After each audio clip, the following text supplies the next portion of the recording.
A service of KIBMradio.com, the Internet's home for an all old-time radio.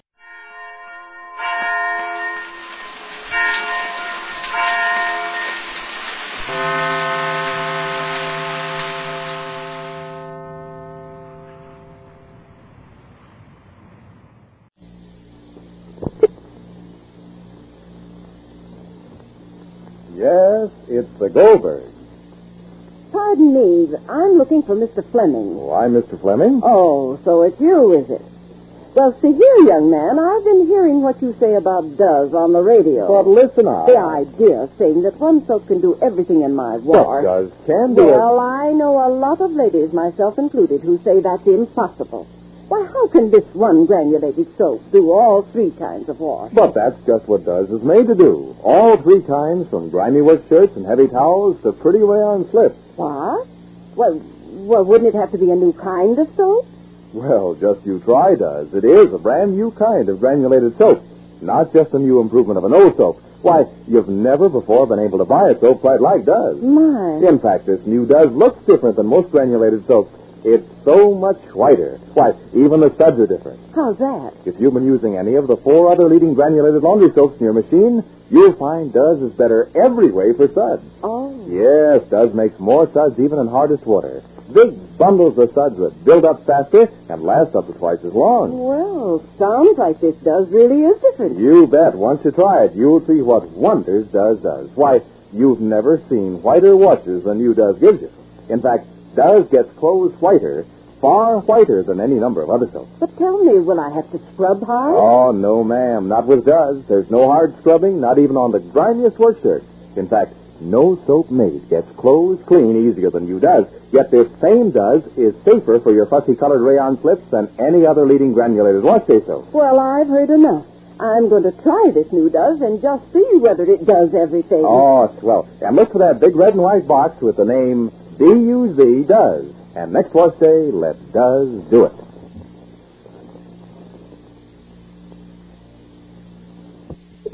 And now, the Goldbergs. Together with Molly and Jake, we've watched Rosie go through the first fragrant and delicious steps of getting to like a boy. The boy's a young man, Walter Jerome, and Rosie's old enough to be serious. And so together with Molly, we dreamed our way along, knowing that love is good for the soul. And when Rosie went to the dance tonight, well, we thought that was nice, too. But when Molly discovered from Dr. Cater that Walter has a girl in New York to whom he's more or less promised in marriage, well, of course, Walter hasn't told it to the Goldbergs. He has no reason to, but Molly knows, and now she and Jake are waiting for Rosie's return. Jake, why don't you go to bed? If you can sit up and wait for Rosie, I can also.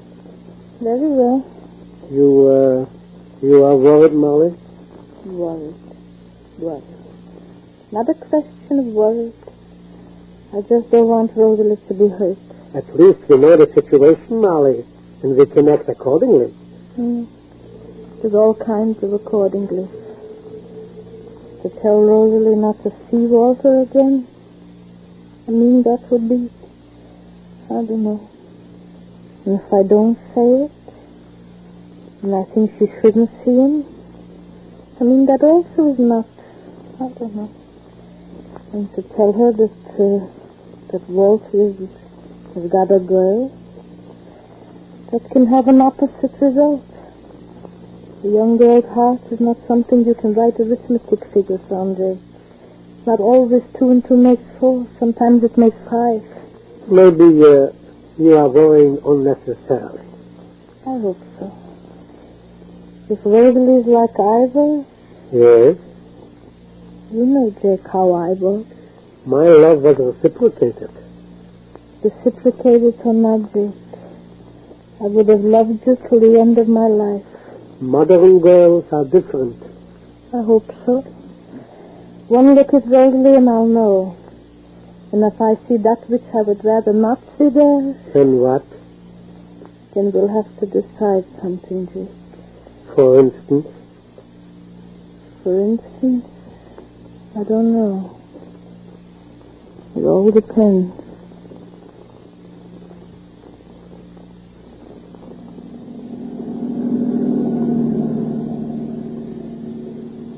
Did you have a good time, Rosie? Did you, Walter? Mm-hmm. Everybody seemed to be dancing on air. Well, that's because you're all finishing high school. I mean the girls. All the boys are older. Naturally. Naturally. Why didn't you want Sammy to come home with us? He took Luella home. And I thought, a girl likes to be taken home by someone who isn't related to her. Isn't that so, Rosie? I suppose so. I didn't give anyone else a chance to dance with you. Did I, Rosie? Did you mind? Did you? I was the one who didn't give you the chance. I suppose our dance wasn't as elegant as the ones you've gone to. It's the first dance I ever enjoyed. Why? It's the first dance I've ever gone to where there weren't ulterior motives floating around. Like what? Oh, like people saying, wouldn't they make a handsome couple? Well, people say that here also. But not about me. And no one knows me, except you. People do make handsome couples anyway. Do you think we did? Do you? At least your half of it did. Life seems so simple on a night like this. Doesn't it? The rest of the world seems far away. It's good to feel that sometimes. It is. What I liked best was that everybody was just there having a good time. No plans, no looking ahead, just being there. Makes living soft and easy for a moment. Makes it nice. But dances can be very important, too. Because they make other people happy? Because they bring people together. They do. They make things so perfect. I enjoyed this one. I liked it. I'm glad you did. I was afraid that maybe you wouldn't. Why not? Well, after all, I invited you to the dance and... Well, what of it? Oh, I don't know, but... It was the polite thing for you to do. And it was the polite thing for you to accept. No. No? No, I was glad you invited me. I hope you don't regret it now. Well, not if you don't regret coming. Why should I regret it? I had the prettiest girl there as my partner. I had all the dances. Spring is in the air. And I'm going to be here in Glastonbury for... Well, I'll be here. For how long, Walter? The way I feel now, that's for a long, long time. You know, sometimes you feel as though a place is just right for you. As if you could really grow there and be happy. The next dance that comes up, Rosie, I'm going to invite you. Would you say yes? I couldn't say no. Why? Because...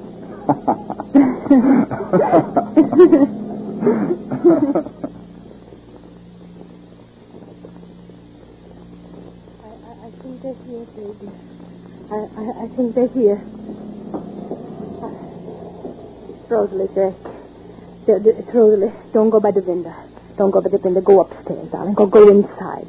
And let me talk to her. Why should I go? Go upstairs, darling. Quickly into your room. She's coming. Let me talk. Please. Are you going to ask her any questions? I don't know yet, darling. Go upstairs, please. Please. Oh, lay down, Sporty. Don't make me so nervous. I'm nervous enough. Please, go there. Rosalie?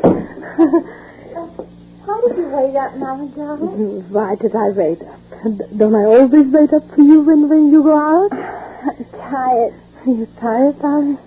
So sit down a little bit. Talk a little bit. Why are you so tired? I danced every dance. Yes, you did? There's always more girls than boys. Walter didn't give anybody else a chance. Even Sam. So, all the dances was with Walter? Uh-huh. I think I'll go to bed, Mort. I'm awfully tired. Why not? How is it, family? They didn't come home with you together? Because we didn't ask him to, I guess. Oh. He didn't come right home from the dance. We took a ride. We felt like talking. Yeah? What did you talk about?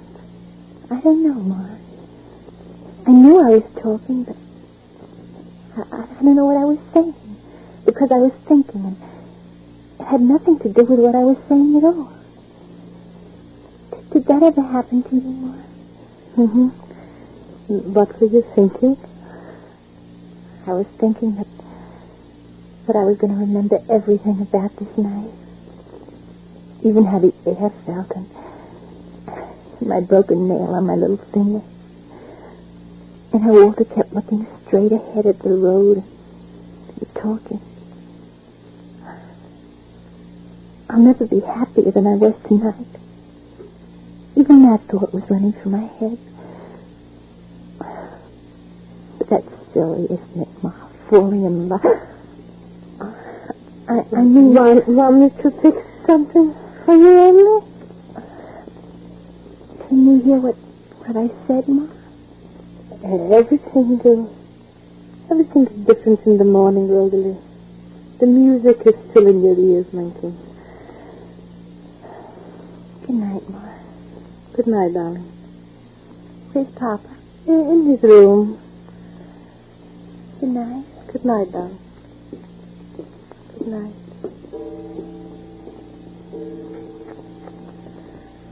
Oh. Jay? Jay. No. Well? So? Sit down, darling. I'm sitting, no. Say, dear, would it be nice if Rosalie could go to Tante Elke for a little while? To Florida? Uh-huh. You think it's necessary? Uh-huh.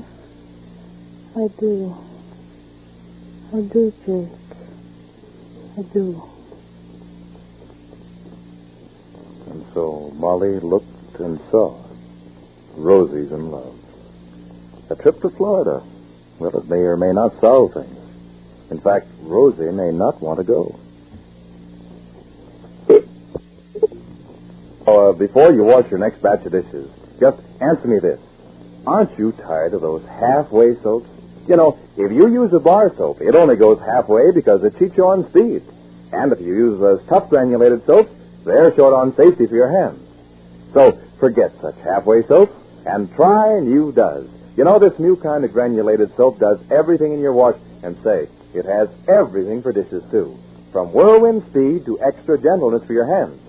Just notice how wonderfully soft and smooth your hands feel after you do dishes with Does. Remember, your hands can't get this extra gentleness from any other leading granulated wash-day soap. And yet, no soap made gets dishes clean faster than Does. Why, Does cuts even tough grease without any hard scouring. Yes, Does has everything for dishes. Try it today and let those amazing suds tell you how different Does is. And be sure to listen to the next episode of The Goldbergs, written for you by Gertrude Berg. This is James Fleming saying goodbye for Procter & Gamble, the makers of Does, the new kind of granulated soap for all three kinds of wash. Ironized Yeast presents Lights out, everybody. It is later than you think.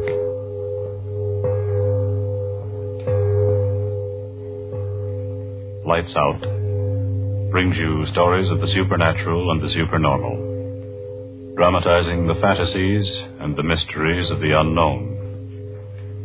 We tell you this frankly, so if you wish to avoid the excitement and tension of these imaginative plays, we urge you calmly but sincerely to turn off your radio now.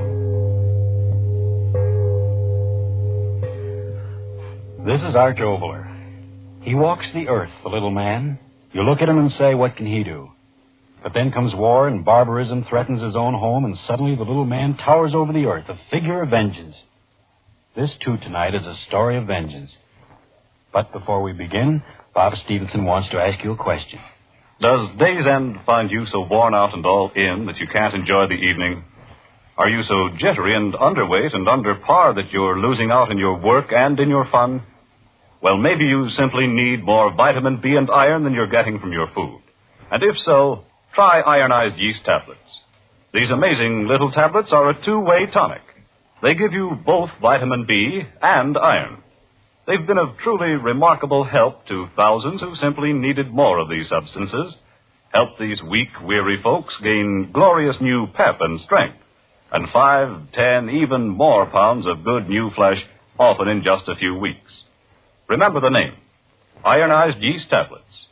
And now, lights out, everybody.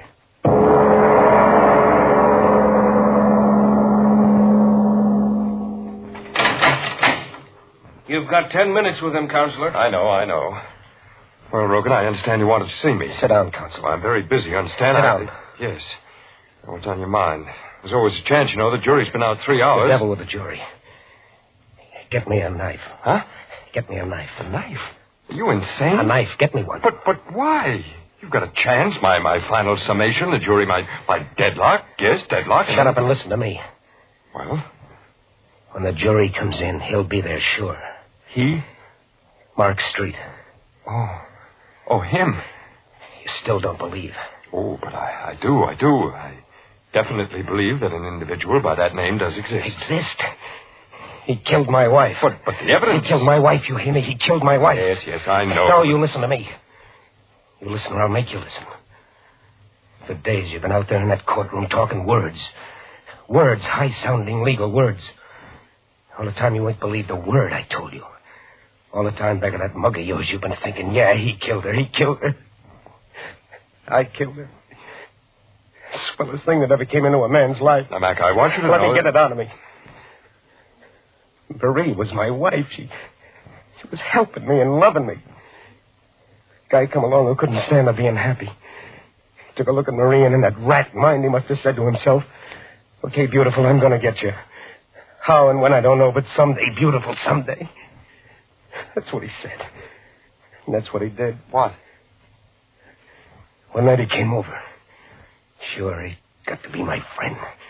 He came over, and when Marie told him I was working late down at the plant, he said he'd wait for me. Business. Business of hell. What? Oh, how can I tell you? I can only think it in my head and remember it in my head. I hear her, don't you? Fighting against him, fighting. I don't hear anything. Fighting. She must have clawed at his eyes. And that knife in his hand. He stabbed her once. And again, and the third time. When I got home, she had strength to whisper just 2 words. His name. And then she was dead. And he killed her. He'd frame me so I'd take the rat, me that loved her, Mark Street. He did it. You hear me, Mark Street? But no trace of the man... He'll come back, I tell you. He'll come back now to hear that jury speak its piece. He'll come back, I know he will. That'll be my chance to get him. Get me that knife. But, Mac... A knife, I got to have it. He'll be there. I can give it to him once, twice, 3 times the way he did to her in his face and his neck and his dirty heart. Dead the way she's dead, his blood wiping out what he did to her. A knife. Get me a knife. Order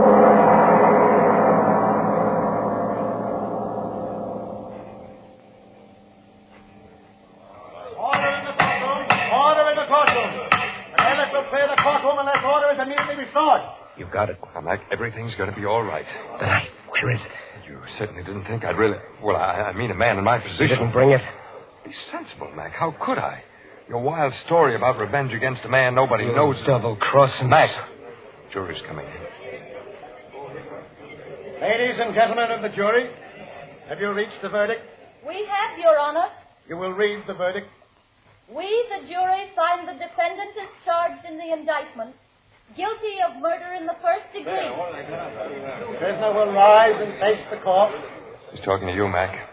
What? The prisoner will rise. The judge, get up, Rogan. Mark Street. You're here, I know it. Mac Rogan, have you anything to say before sentence is passed upon you? I see him. Rogan, what's the matter? Mark Street, he's here. Here. Mark Street, you're here. I see you. I'll get you now. Oh, now he's here. Mark Street, I've got to get him and kill him. He framed me. He killed him. Let me go. No, let go of me. You can't let him get away. He's here. I saw him. Mark Street, listen to me. I'll get you. I tell you, I'll get you like you got her. 3 times. Once across your face and once through the neck. Once through your heart. I'll get you, Mark Street. I swear I'll get you.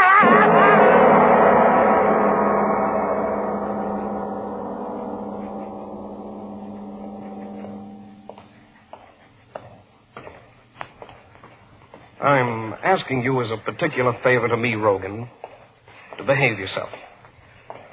Yeah. Now, every man in this cell block is a condemned man.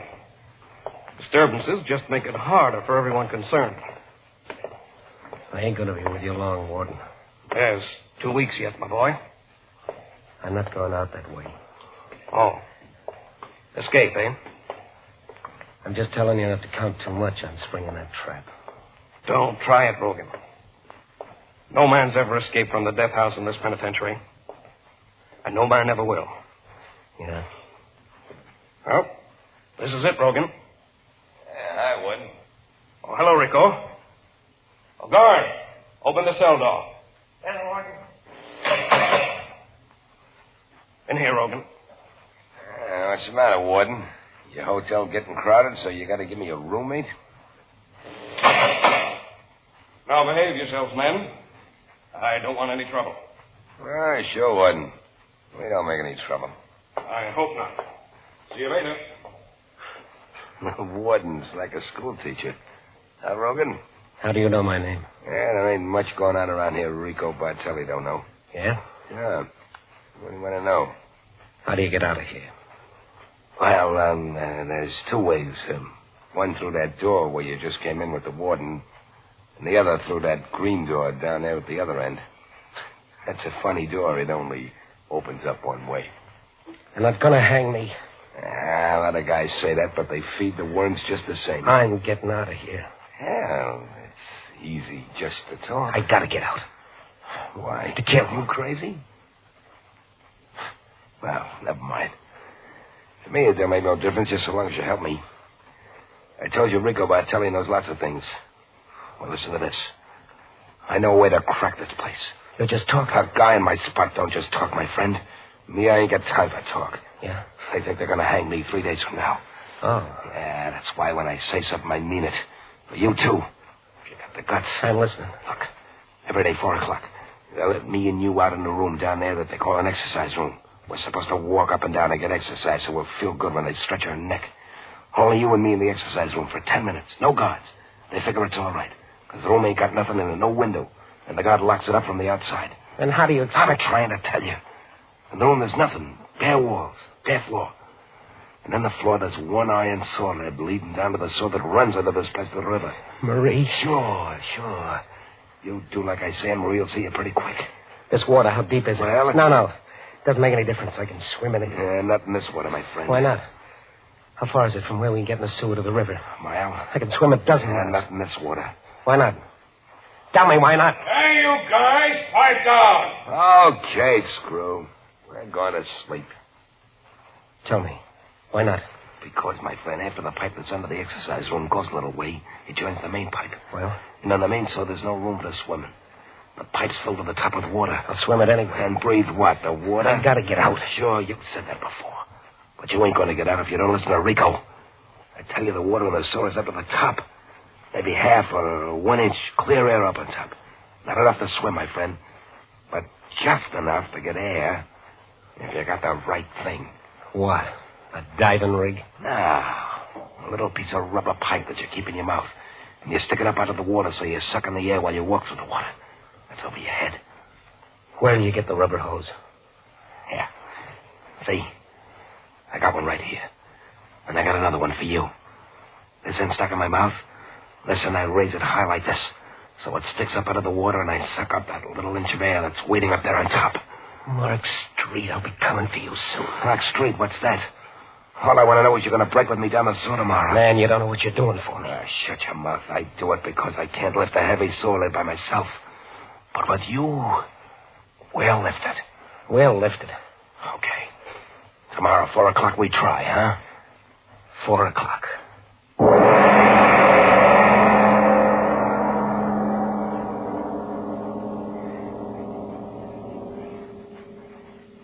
Ladies and gentlemen, a deep breath, please, before we go on with the story of vengeance and Mac Rogan. Yes, and while we do so, girls, is this how you feel these strenuous war days? No, I'm not going to dance for the soldiers. I'm too tired out to enjoy it. And since I've gotten so thin and run down and on edge, nobody wants to dance with me anyway. Well, you don't look so good lately. But listen, you know Sally Blake? Well, she was underweight and weary and jumpy, too. And she found out that all she needed was more vitamin B and iron. Vitamin B and iron? I don't understand. Let me explain, miss. When you don't get enough vitamin B from your food, you may lose your appetite, so you don't eat enough. And then you may lose weight and lose your pep. Or you may not get all the good out of your food. And when you don't get enough iron from what you eat, you may be weak and pale and washed out. Oh, dear. If more vitamin B and iron is what I need, I suppose I've got to take some disagreeable medicine. Sally didn't. She took ironized yeast tablets. She says they're a cinch to take. Just pleasant little tablets. And you should see Sally now.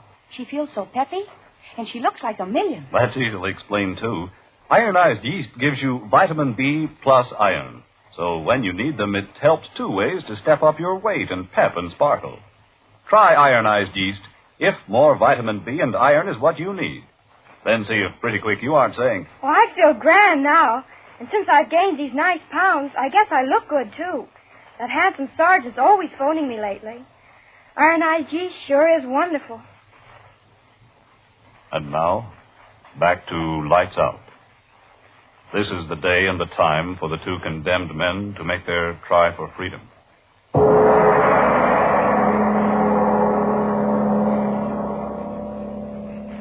Get plenty of exercise, boys. Won't be long now. Sure, Screw. Well exercised. Rico. The floor, there's no sewer lid in it. What, do you think they got a label on it or something? Quit talking. We gotta move fast. Show me for the lever. Okay. Keep your pants on. Yeah. You see this circle on the floor? Yeah. That's a lid. It's covered with cement just like the floor. Mother in heaven, all that weight. How do we lift it out? Keep quiet. Yeah. I got something that'll do the work. A cold chisel. I told you Rico Bartelli's a smart guy. This little piece of steel cost me plenty. But I got her, and she's going to get me right out of here. Now, listen. Yeah. Look. I stick the chisel in the crack. I push up. The cover comes up a little bit. And then you stick your fingers underneath. Okay. Up. There, you got it. There. Now get your fingers under. Yeah. Okay. Now lift. Lift.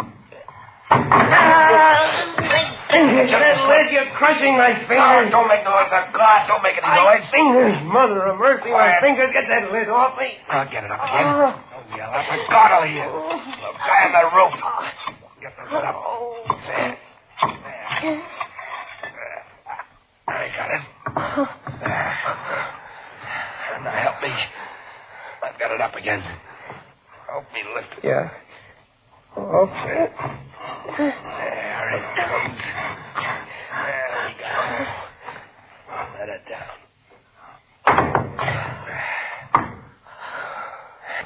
Rub your fingers, sir. The devil with my fingers. Let's go. Okay. You drop down there first. I don't know how deep the water is.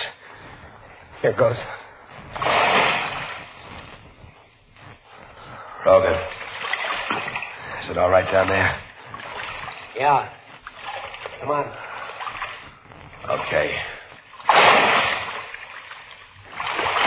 Yeah. Water's not so deep. It's only up to my waist. Which way now? This way. Come on. So blasted dark. I know the way. Yeah. The pigs. Faster. Lead the way, faster. I can't go too fast. Main sewer is someplace along here. I might fall in. Okay. Well, yes. Thanks. Keep going, keep going. It's black. I can't see nothing. I'll make a run. Shut up. What? Shut up. The water, don't you feel? It's moving faster. Yeah, you're right. That means the main sewer's up ahead. Come on. Don't get so excited. Why shouldn't I? The main pipe's ahead. Yeah, the main pipe's ahead. That means we're going right. Oh, I'm not afraid of drowning. If I can't drown, I've got to kill him first. I can't drown. Oh. Ah, it doesn't matter to you. Come on. Wait a minute. Give me my piece of rubber hose first. Rubber hose? Yeah, sure, like you told me to breathe through in the main sewer. Give it to me now in case the water separates us. Give you what? What's the matter with you? Me? Tell me what's up. Sure. Sure, why not? I only got one piece of rubber hose. But, Rico, you said... What I say and what is, that's two different things. I got one. For me. And me? You. You help me lift up that solid. Okay, that's swell. Now, if you want to go out and knock off that guy you always talk about, okay, I ain't stopping you. Take a swim for yourself. Give me that piece of hose. You better take that swim while you're still healthy, my friend. Give me that hose. Stay back from me. Give it to me. Okay, I'll give you. Oh, my arm.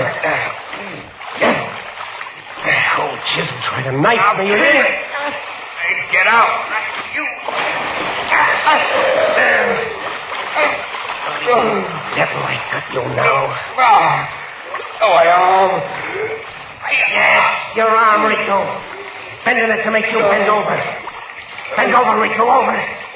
Get that head of yours under the water. No. Drink it, Rico. Fill your double-crossing lungs with it. Drink.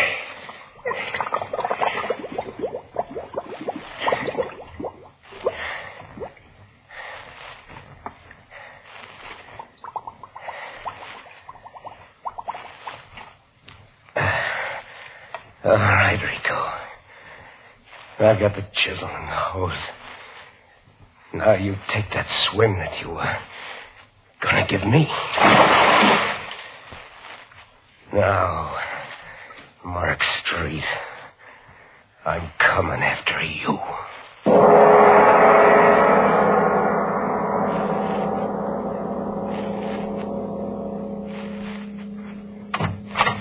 Hey, now, Bud, shut the door. We're closed, see? Might as well scram. 1 o'clock's closing hours in this town. Help me.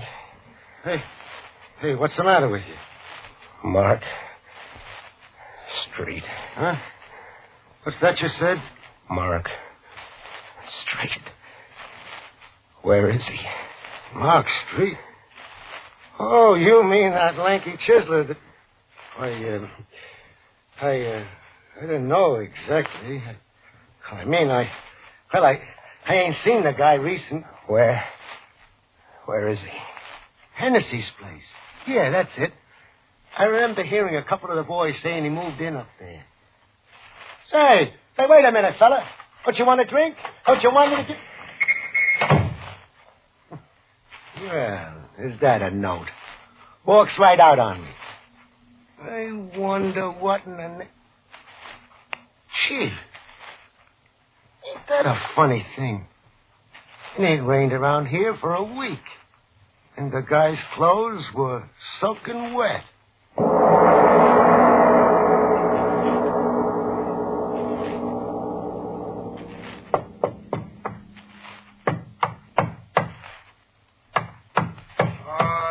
All right, I'm coming. Waking a man up in the middle of the night, that's disturbing the peace. Well, what's the matter? Tell me. Tell you what? What's the matter, you drunk? What do you want? Mark Street. Mark Street? Is that what you said? They told me. He's staying here. He was staying here, you mean? He's gone? That's all right. He's gone. Tell me. Where is he now? He's down 6 feet in the Rosamond Cemetery. Mark Street. He's died last week. Good night. Mark Street died last week. No.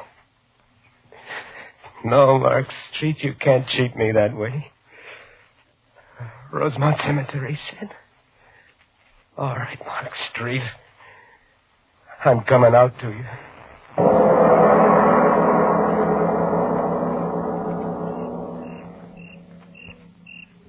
Here lies John Burt. Hello. So dark. So dark, if only the moon would... Ah, now I can see. Here lies my beloved wife.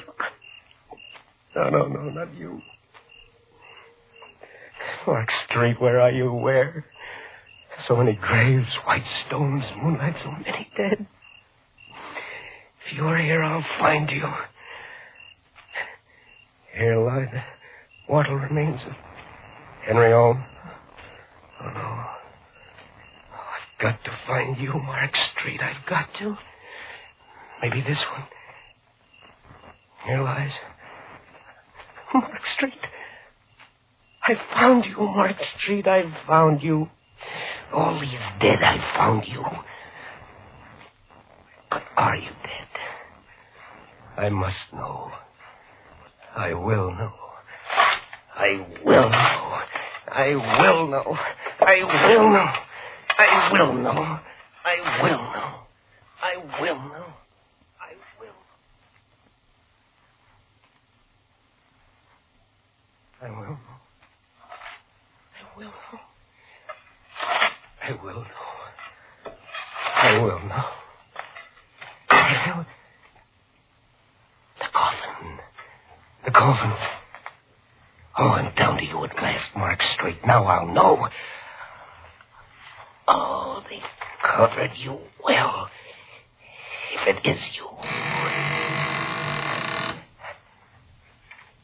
Yes. It is you, Mark Street. Cheated me. Oh, no. Maybe not. Maybe not. Maybe maybe in another world beyond this one. A world of dead. Where you are now. I'll go there.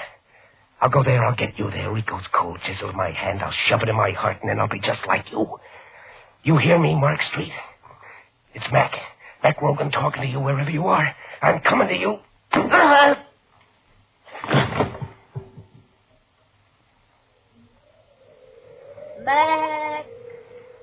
Mac Rogan. Mark Street, I'm coming to you. Mac Rogan. Marie. Mac. Marie, I heard... How? When? I don't know. I heard you calling me. Mac Rogan. It is you, Marie. I heard you. I can hardly see. I don't know where I am, but I heard you. You got your wish, my darling. What? Look, there in front of you. Mark Street. Mark Street at last. No, let me go. The dead can't kill the dead. Let me go. And the knife. The knife you killed her with is in my hand. The knife. At last, Mark Street, I'll give you what you gave her. No. Once in the face. No. Twice. A third time.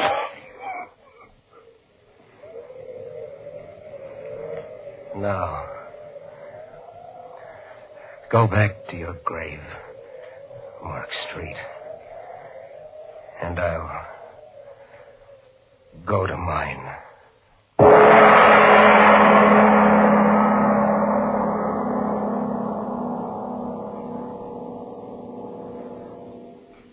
Mr. Oboler, do you really think that revenge can go beyond the grave? I'd like to think that it doesn't. I'd like to think that murder and mercy find equal rest in peaceful death. Well, I'm interested in next week's story. You go back to California to do that one. What's it going to be about? It's a long postponed tale. I started to do it 3 times in this program, and each time something happened. I'll tell you of those postponements in a moment, after you finish what you want to tell us. Well, briefly, folks, if it's vitamin B and iron shortage that's keeping you thin and weak, tired, washed out, and really only half living, then do try ironized yeast tablets right away. They give you both vitamin B and iron. They cost but a few pennies a day, and they're sold on this no-risk, money-back basis.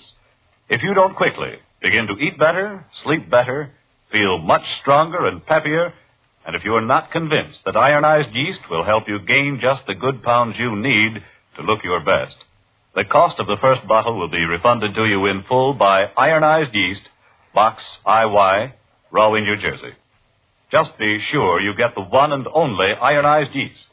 Always ask for it by its full name, ironized yeast, and look for the big IY on the package and on each tablet. And now, what about this postponed story, Mr. Oboler? Well, we all start things we don't finish. Now, before I started a word and stuttered and didn't finish it.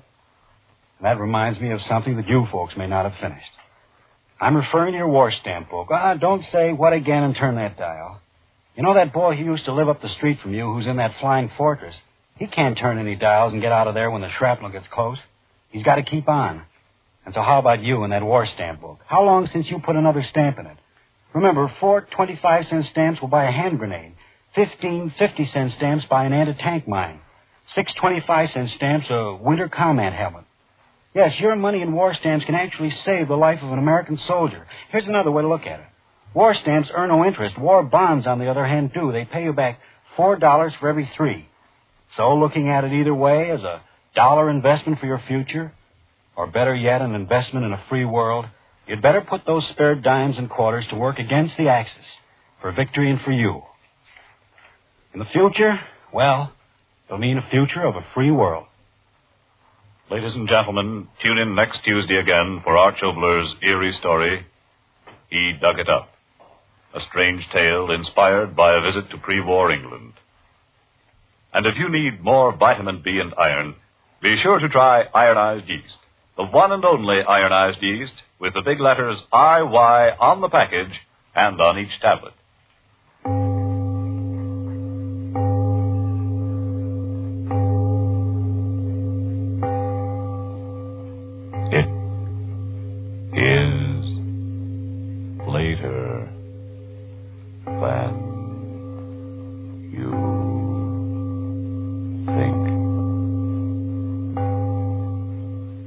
Time waits for no man these days, not even for a man to shave.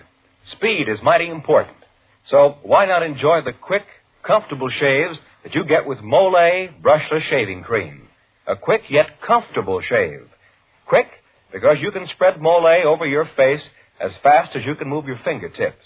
Quick because Mole forms a protective film between your skin and your razor. Gives your razor something to ride on. Thus your razor just seems to skate over your skin, but your whiskers come off close and clean. Comfortable because Mole's protective film helps guard you from nicks and cuts. So why not try Mole today?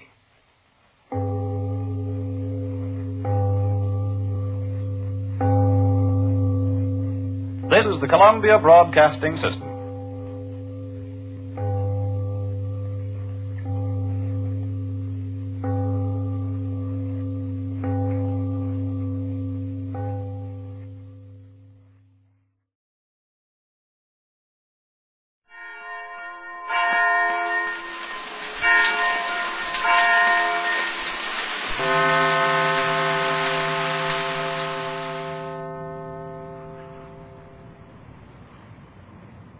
Sunrise and sunset, promise and fulfillment, birth and death. The whole drama of life is written in the sands of time.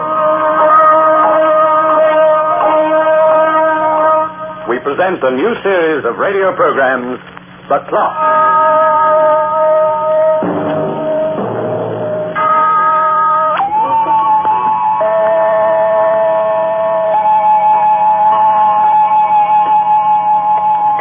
Time is reckoned differently on land and on the sea. A landlubber speaks of the mounting minutes as hours. A sailor refers to them as bells. But terminology is not the only difference. For time on land is a precise and carefully measured thing. While on the sea it is a languid series of restful moments that stretch between your ship and the wide horizon. And as time is different on the Blue, so too is death. When your ship becomes your coffin, and your grave lies 2,000 fathoms deep. Just call me Stace. My handle's Stacy Sutter, but Stace is good enough. You ever been to Florida Keys? That's my hangout. I run a boat between Key West and the Cuban coast. For $50 a day, I'll supply the tackle, the boat, and when you hook a winner, I'll even string him up and take your picture with him. Just so you can show the gents in the Pullman car smoker, the big one that didn't get away. How can you get in touch with me? That's easy. When I'm not out on a job, I pass my time in a bar and grill named Charlie's. It's near the waterfront of Key West. That's where Bullock found me. Oh, I wish to Harry I'd never found him. I beg your pardon. Yeah. Your name's Stacy Sutter. That's me. I'm Mitchell Bullock. I'm staying at the Tropical Pier. They told me I'd find you at the bar here. Glad to know you, Mr. Bullock. What's on your mind? Oh, fishing. Good fishing? That's why I came to the Keys. They tell me you're the best fisherman on the coast. I manage to hook one every now and then. I'd like you to take me out tomorrow. Add myself to my companion. You will supply all the necessities, I imagine. Yeah, sure. Bait, tackle, fast boat, couple sandwiches, and a bottle of beer. You got to dig up the fish yourself. Well, that's fair enough. Providing you show me where to find them. $50 a day, Mr. Bullock, from 7 a.m. to 5 in the afternoon. Show me some real good fishing station. I'll raise that to 100. Yeah, I'll see what I can do for you. Bullock, I've been looking all over for you. Diana, my dear, I want you to meet Mr. Sutter. He's taking us fishing in the morning. Oh, this is Diana Lee. Fishing? You mean deep sea fishing? Yes, we'll have a little excitement for change.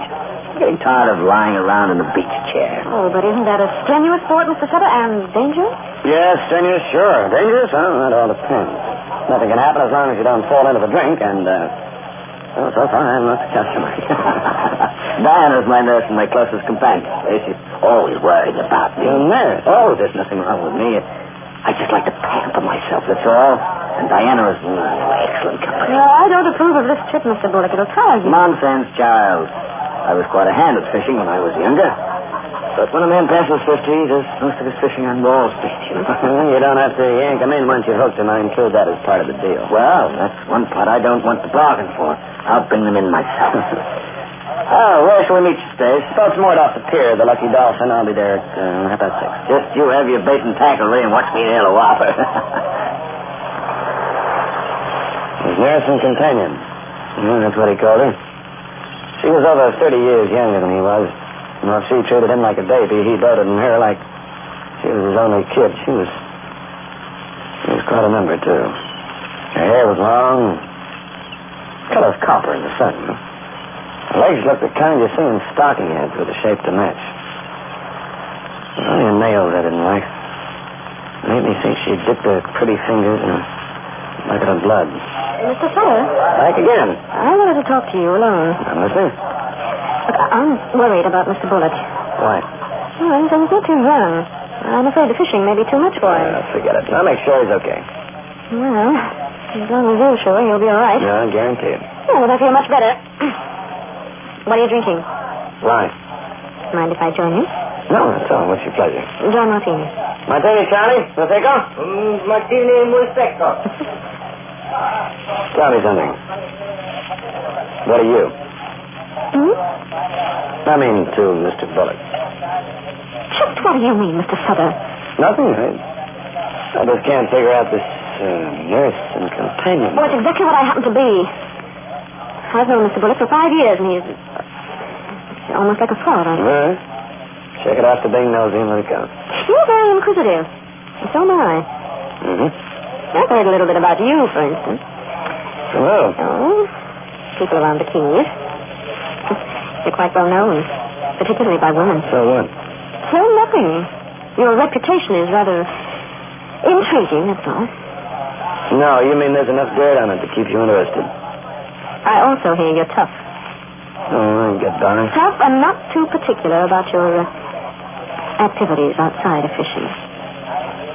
Look, lady, I got to deal with Bullock. We're going to catch fish. You're coming aboard to hold his hand and feed him pills. Now, let's stick to the subject. Just as you say. Yeah. Well, here's Mac. Glad. Good fishing. Next morning, we got an early start, and I headed my tub due south. Bullock and his nurse were sitting forward while I was in the cabin trying to bait the hooks while I kept an eye on the course. Oh, after about 20 minutes or so, she came back to where I was parked. And she was wearing one of those open midriff sunsuits with a handkerchief around her hair. And another dame, it might have looked sloppy. Yeah, it looked just right. What are you doing? Baiting the hooks. What kind of fish is that? Mackerel. Wow. It's awfully big for bait. Yeah, the kind we're going after, lady. You got big appetites. You wouldn't bet a fin at anything smaller. I wish you wouldn't call me lady. It sounds so cheap. My name's Diana. Mine's Stace. Do you want me to hold that wheel while you finish baiting? Oh, yeah, go ahead. Oh, it's fun being out here in a boat like this. Seems fun to breathe. Well, we got a nice day for fishing. Hey, watch out. Oh, well, what happened? I got that hook in your sleeve. You walked in it. Don't move. Out? Yeah. Oh, never seen a hook that big. Look at your arm. I want to see if you got scratched or something. Oh, I don't think so, but you can look. You're all right. Then, why don't you let my arm go? Or do I have the skin you love to touch? You better stick to your fishing, Stacy. It kind of gives you more satisfaction. That's another thing I couldn't get used to, her laugh. The Roman dames must have laughed like that when they threw the boys to the lions. I made up my mind to keep my distance from Diana Lee. I had a feeling she might turn out to be candy-coated. Poison. Well, now out, we hit a spot I figured was good. I had a line trailing from each side of the boat, and I was using my heaviest tackle. We drew up 1,000 pounds of fish. But I was ready to settle for half. All right, you take this third line, Mr. Bullock, and stay in your seat, huh? What are you doing, Stace? Oh, no, I'm strapping you in. What for? Oh, I want to keep on the safe side. Oh, that isn't necessary. Look, Mr. Bullock, the fish are not going to get mad if you get strapped into your seat, and that's not going to spoil your fun. Take it easy and play it safe, huh? All right. But I still think it's unnecessary. Well, you got your hook one, man. Just like it's time to give you the rod. Now, let me set that hook. Don't lose him, don't lose him. Oh, brother, this guy's got... Oh, it's just going to have to rub that. Here, keep it. Take it. Now, play it easy. Now, take your time. Bring him up. Slow it. That's right. Like this. That's good. Now, reel him fast. Oh, he feels tremendous. Look, he's leaping. Blue marlin. He's a whopper. Can you tell what he weighs from here? Yeah, 400, maybe more. Keep that line taut. Now, when he moves in on the boat, reel in. Wait till the boys pick up. You hear about this? Oh, this one out, boy. Boy, you're doing fine. I'll be right back in a minute. Hey, where are you going? I got my gas. Stop the boat. It took me 5 seconds to get back to the cabin, another 10 to yank the gaff out of its hook. No, maybe 20. It was stuck. I'd say maybe half a minute was as much as I took before I heard a... What happened? What's going on? Mr. Bullock, the strap broke. He's falling off the boat. Which side? I don't see him. Over here. Oh, there's something here. I'm going after him. Hey, look. What she saw was a pair of fins swimming side by side. Tiger sharks. Maybe we didn't know where Bullock was, but they did. What time is it? Yeah, may as well give up. I'll never find him. It's so awful, I can't believe it. You must have hit his head in the side of the boat going under like a hunk of lead. If all them sharks are out, he didn't have a chance. Yeah, I guess you're right. There's nothing more we can do. We might as well head for home, make a report. Yes, You got any family? Oh, no one. He was all alone. That's some consolation, isn't it? He'll be missed, Don. By a lot of people. Including me. Yes. I still don't know how to stop it. Stace, I don't want to think about it anymore. I don't know. Where did it... I can't figure it at all. I had him strapped in... I had him strapped in well. Right here in this... And then I saw it. I was so busy looking for Bullock, I didn't even think about it until I saw it. The strap that held Bullock to his chair was sliced off clean, like it was cut through with a razor.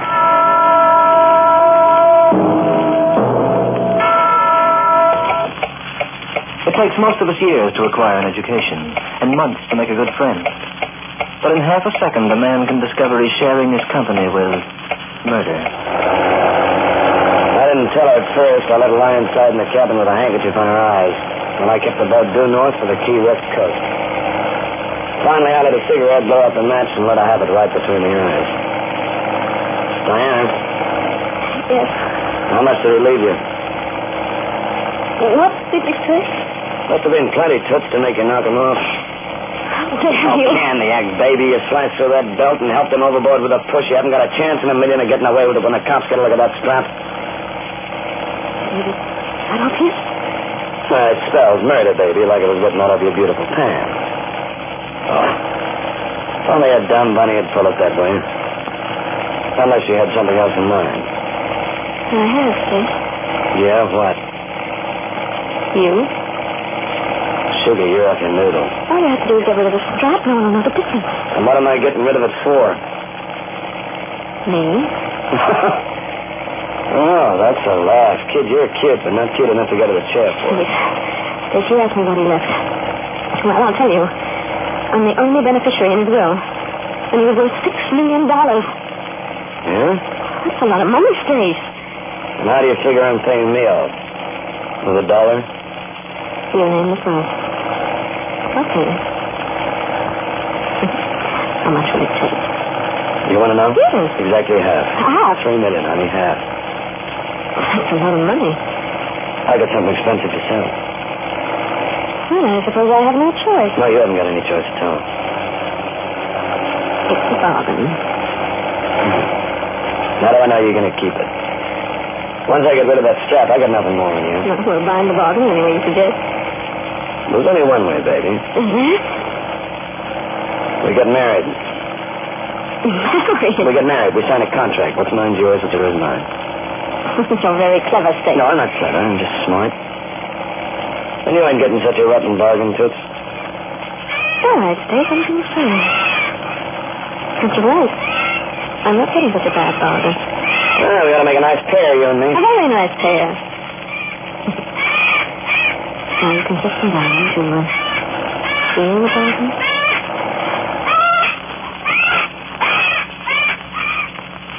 I made a report. They didn't ask too many questions. Well, it's happened before. A guy fell into the sea. A couple of days later, they found the corpse. Oh, what the sharks had left over for the coroner.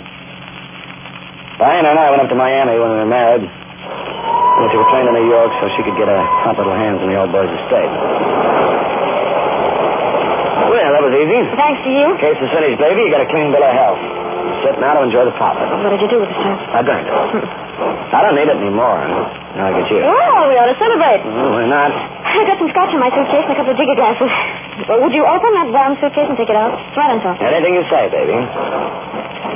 You know, this is what I call a great beginning for a honeymoon.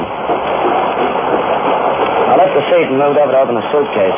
There was a hand mirror on top with some of those fancy gadgets with a hand in. Underneath was a scotch and 2 metal jigger glasses.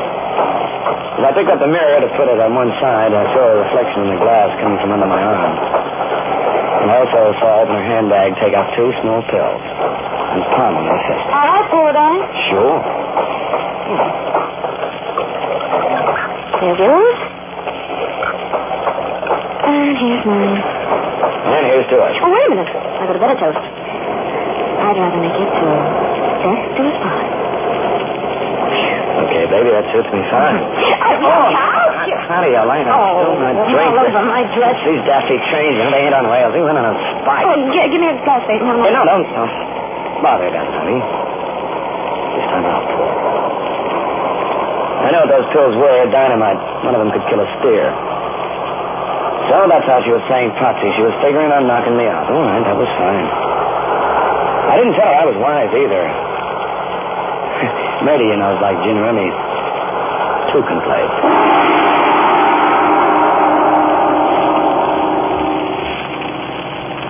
Well, she didn't try anything again until a week after we hit New York. She talked to Burke's bankers, and the dough was practically in her hands. So was his house. Then we took a run out to Long Island to have a look at it. How do you like it, Stace? Do you want to go back inside and see the rest of the place? No, I've had enough of sightseeing. Let's get back to town. Oh, all right. Hey, he must have gone in for flowers a lot. Yes, he loves flowers. He's even got pots up there on the ledge up near the roof. Oh, those urns are... Yeah, they're very expensive. They're imported. The only thing I like it imported is caviar. Come on, let's get back to the car. Oh, wait a minute, Stace. I want to go up and tell the housekeeper we're leaving. Don't take too long. Now, just be a minute. You wait right here. I stood where I was near the building. Maybe it was what they call a premonition. Maybe I just stretched my neck. But for no reason at all, I suddenly looked up at the roof and saw a 300-pound urn coming down on my head like Flying Mountain. Stay, you all right? Yeah, I'm all right. As soon as I could pick this darn dust out of my hair. Yeah, you weren't hurt? No, I sidestepped just in time. Oh, thank heaven. I'm going to have every one of those arms removed. The wind must have blown it down. There a minute, Steve. Stay there a minute. Oh. But then saw lots of things you wouldn't figure by just looking at them. We took a plane to Florida. She behaved herself until we hit Key West. First thing I did was go down and look at my boat. I was glad to see the guy I left with us kept it in pretty good shape. She's a sweetheart, you think? Talk about this like you talk about a woman. Oh, maybe that's how I feel about her. How'd you like to take a ride in it, Diana?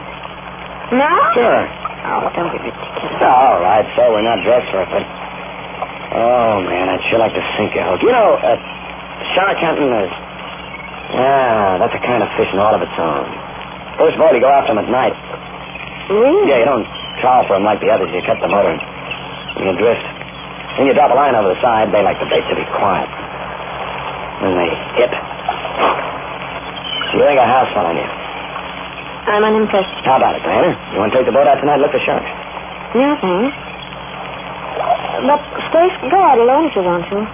If not... Okay. You suit yourself, but Papa's baiting a line this evening, and when Papa goes fishing, he always hooks his fish. I figured she'd refuse, but I had that worked out, too. She said she'd stay home, read a book. I know just where I'd find her. We were living at the Tropical Imperial, a fancy joint we rented a cabana on the beach. When the nights get warm, we'd use it, taking it easy until it was time to go to sleep. She was in the cabana when I got there, about 9 p.m. I'd brought a bottle of bonded rye and half a dozen pills. I'm glad you went out fishing. No, I'm going. I got a little time. Gotta go out late for shark. What's the ball for? You know, Diana, we've been sort of drifting apart in the last few weeks. I think we ought to bury the hatchet. I'm not angry with you, darling. If that's what you're thinking. No, I just want to make sure. Anyway, here's a toast to a newborn friendship. Bottoms up. Bottoms up. Till death do us part. 4 knockout pills are enough for a hippo, and inside of 5 minutes she was flat on the floor unconscious. She didn't wake up as I lifted her in my arms, carried across the beach to where my boat was moored. A little later, we lost sight of the shore. Well, I could have tossed her overboard and let her go at that, but I had a better plan. I wanted her to know when she was going. I wanted her to crawl for the way she gave me a double cross. So I started bringing her to. I slapped her a little, used a little water. Then I forced an antidote down her gullet and finally brought her around. Stace? Where are we? You're on board the boat, honey, 15 miles from shore. The boat? Yeah. This is what they call no man's land. No man's land for the sharks. Look, baby. You look out there over the water as I flash my light. Sharks. Sharks are plenty. They're all hungry, too. And you're what's called the speciality of the house. So, you want to kill me? Why not? Why'd you want to do to me? You slipped me poison. You dropped a piece of cement on my head. You're a gorgeous double-crossing hunk of poison, sugar. You know, I'm not even sure that the sharks won't turn you down. Stace, you're a fool. Am I? All right. Let's see who laughs the loudest. You know, I stood for you if you played it square, but your kind never does. And after I dump you over the side, I'm going to enjoy that $6 million. And you'll get a taste of what bullet costs. Did you say you'll enjoy that $6 million? You can bet your last pair of nylons I will. And you won't be around to help me along. No, you, honey, you're going in for a dip. And I'm not leaving any broken straps around. You want to hop over yourself, or must I pick you up and toss you? Oh, yeah, you can have your last. It's your last. You fool. You stupid fool. Don't touch me. Save yourself the trouble. What? So you had it all planned. Well, so did I. Take a look at the waterline, Stacy. Go on, look. You're a sailor. So you think we're floating just a little bit too low? Yeah, a little. What? We're sinking. Yeah, now look inside your cabin. I bored 2 holes in the bottom of your filthy tub half an hour before you came to the cabana. 2 holes, Stace, big ones. Then I stuck them with salt blocks. But the salt's dissolved. And it's 15 miles to shore. The sharks may get me, darling, but I'll have company. I'll have my loving husband by my side.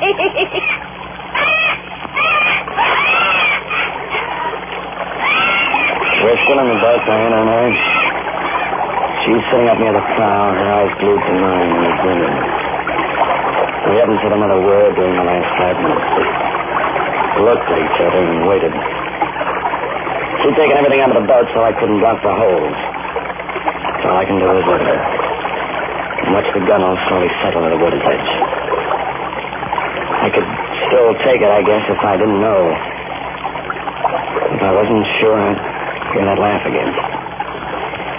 She's saving up for one last dig. She's saving it until the boat goes under.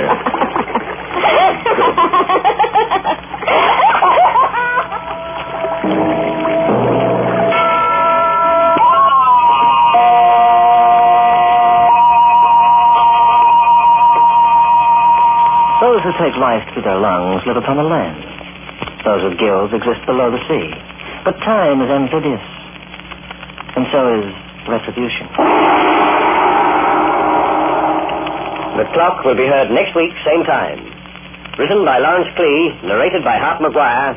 You heard John Million as Steve, Dinah Shearing as Diana, and Frank Waters as Mr. Bullock. The Clock, directed by John Saul, is a Grace Gibson radio production.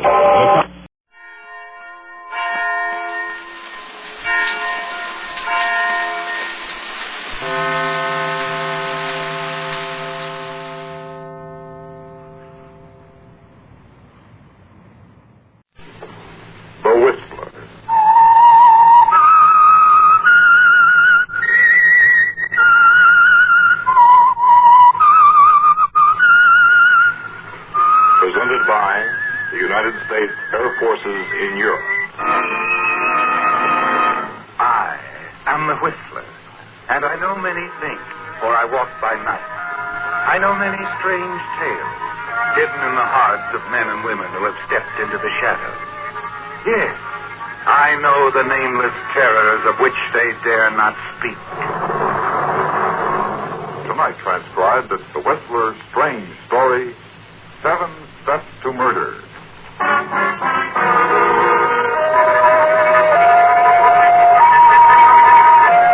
The Atkins-Clayton affair was unusual for 2 reasons. In the first place, of course, it involved a pair of famous newspaper men. Archer Atkins, the dean of New York drama critics, and Everett Clayton, a syndicated columnist. But more than that, it was interesting in its structure. Yes, there were 7 distinct steps between an apparently cordial relationship and a murder. The opening night of Clayton's first play at a Whirlwind was step number 1. Atkins had attended, of course, with the rest of the critics, and shortly after the final curtain, had walked across the street to the offices of the New York Globe with Murchison, his editor, to meet the newspaper's deadline.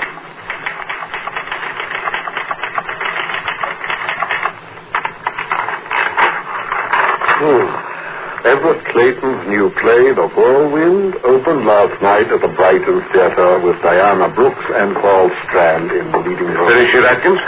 Oh, Murchison. I want to see what you did to Clayton's play. I thought it was great. Oh, did you? Here's what I thought. Everett Clayton's new play, The Whirlwind, is dullness itself. Is utterly lacking in originality, imagination, or even ordinary playability. The death rattle was audible before the first act was 5 minutes old. Listen, Atkins, you can't. Why can't I? You grew up together. You came from Texas together. You were even engaged to his sister. He's your best friend. Art knows no friendship. You're a liar. You're jealous because Clayton's invading the drama, your sacred territory. Well, if that's true, you should fire me. Too bad I'm too influential, huh? You know, one of these days you'll stick your neck out too far and I'll chop it off. Your review of Everett Clayton's play was step number 2. The next day, you see Clayton in the coffee shop of the Stratford Club, where both of you live. He walks over to your booth, his face tense and expressionless, the paper folded in his pocket. Well, Everett, good to see you. Sit down, please. Thank you. Pleasure. Yes, sir. Coffee, please. Yes, sir. 2, no coffee for me. Milk. Yes. Your stomach again? You're getting worse, I'm afraid. But that's not why I came, is it, Archer? I suppose not. That review, Archer. Nice of you. You're not a playwright, Everett. You at least saw the play, I presume? Of course. An author spends a year writing a play, and that's the consideration he gets. Any of your money in it? Everything I've got. Oh, too bad. Why didn't you consult me before? Let me read it. Because I knew what I'd get. Sarcasm, smart cracks, not one bit of constructive criticism. There is a small item you've forgotten. Talent.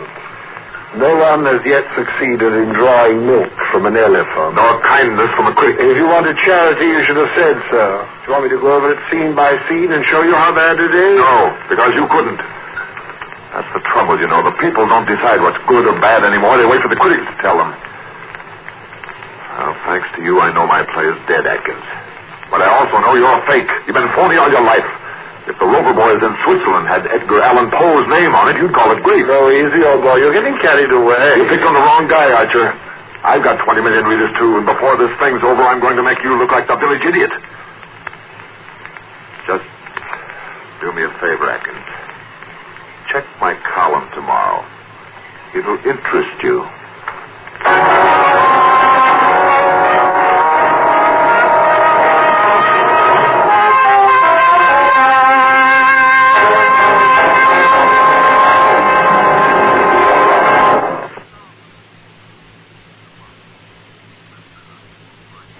And now, back to The Whistler.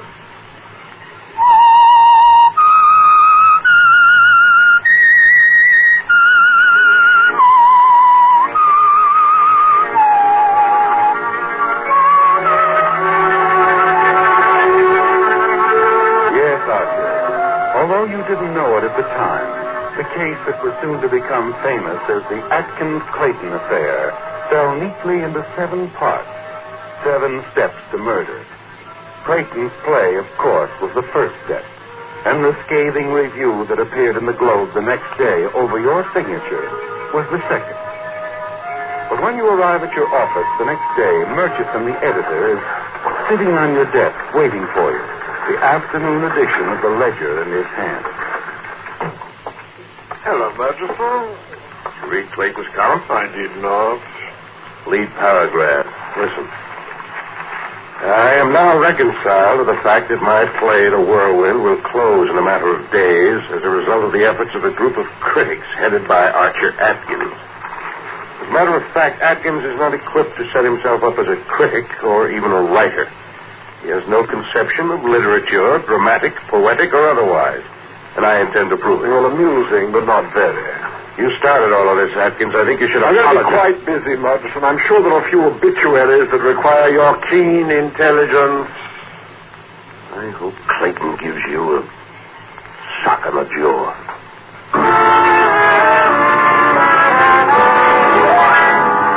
That's step number 3, Archer. The public challenge that went out to 20 million readers. You decide it's ridiculous, of course, and forget about it. The play lasts 5 days and closes. Then one evening, some weeks later, Barbara Ross, the fashion editor on the Ledger, walks up to you in the lobby and taps you on the shoulder. Archer, darling. Well, good evening, my dear. Archer, I found something I thought you'd want to glance at. Why, did Clayton put me in print again? Nothing like that. Somebody handed me this book of poetry. Poetry? It was printed privately, only 50 copies. Well, let me see. 14 by Jafar Ahmed. What's it about? Well, I think it's lovely. It's written by an immigrant boy about his love for a little girl. Oh, no, thank you. Oh, but Archer... Poetry, darling, is as much a part of adolescence as the first shave, and just about as important. But it's really quite good. The boy seems to have an excellent sense of meter and a good deal of insight, too. Archer, you know so much more about poetry than anyone else I know. All right, dear. I'll look it over.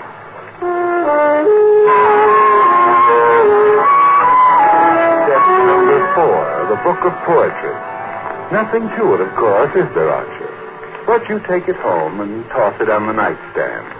And just before you decide to turn out the lights, you pick it up and glance at the first page.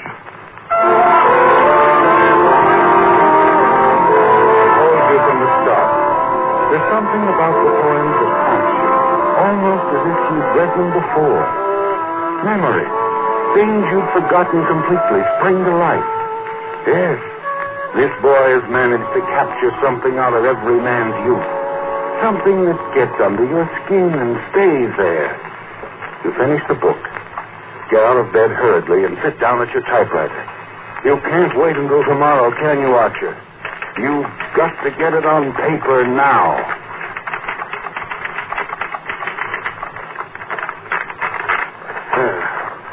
Although the poems are immature, there's something great and universal about this work. The volume has been printed privately, but in my opinion, it would be a wise investment for any publisher to issue it in quantity. 14 by Jafar Ahmed should never be forgotten. That ought to do it.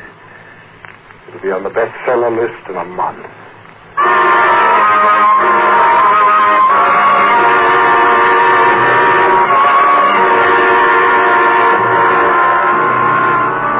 In the morning, you hand your article to a copy boy, unaware, of course, that you've just completed step number 5. Although you don't know it, the minute you turned in that review, you moved nearer to murder than you've ever been in your life.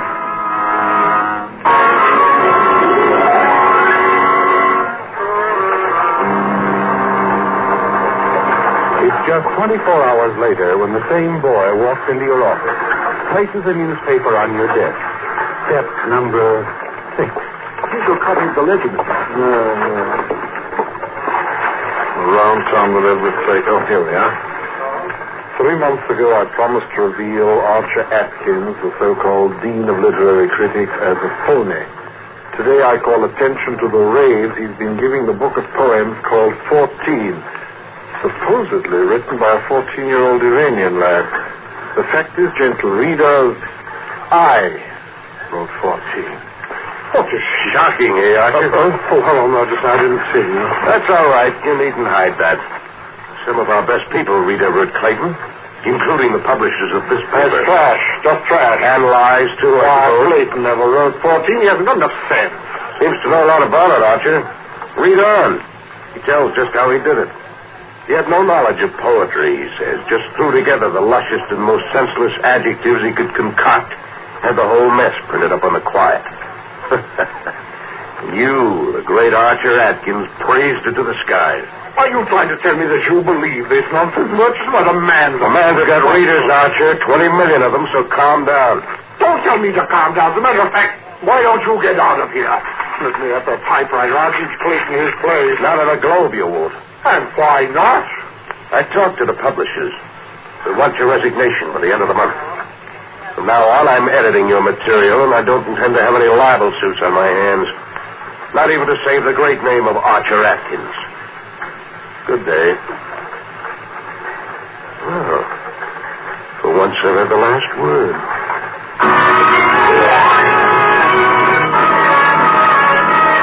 Well, Archer, a turn you never expected. And it's even worse when you reach the Stratford Club and learn that you've suddenly been turned into a laughing stock. Archer, old boy, how could you? What was it now? I still feel the music, the poignant expression of an adolescent love. Sweetly agonizing emotions, part of every man's youth. I'm looking for a poisonous pain on your skull, my dear hand. Gentlemen, you hear? The great Atkins is no longer capable of using his cutting tongue. He must now resort to a cane.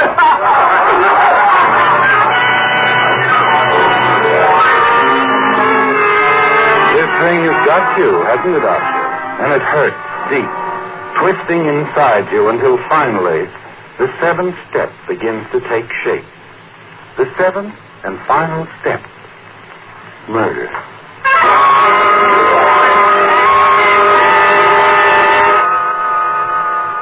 It's a frightening thought, isn't it, Archer? Frightening, but very clear. It's all there in your mind as you ride up to your luxurious suite in the elevator. Everett Clayton is a man of habit, one of them forced upon him by his health. You know all about that, Archer. How each evening at 7, a waiter brings a large glass of milk into his apartment. You smile as you let yourself into your rooms across the hall. tonight, that same waiter must bring you something as well. Hello, coffee shop. This is Mr. Atkins. I wonder if you'd send me up something, huh? Oh, I don't know. Something light, a chicken sandwich, perhaps. Oh, no hurry. Well, said you have a waiter coming to Mr. Clayton's rooms at 7. That's time enough, surely. Yes, don't make a special trip. Thank you.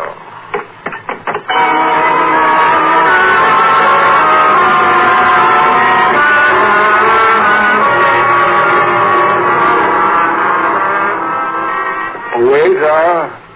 Yes, sir? You have a sandwich and coffee for me? Oh, yes, sir. But I was going to stop first at Mr. Clayton. Yes, well, come in a moment. I'll set it down there on the desk, will you? And I wonder if you'd do something for me. I tried to unlock a suitcase a moment ago, but I couldn't seem to turn the key. Would you have a look at it, please? Why, certainly, sir. Where is it? In the bedroom. Of course, if it's too much trouble. Not at all, sir. I have handled a lot of them. You hesitate as the waiter starts to cross to the bedroom. Then you turn quickly to the tray he set down on your desk. Before he comes back, you empty the contents of a small envelope into the milk intended for Clayton. You stir it hastily, and then return to your book. Well, I got it open for you, sir. That lock is sprung a little bit, though. Oh, well, I'll have to have it attended to. Here you go. Thanks for your trouble. Not at all, sir. Thank you very much. Well, thank you. You settle back in your chair now, giving the waiter time to deliver the glass of milk to Clayton. A few minutes later, you slip out into the corridor and down the hall. Stop outside of Clayton's door and listen. He's talking to someone on the telephone. Yes, I got your letter. Well, what did you expect me to do? All right. I promise I'll see them about it first thing tomorrow. Yes, I promise. Goodbye. You wait tensely after Clayton hangs up, hoping no one will come along the hall and find you standing there. A moment drag by. What is he doing? Isn't he ever going to pick up that glass? And then...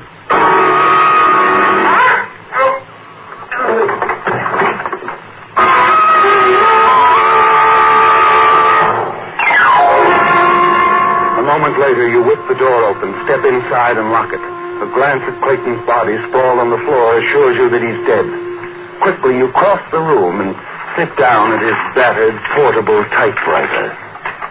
To my dear mother, comma, my sister, comma, and gentle readers, colon. It isn't often that a man gets the opportunity to write his own obituary. Period. Believe me, comma, this isn't easy, comma, but I've been ill for some 10 years now. You type rapidly, Archer, because you know exactly what you want Clayton's suicide note to say. It includes, above all else, a confession. One in which the dead Everett Clayton will admit to the world that he perpetrated a deliberate hoax against you. His note tells how he lied in claiming to have written the verses in the book 14. How actually he simply dug up a number of anonymous ballads and revised them a bit. You put it all down, Archer, your way, but in Everett Clayton's style. And then you add his well-known signature. Just the two simple typewritten letters. E.C. Thanks, my dear Everett. We'll see tomorrow how your 20 million readers like this one.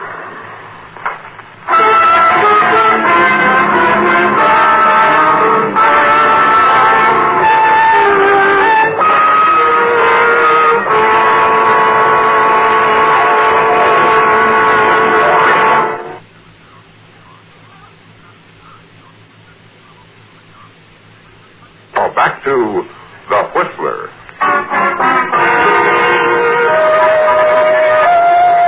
Well, the 7 steps have passed now, Archer. Everett Clayton is dead. But more important than that, the suicide note in his typewriter will put you back at the top of the heap. Yes. Murchison, your publishers, Hanley, and the whole literary world will have to admit who has the right to wear the critic's crown. You don't seem at all surprised at the police calling on you, Mr. Atkins. Oh, my dear Captain Foss, the moment the manager of this club informed me of Clayton's demise, I resigned myself to a round of dull questions. Naturally. You've known him all his life, grew up with him, sweet on his sister at one Anything time. else you want to know? I was an incubator baby, weighed 3 pounds, 2 1/3 ounces. I'm surprised you aren't more interested in the way Clayton died. I like to believe people, Captain. When I'm told someone is dead, I assume he's dead. Whether he was shot through the head with a cannon, threw himself into Mount Vesuvius, or was clubbed to death with the missing arm of Venus de Milo doesn't concern me in the least. Poison is more to your liking, isn't it? I don't know what you're trying to imply. Well, let's make it clear, then. How long did it take you to write that note? Note, Captain. The suicide note in Clayton's typewriter. Oh, do tell in verse, no doubt. It says Clayton never wrote those poems, that he stole them from some anonymous ballads.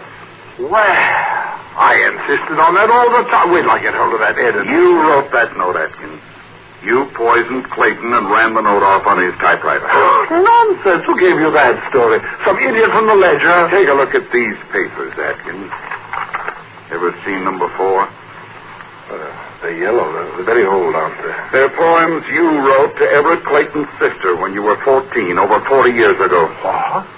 That book of poetry you reviewed was not written by Jafar Ahmed or Everett Clayton, but by Archer Atkins. Reviewed my own poetry. So it wasn't suicide, you see. Now, wait a minute. He still did it. It was a malicious trick. Now, listen, Captain. It wasn't suicide, Atkins. Because Clayton's sister blew up when she read what he did with those poems after she sent them to him.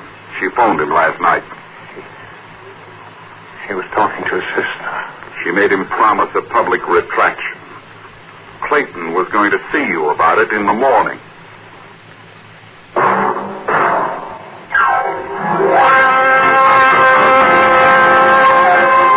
Join us again next week when once again the United States Air Forces in Europe presents The Whistler.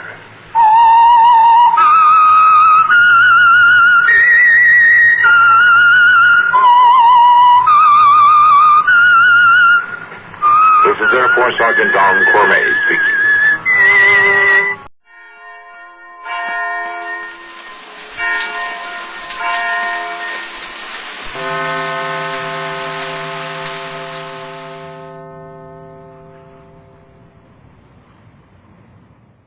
Oil program, The Whistler.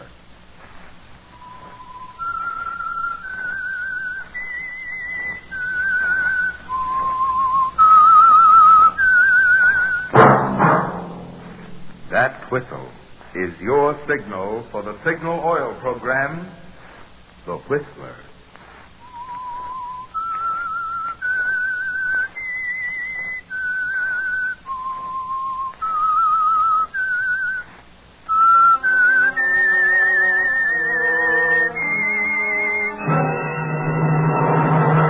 I am the Whistler, and I know many things, for I walk by night. I know many strange tales hidden in the hearts of men and women who have stepped into the shadows. Yes, I know the nameless terrors of which they dare not speak.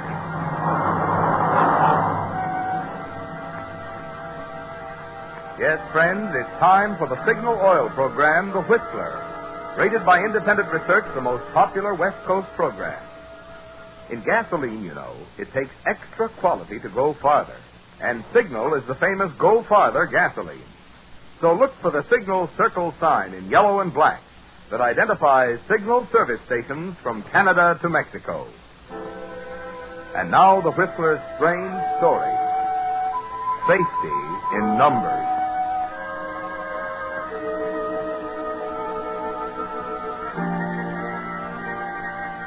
It was a calm night, almost too calm, with a thick mist hanging low over the ocean. In the distance, the occasional wail of a foghorn on the Mexican coast, A cold, lonely sound made Irene Thorpe glad his arms were around her. Thankful over and over again that there was someone in the world like Marty. I'm lost, Marty. So lost. Forget it, Angel. It won't be like this forever.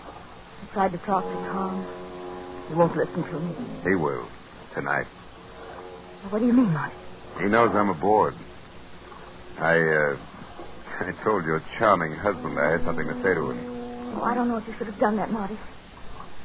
He won't listen to me. Now, please. Please, Irene, let me handle it, will you? You don't know him. You don't know the cold, steely way he can look at you. The way he can... Look, Irene, please. Let's not talk about it, darling. Let's just think about us, huh? All right, Marty. And I'm afraid. You do love me, don't you? Yes, so much. Well, that's all that matters now.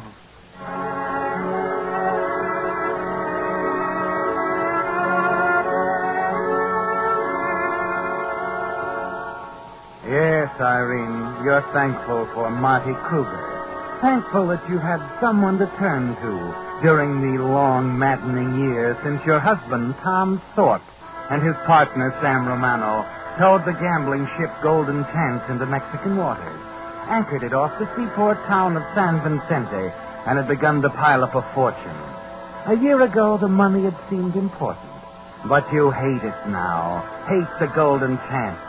And most of all, hate Tom Thorpe for making you a part of it. And even as you stand there close to Marty in the blackness at the bow of the vessel, you find it hard to shake the feeling that something is going to happen, that all your hatred is coming to a climax, soon perhaps, even tonight. Marty. Yes, darling? I'm scared. I'm still scared. Oh.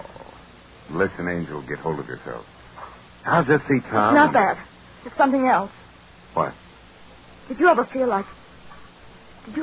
you could kill someone? Baby.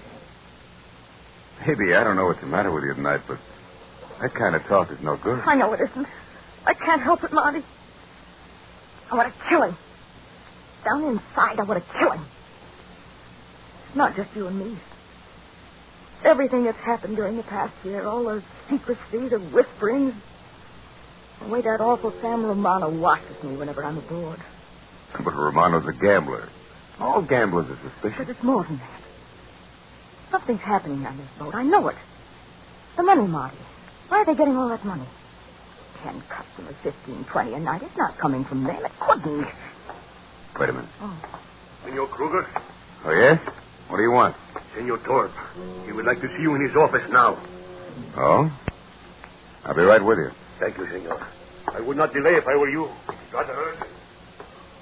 I'll be back in 10 minutes. Wait for me here, darling. Careful, Marty. You can't tell what he'll do when you tell him that his wife is in love with you. I'll handle him, baby. Hey, how about one more, huh? For luck? Oh, Marty, darling. No. Yeah, I'll be back in 10 minutes, Angel. And from here on out, we've got a lifetime together.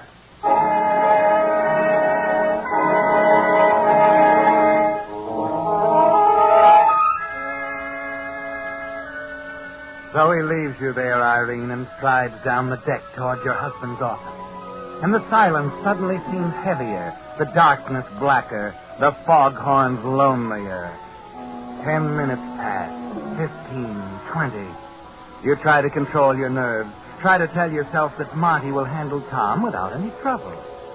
But as you glance at the watch on your wrist, your hand shakes so the figures blur, and at the sound of the ship's bell, you jump as if someone had reached out for you from the darkness. 11:30, Irene. Marty has been gone more than a half hour. You can't wait any longer. You won't wait any longer. You light a cigarette to calm your nerves, and then you walk quickly back along the deck to Tom's office.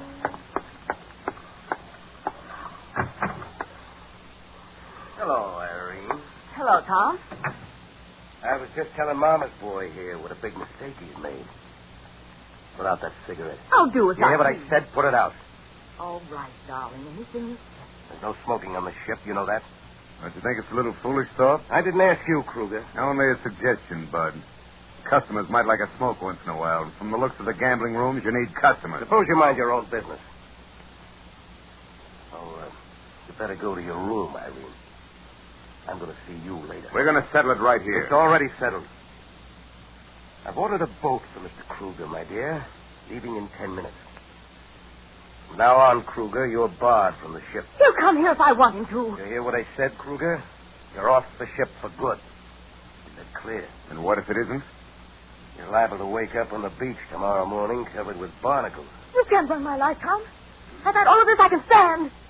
Oh. So you want to switch onto another track, huh? Well, you won't, baby. You're on this one till the end of the line. Maybe I've got something to say about that. You better go, Marty. All right. But you're coming with me. She's not going anywhere. Come on, Irene. You hear what I said? Sure. But I just don't agree, that's all. You know, I don't like you, Kruger. I'm afraid I'm going to have to mush you up. Yeah, that wasn't smart, so it wasn't. No. Irene, listen to me. No, don't do it. Irene!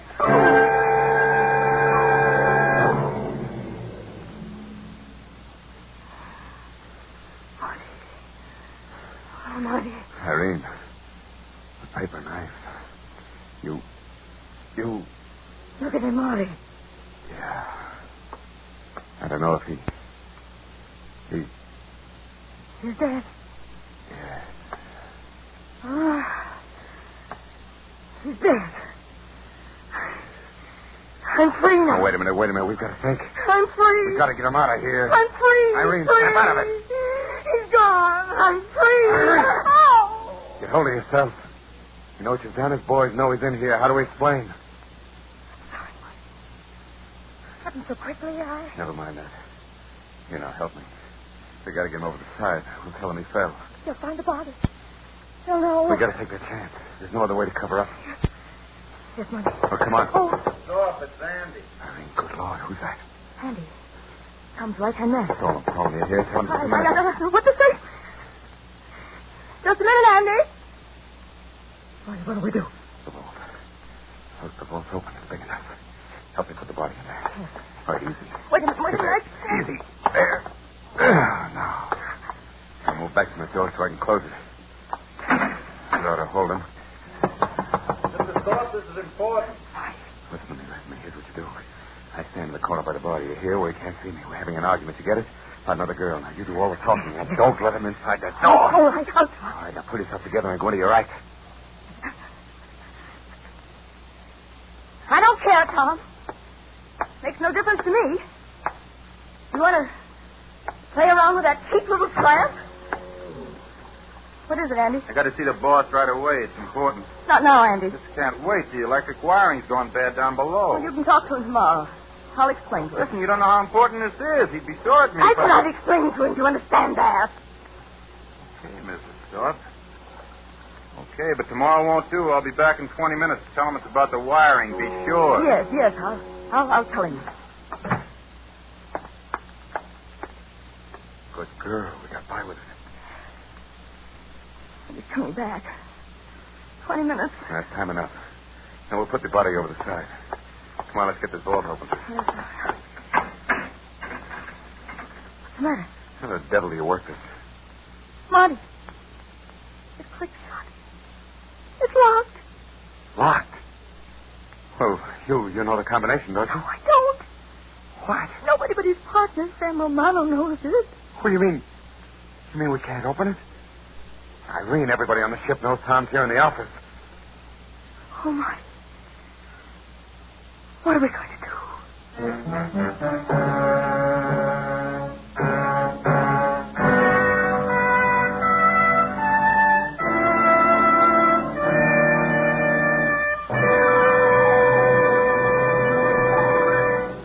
With the prologue of Safety in Numbers, the Signal Oil Company brings you another strange story by The Whistler. On last Monday's program, I read you a letter from a Whistler fan who decided to test the mileage of Signal gasoline for himself.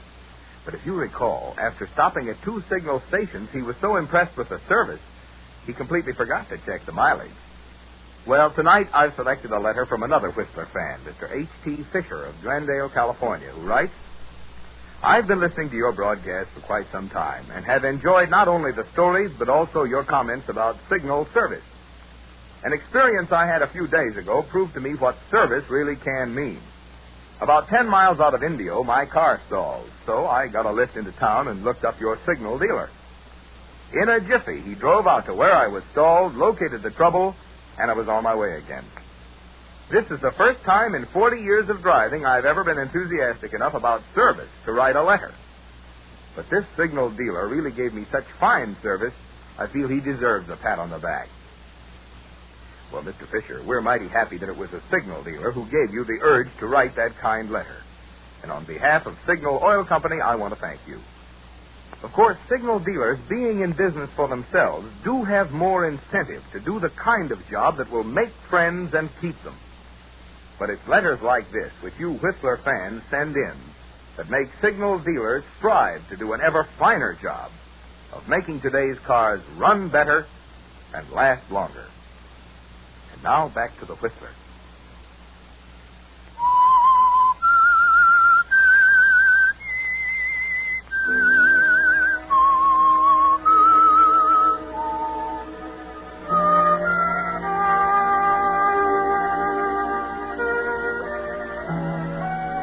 It all happened in a flash, didn't it, Irene? The feeling of foreboding that swept over you when Marty was called into your husband Tom's office. The quarrel, your hand on the knife, and then Tom's body on the floor at your feet. Somehow, all through the past year, you felt that the secrecy, the suspicions, the whisperings aboard the gambling ship Golden Chance would lead to violence. But you didn't quite think it would leave you in a predicament like this. But you have to face it, Irene.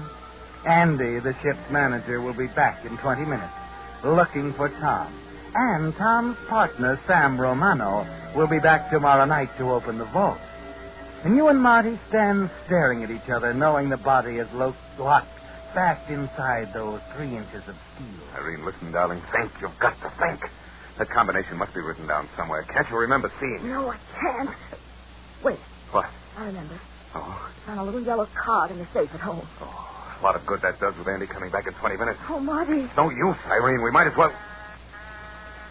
What's that? Take this. Someone's calling Tom. Oh, that's right. No, I better. Yes? The boat you ordered, Mr. Soap. It is alongside, waiting. What? Oh, all right. Thanks. I'll be right up. Baby, there's our answer to everything. The boat Tom ordered for me. Mother, you going to try? Sure. I'll wear his overcoat and his muffler. As far as they know, he's leaving the ship. Now, you carry the ball if we meet anybody. Oh, Marty, Never mind that now. You're a good actor a few minutes ago. You've got to do it again.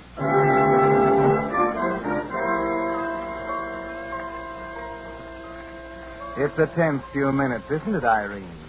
Hurrying out to the boat deck, Tom's overcoat up around Marty's face, the hat pulled low. You make it to the water taxi. And during that long ride to the mainland, you're thankful it's a foggy night, that the pilot isn't interested in his passengers.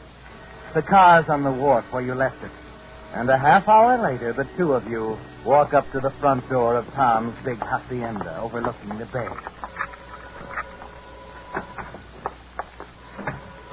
Better answer it.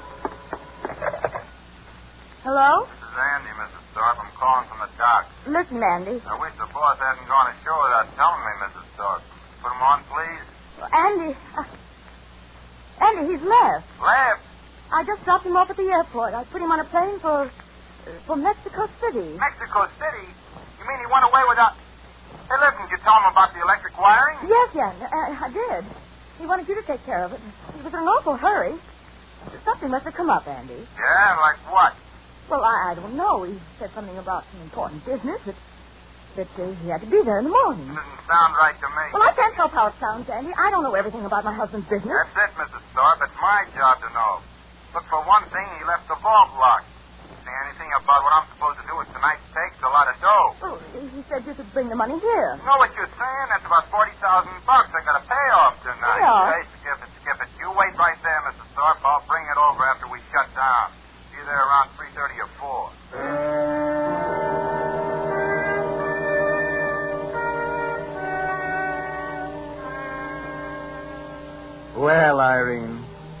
know you can't go back to the gambling ship now, can you? There's nothing to do but sit and wait for Andy. Stare at Marty, light cigarettes, put them out, pour drinks, and forget about them. Stare at the little yellow slip of cardboard with a combination to the vault on it until you can repeat them backwards and sideways. And then finally at 4 a.m. Tired. All right, baby. Get rid of him fast. I'll wait in the other room. We'll get back out to the ship as soon as he's gone. Take a drink. I got it. Go on. Oh, sorry to lean on the bell like that, Mrs. Thorpe. Thought maybe you'd fallen asleep. I am tired. You know, I still can't get over the boss pulling a trick like this, leaving without telling anybody. He's been acting strange lately. I hadn't noticed it until tonight. Did he say anything to you on the way home? Not much. He's awfully tired, I guess. And still he piled right onto a plane without getting a night's sleep, eh? Nothing makes sense, does it? I don't know, Andy. I only told you what I know. I was just wondering what Sam Romano's going to say when he finds his partner ran out. What do you mean, ran out? That's something you wouldn't understand. Okay, Mrs. Thorpe, here's the cash. Orders is orders. You're sure they're his orders? Oh, of course. Wall safe's right over there. I left it open for you. Okay, awful screwy, though, leaving $42,000 in a sardine can like this. It's all right, Andy. Just close it and give the knob a whirl. No one will know it's here. Just does, huh? All right. That does it. Meet you here in the morning, Mrs. Thorpe, so we can go down to the bank together. Fine, Andy. I'll be there. Sure. But let's not kid ourselves, Mrs. Thorpe. This stuff about a business trip in Mexico City's as queer as a $3 bill. I wonder what Romano's going to think. Oh, well, I'm sure he'll understand. Don't worry about the money. No, and don't you. You see, just to be sure, I'm posting a few of the boys outside. They'll stand guard for you, Mrs. Thorpe, so no one can enter or leave the house without being seen. Night. Andy, Yeah? Nothing. Good night. Night. Oh. Marty, did you hear what he said? Yeah. We can't leave the house. We've got to wait. But what about Romano? Get him in tomorrow night. If we don't get to the vault before he does. We will. Now, look, I was thinking while Andy was here. We've got to slow down, baby. We've been going too fast. Now, we're safe as long as that body's locked in that vault. Hey. Oh, Marty. I know, Angel, I know. We're on the spot. We're going to make it. You could have walked out on me, Marty. No, baby. I'm with you all the way. Oh, kiss me, Marty. Kiss me. Oh, Marty, maybe you should try to sneak out and get to this ship right now. With Andy's watchdogs around the house? Not a chance. Besides, I'd never get aboard without you. Now, look, darling, just concentrate on playing that bank routine right tomorrow morning. The rest we'll take care of when we come to it.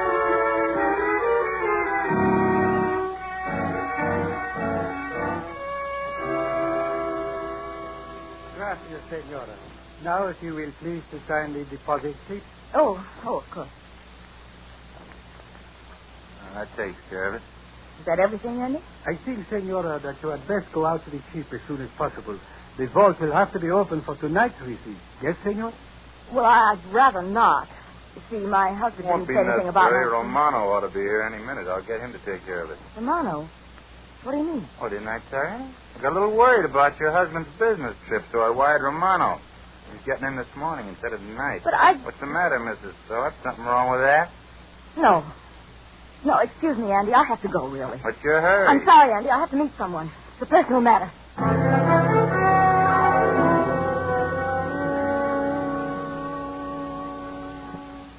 Hello? Marty, I had to call. What's the matter? We can't wait till tonight. Romano's here now. Romano? Well, he wasn't coming I tell you, he's here.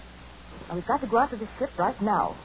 I'll meet you at the dock in an hour. Wait a minute. We can't go out there in broad daylight. There are boats going back and forth all the time with supplies and things. The gambling deck will be closed up.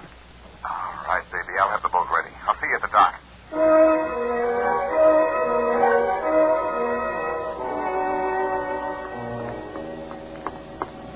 Marty. Irene, I thought something happened to you. I drove as fast as I could. Well, hop in. I'll get the lines. Never mind that, senor. What? Marty. You will please turn off the motor and step onto the dock. Wait a minute. What's this all about? Please, senor. You only implicate yourself further when you present arguments to the police. Yeah. Guess you were right about Romano. We have discussed the matter at length with Senor Romano. And that, of course, is why we must take you into custody. I don't know what you're talking about. I am talking about your husband's unfortunate accident. Now, you will both come without trouble. Yes?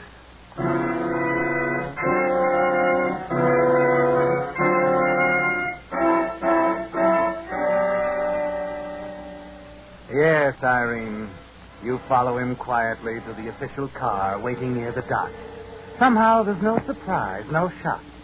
You knew from the first, from the moment you looked down at Tom lying dead on the floor of his office, that you wouldn't be lucky enough to get out of this. When you arrive at the police office, there's no browbeating, no questioning, just a series of Mexican formalities before you and Marty are sent to separate cells to think it over.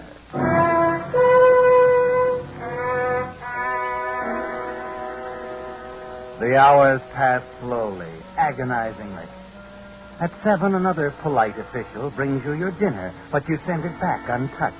Lie down and try to sleep.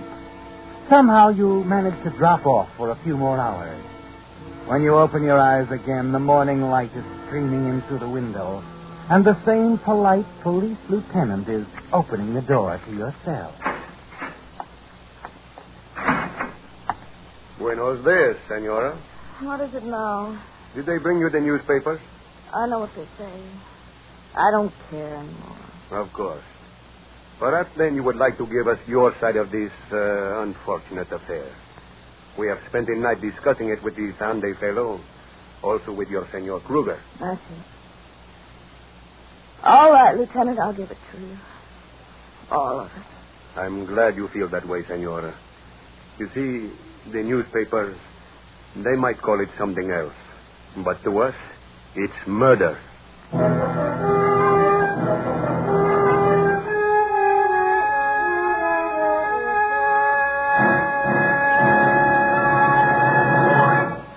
The Whistler will return in just a moment with the strange ending to tonight's story. At the beginning of these programs, you've heard me say in gasoline, it takes extra quality to go farther. And, of course, if you've lived out west any length of time, you know Signal is the famous Go Farther gasoline. But perhaps you're one of those folks who like proof. So I'd like to take just a moment now to explain what those qualities are that make Signal's good mileage possible. Look at it this way. If a gasoline gets extra efficiency from your motor, it naturally helps you get extra mileage, right? Well, when science increased the power of today's Signal gasoline, they also gave you quicker starting, faster pickup, and quieter, higher anti-knock. And it's because of this improved performance that you now go farther than ever with Signal gasoline. That's why Signal says, check your speedometer for the best yardstick of gasoline quality. You'll find it does take extra quality to go farther. And Signal is the famous Go Farther gasoline. Now back to the Whistler.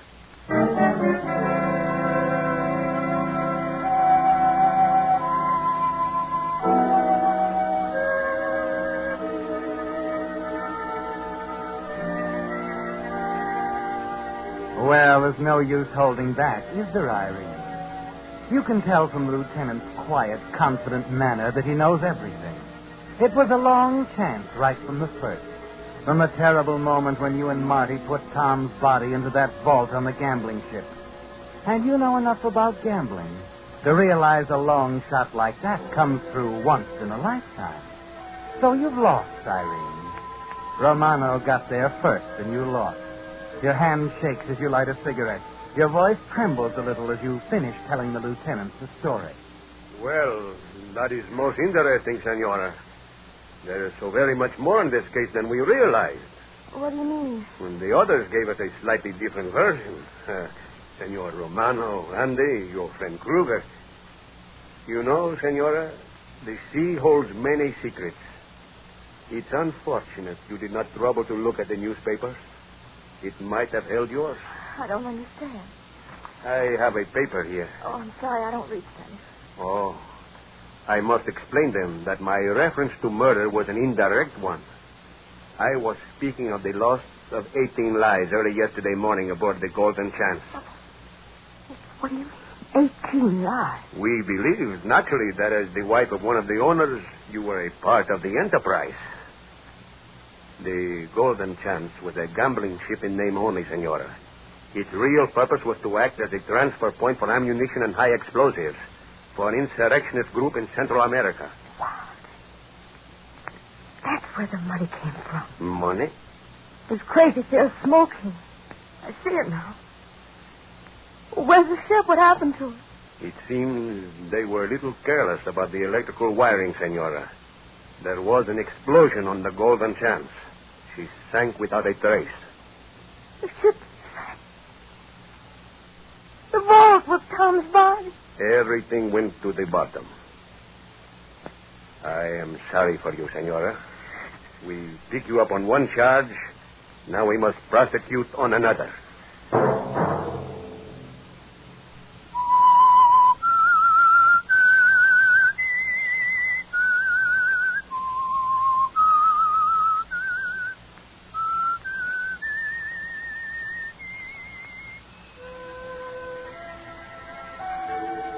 Let that whistle be your signal for the Signal Oil program, The Whistler, each Monday at 9.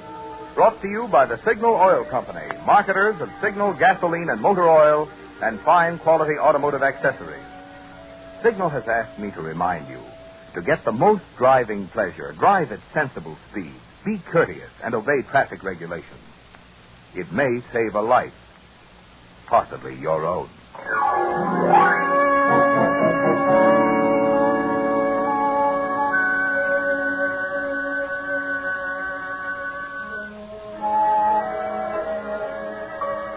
Featured in tonight's story were Lurene Tuttle and Gerald Moore. The Whistler was produced by George W. Allen, with story by Brian Thorne, music by Wilbur Hatch, and was transmitted to our troops overseas by the Armed Forces Radio Service. This is Marvin Miller speaking for the Signal Oil Company.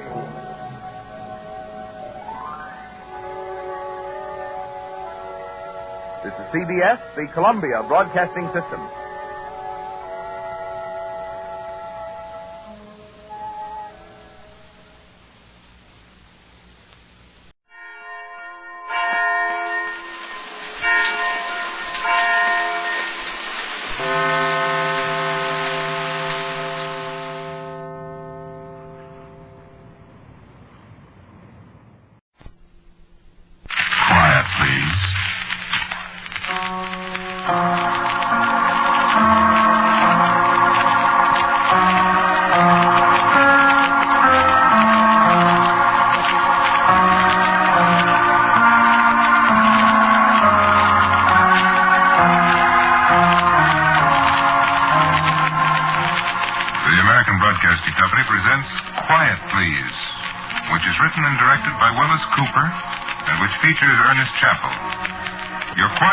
Story for tonight takes its name from the title of the series, Quiet, Please.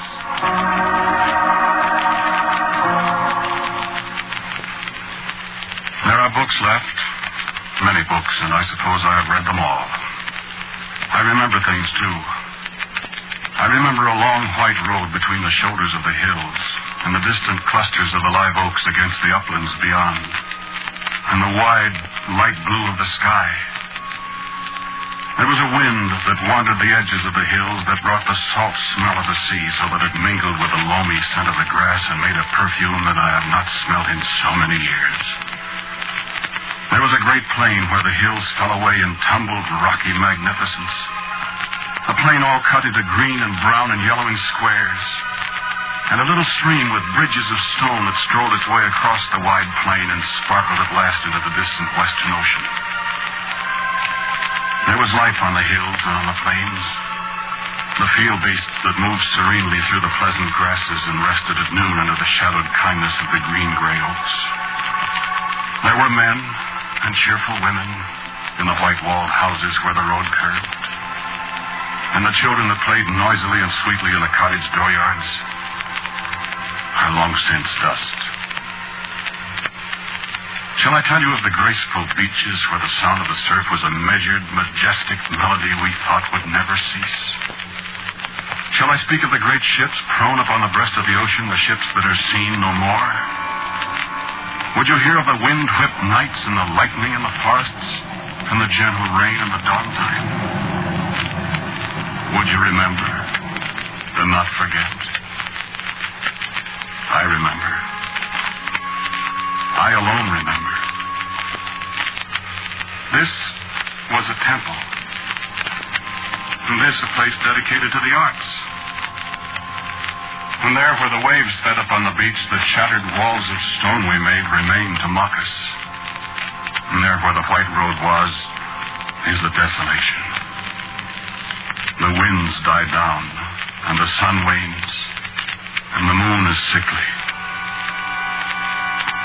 Yet I remember the lights on the hillsides and the stars above them wheeling their ancient way across the sky.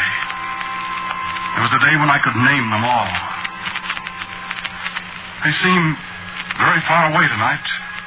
Antares and Betelgeuse and Aldebaran, Arcturus and Vega and Procyon. In these days, Orion, the mighty hunter, draws away from us, and the glory of Berenice's hair is dimmed in the heavens. I would welcome the sound of the thunder again on the horizon, but all the manifestations of nature are ended, and only the twilight of eternity remains above the bleakness. I would welcome the voice of a hungry wolf even this night, or the hiss of the serpents that once we hated, that once we trampled upon. I would welcome even the voice of old Krog and listen with delight, and laugh happily to hear him tell again the schemes he dreamed that brought us to this end. It is true that men cannot live without wars amongst themselves. Why should not we be the ones to win the war? Every man plots against every other, and men speak of honor and laws and fair fighting. But if a war is to be won, then do away with fairness and honor, and let us win and be the masters, and they the slaves. Yes, I could laugh to hear that voice, and to see those hard black eyes glitter again in the light of the little lamps. I could take old Krog and lift him up and say, look upon your work, old Krog, your work and mine and the work of all of those who could not live without wars. But Krog is dust and may not speak. And for a little time while I live, the dust shall speak its final words to those who would listen.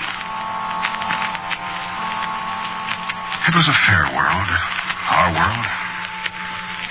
And I would not have you believe that all who dwelt in it were like old Krog, plotting wars and seeding the countrysides with discontent. We knew love, too, and all the virtues.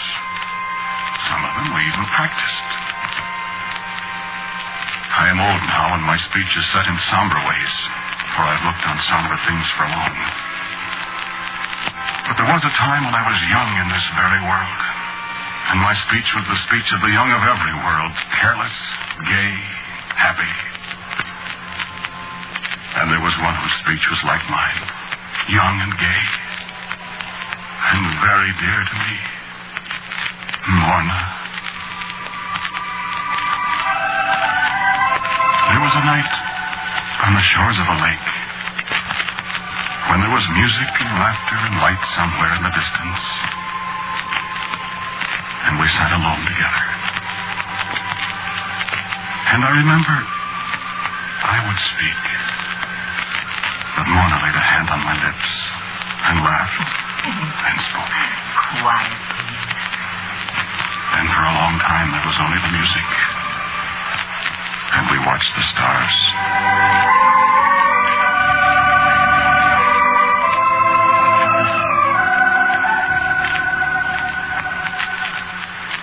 Thor, you love me. Silly question. Do you?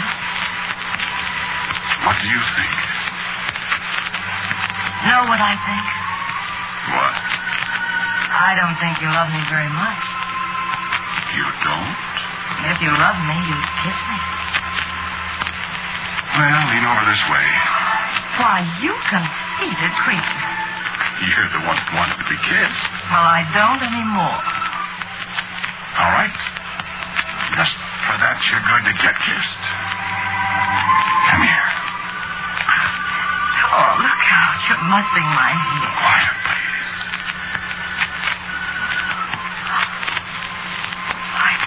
Oh, you do love me. I just aren't any words to tell you, Mona.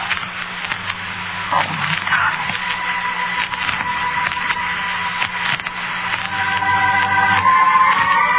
When the music began again, and we sat silently, and the stars moved above us. The stars are so beautiful tonight. They're not all stars. What? What are they then? Some of them are planets. Oh, Marty. Sure. Thor, do you suppose there are people in some of the other planets? Probably. Earth. That's the nearest one, isn't it? I think so. Do you suppose there are people there? I wouldn't know.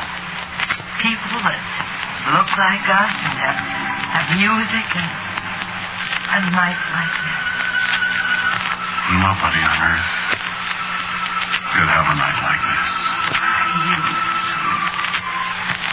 No, I mean it, Thor. Do you suppose they have houses and automobiles and wonderful stores like ours and they have babies like we do and everything? And they're probably 80 feet tall and have 6 arms and 69.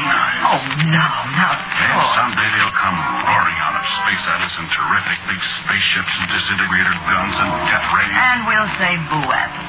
And they'll all turn around and go right back where they came from. Maybe they will. And maybe they won't. What would we do if they invaded us from Earth, Thor? Fight?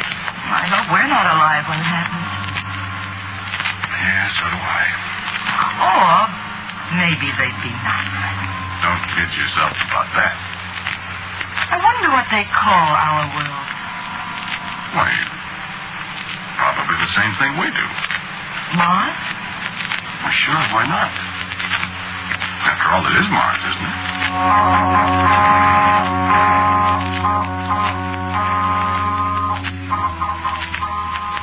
No, we were not 80 feet tall either. We did not have 6 arms or 16 eyes, and we didn't dream of conquering your world either. We were like you. We were human beings, too. And we lived and loved and worked and died. Very much as you do. Look upon your own Earth if you would see us as we were. Stand at your window tonight and look out upon the lights of your fellow beings' homes. Look upon the faces of your sleeping children and see the reflection of ours. Let your mind's eye wander across your oceans, beyond your mountains. See all the lights of the world and its darknesses and the sun rising again beyond. Let your thoughts dwell upon the people of your Earth, and you shall know us as we were. Neither happier nor sadder, neither better nor worse. Old Krog, the prophet of war, muttering away of disaster, might be one of your own. Morna, with her golden hair and her laughing eyes, might be the girl you passed unseeing in the street this afternoon. And the triumphal arch to a long-dead general brooding above a little park in the city where children race and shout might be the one that stood in the city in another world, 100 yards from where I speak to you. And here, no stone remains upon another. Old Krog has said that wars are inevitable. Have you found it so? In the years when I was a reporter for a great newspaper, I sat in his study and heard him speak to us, and through us to all our world. Is written from the standpoint of the winners of the wars. And thus wars are essential to the progress of the race. Had our enemies won in the last war, then their cause would have proved the just one. And we, by losing, would have been in the wrong. For future events would then have shaped themselves upon the basis of their winning. And the decision would have been irrevocable. Future history would be changed. Our nation's bid for leadership forgotten. And thus it will always be. Then there was silence in the room for a little time. And at last I spoke. Dr. Krog, I said. Dr. Krog. Well, son? Dr. Krog, 50 years ago we fought a war. Were we right? We won. And by winning, we charted the course of history in the 50 years since. Had they won, the last 50 years might have been very different. And which is right? What is right, son? And what is wrong?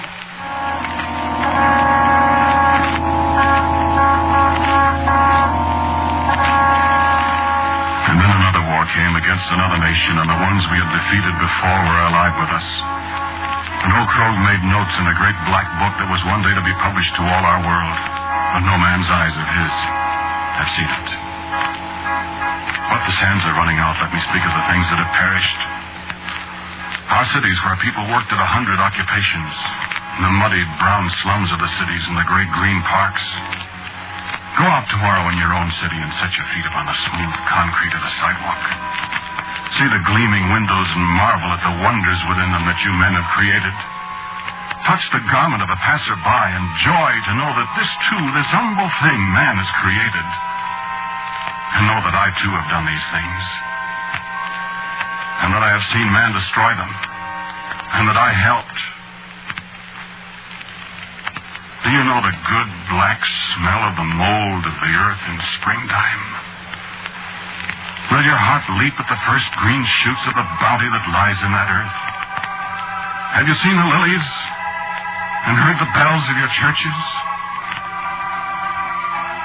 The bells rang in my world once.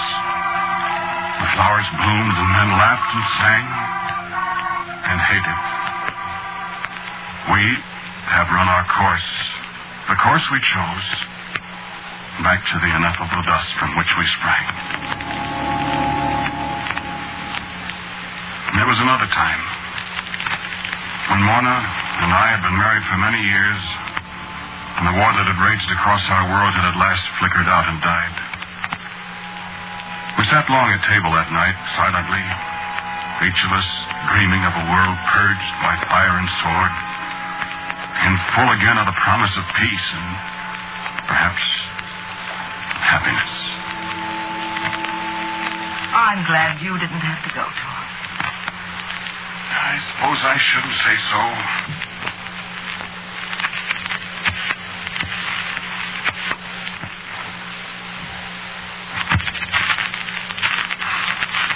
But I am too. You're not a coward, Tom. I don't think I am, Morna. But now we can get started all over again. Yeah, we need so many things we haven't been able to get. I can hardly wait to go shopping. I bet. Well, at least we can afford them. Some of them. It's just a shame, isn't it? What? I hate those people. The things they've done to us. All those boys dead and our city smashed. Well, they lost the war, though. And we killed plenty of them. Yes, we did. We should have killed them all. Quiet, please, dear.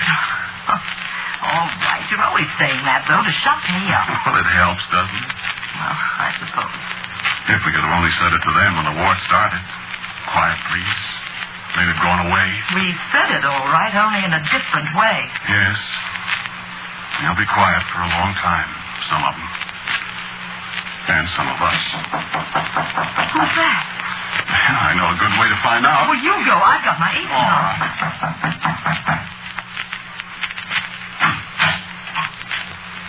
Well, hello, Thor. Dale. Why, you... Dale, when did you get back? Just now. Who is it, Thor? It's... Hi, Warner. I'm home. Oh, Dale, you walked Oh, sure. Hey, don't break my rib. It's great to see you, boy. Oh, it's what... Oh, excuse me. Well, I wondered when you were going to pay attention. Well, I was so glad to see you. I'm sorry. Well, I want you to meet my wife. Dale, how wonderful. Why, you old son of a... Ray, this is my sister, Morna. How do you do? And her husband, my brother-in-law, Thor. How do you do? Why, you darling. Oh, bless. Thank you. Thank you. It's so nice to know Dale's people. Well, come in. Come on. Come in. Oh, I'm so glad to see you, Dale. And Ray. Go ahead, Ray. Thank you. We haven't heard from you for so long, Dale. We were beginning to get worried. Oh, I was all right. Didn't get a scratch. Huh? Say, face looks about the same. Where's old Shep? He died last summer, Dale. Oh, I'm sorry about that. He was the greatest dog in the world, Ray. Well, sit down. Sit down. Have you had supper? Yes. Sure. Wouldn't you like some coffee, Ray? Oh, I would love it. I'll make some fresh. No, that will be fine. Oh. I'm finding it hard to get used to coffee again. Well, how was the war, Dale? I got all the war I want. Oh, the coffee, dear. Thank you, sister. Oh, God. She hasn't had much coffee the last 7 years. What? Why, you poor thing. Why not, Dale? Why hasn't she had coffee? You had better tell them, dear.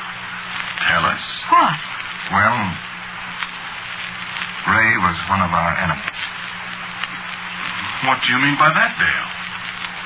Was she? Yes. Shall we go, dear? Thanks for the coffee, Mona. Torp.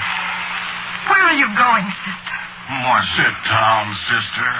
Do you think I'd throw my brand new sister-in-law out of my house? Come on, let's go make some fresh coffee. Lots of it.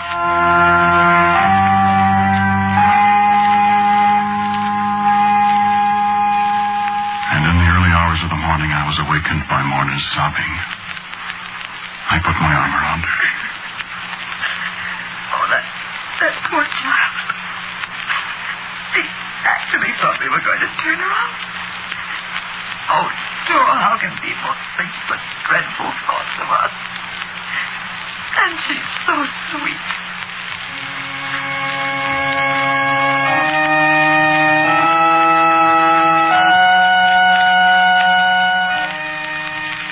No, I have never solved the problem either. Why people can love individually and hate collectively. And the children of Ray and Dale were very dear to me.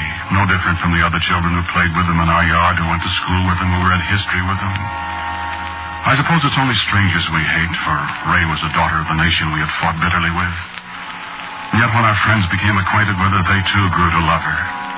And some of those who wept most bitterly at her funeral were the ones who at first had pointed her out as the enemy woman. Well, Krogh said wars are inevitable. Perhaps they are. There has never been a year in all the 1,000 centuries of our recorded history when there has not been a war in some part of our planet. And always history told us men have been striving for a means to end it. A war to end war, they said. A war to end war. They achieved it. They ended everything.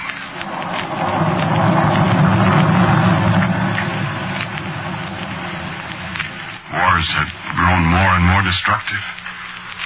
And at last men laid wicked fingers upon secrets that were not for men to know.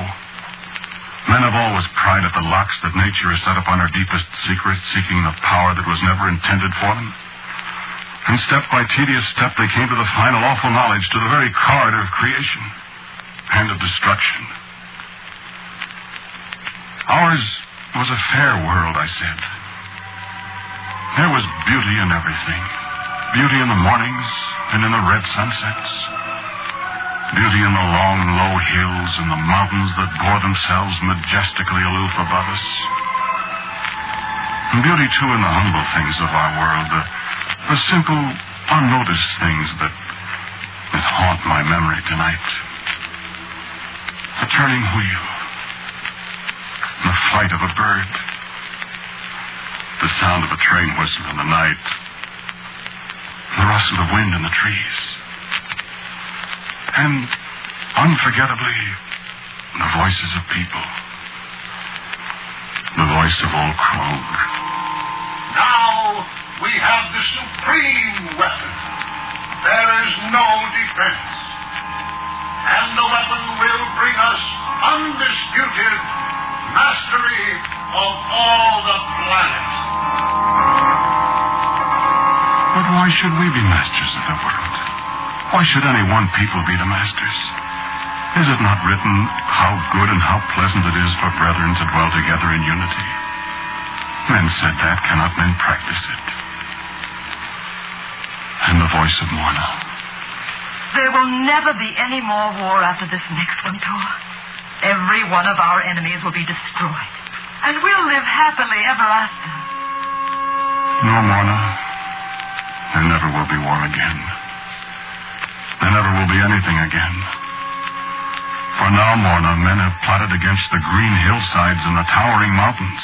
They have declared war upon the flowers and the grass and the forests. They have made our planet an altar on which to sacrifice us all. And the voice of Dale. I'll not go to war again. If they bring it to me, I'll fight. But they'll have to bring it to me.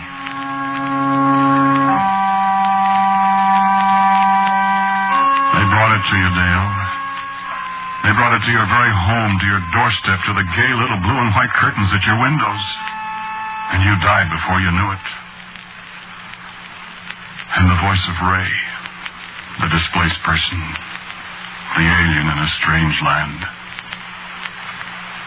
Who is my enemy now? Dale was my enemy once, and you, and Mona. And now you are my own people as surely as if I had been born among you. Who will be my enemy when this new war is done? You will have no enemy, Ray. For there will be none left to hate or to love. Fortunate for you that you died before the war came. Your last sight was of the faces of those who loved you. And my own voice speaking to you at long last. Remembering the thoughts we had of you, of towering 80-foot giants swarming down upon us out of the cold black reaches of space, seeking to prey upon us and conquer us and at last destroy us. Did you have thoughts of us as demons, too? Did you think because we were another world, we must be monsters ravening for your blood? We were not. We were people like you. Older, perhaps, but with the same instincts you have, the very same. We gloried in the summertime and the white winters. We loved individually and hated collectively as you do. We lived. We fought. We died. Your astronomers have watched us for so many years, speculating on the possibility of life here. Well, there was life. Great cities, wide, peaceful farms, tall dams holding back the might of great rivers, great deserts flowering in the spring with all the dazzling lavishness that can be packed into a brief span of life. We had rivers and oceans and lakes, forests and deep valleys, great monuments to our dead giant buildings to house our living. We had music and books and great schools and statesmen. Your astronomers tell you of the canals that cover our planet. I saw those canals created. I saw the solid earth splash and boil beneath me. I saw the mountains melt into rivers of molten fiery stone. I saw the great tawny mushrooms of cloud erupt from the floor of the ocean. And I smelt destruction near at hand. Yes, there will be no more wars on our planet. There is only silence and cold and dust that was once a people and a civilization. There is only one man, I, Thor, the last man of Mars, to say the last words. The two moons that circle our planet are rising now, Phobos and Deimos, fear and madness. Death himself marches back to the black draped cavern, and he pauses beside me to lay his icy fingers upon my arm. This is the end of a world and a people that you might have mistaken for your very selves. Honor us at last with your silence at the end. And pray, friends of Earth. Pray not for us, for that is too late.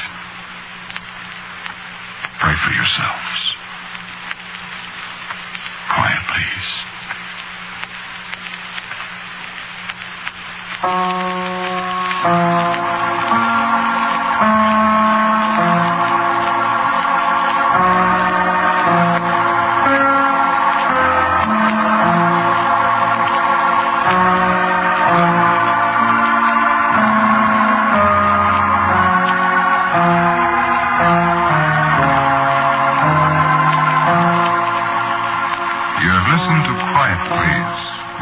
And directed by Willis Cooper. The man who spoke to you was Ernest Chappell. And others in the cast were Floyd Buckley as Krogh, Vinton Hayworth as Dale, and Lotta Stavisky as Ray. Morna was played by Claudia Morgan. This is Ernest Chappell. Music for Quiet Please is by Albert Berman. This present series of Quiet Please comes to an end with this broadcast after more than 2 years. We've enjoyed bringing these stories to you. Thanks for your comments. My personal gratitude to my friend and associate Bill Cooper for his writing, counsel, and cooperation. Here he is, Bill Cooper.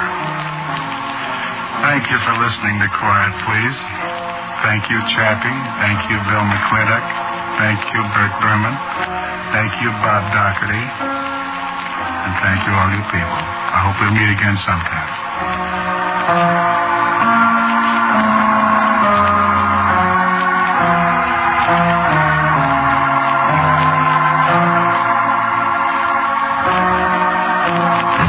The Quiet Please theme is based on the second movement of the César Franck D minor symphony.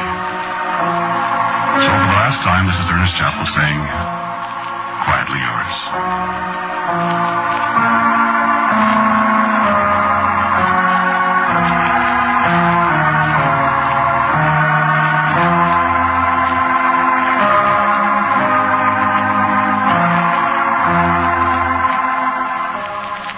This is ABC, the American Broadcasting Company.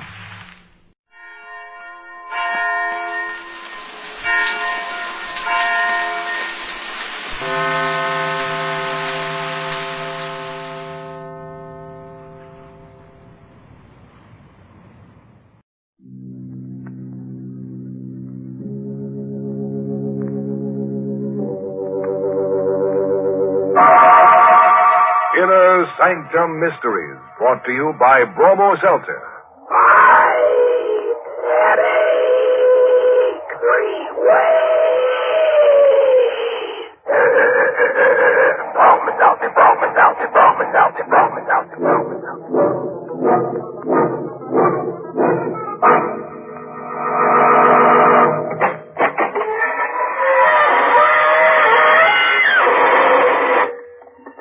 Good evening, friends of the inner sanctum. This is your host bidding you welcome through the squeaking door.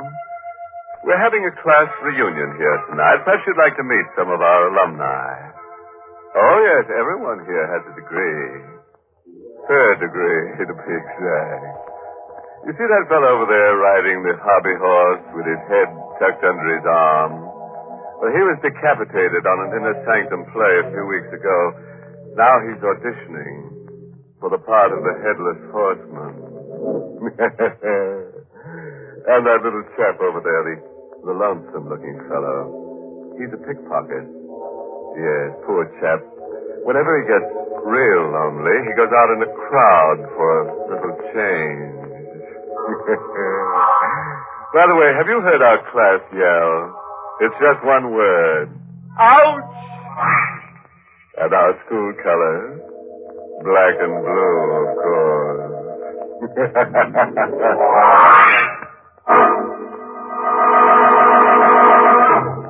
Tonight's Inner Sanctum Mystery, Till Death Do Us Part, was written by Emil Tepperman and stars Everett Sloan in the role of Joe, with Mercedes McCambridge as Nancy, and is presented by the Emerson Drug Company of Baltimore, Maryland, whose registered pharmacists compound Bromo Seltzer, the headache product that's both fast-acting and pleasant-tasting.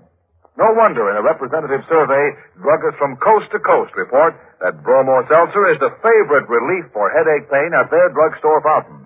In fact, 5 times as many of these druggists said that the leader is Bromo Seltzer. And now we can turn to a little matter of murder. Our story tonight begins on a pleasant note, with a honeymoon couple. But don't start to squirm. The unpleasantness will commence soon enough. Oh, darling, no. Just look at them. Joe and Nancy Page, married hardly 5 hours, and parked at the side of the road by the bank of the old mill stream, and whispering sweet nothings to each other. Oh, gee, Nancy, it's wonderful to be married to you. Oh, Joe. If the other clerks at Scott's department store could see us now. No, I don't want anybody to see it. I just want to be alone with you, Joe, for the rest of my life. I hope you don't mind spending our honeymoon in a tourist cabin instead of a swanky hotel. Oh, I love it this way, Joe. The stream rushing past, the moonlight shining on the bridge, the woods all around it. Oh, look. There's another car. They're parking on the bridge. He's turning his headlights out, too. They think they've got privacy. Guess they can't see us parked here. Look, Joe.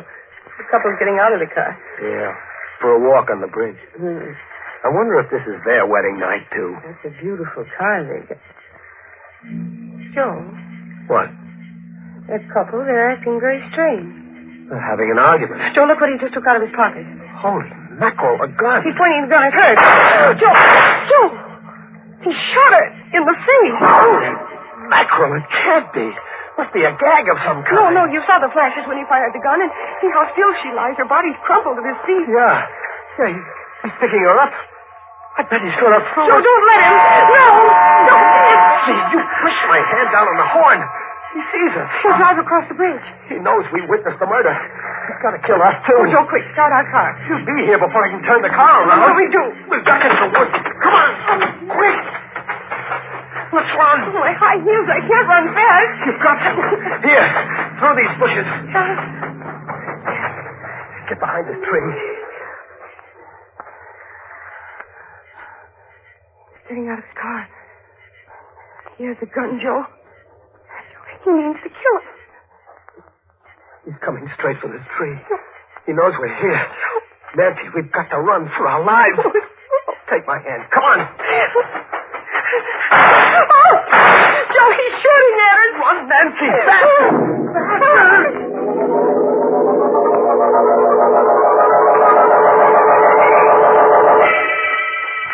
I'm tired, Joe. I can't go much further. We can't stop. He's close behind us. Is he gaining on us? No, but he's still after us. Oh, please, let's stop and rest. Not yet. I saw headlights up ahead. Maybe there's a road. If we can only make it. Joe, I'm through. I can't go anymore. Nancy, look. Through the trees. The road. Come on. One last sprint.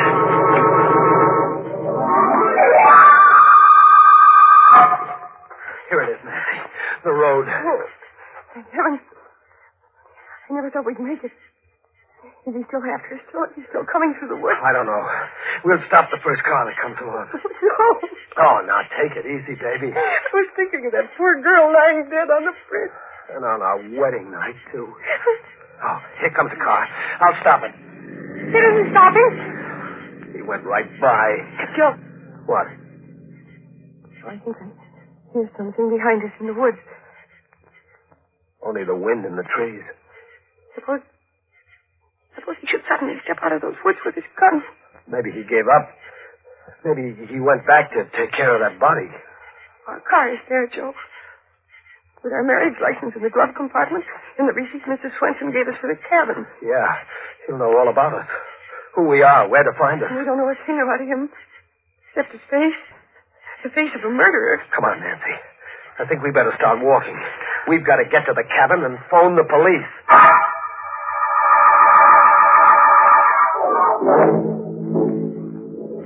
How much further, Joe? It's just around the bend. Johnny, I'd like to lie down and sleep right here on the road. A fine way to spend a wedding night. Darling, look. We're there. Swenson's cabin. Yeah, they're all dark. Everybody's asleep. We'll have to wake up Mrs. Swenson. Use her phone. Joe. What? Look. In front of our cabin. What? Hey, that's our car. The murderer must have come here by another road to wait for us. I don't see anybody around. Maybe he's in the car. You wait here. I'll go and see. Oh, no, Joe, he'll kill you. Don't worry. We both saw his face. He's got to kill us both. If I go over there alone, he won't shoot until he knows where you are. But Now, take it easy. Stay back here in the shadows. It'll be all right.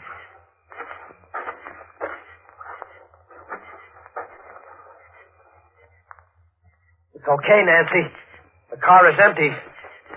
Maybe he's hiding somewhere close by. No, he must have skipped out. Why would he bring our car back? He wanted to get it away from the bridge. Don't you see? He must have dumped that girl's body in the river, and then he took our car away. No trace. Oh, Joe, I'm scared. Maybe he's hiding inside the cabin, waiting for us. He'd be a sap. One shot would wake up all the people in the other cabins, and Mrs. Swenson, too. He'd never get away with it. Come on. We're going into our cabin and get cleaned up. Then we'll use the phone. The switch is right here. There, you see? Nobody hiding here. Holy mackerel. What is it? Over there. On the bed. Joe! It's the girl's body with her face shot away. Just like we saw her on the bridge.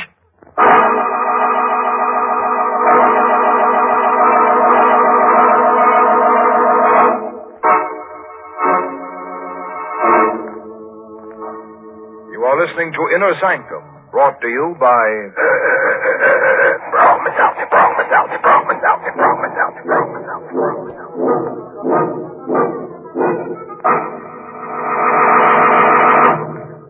From time to time on this program, you've heard from folks who told how they got speedy relief from headache pain by taking a refreshing glass of bromo seltzer.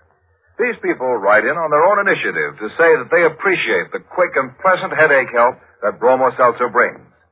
Recently, we received such a letter from Mrs. Katharina Eckerline of Schenectady, New York. Mrs. Eckerline said, One Sunday afternoon, as a young bride of 24, I went for a walk with my husband. On our return home, I developed a headache.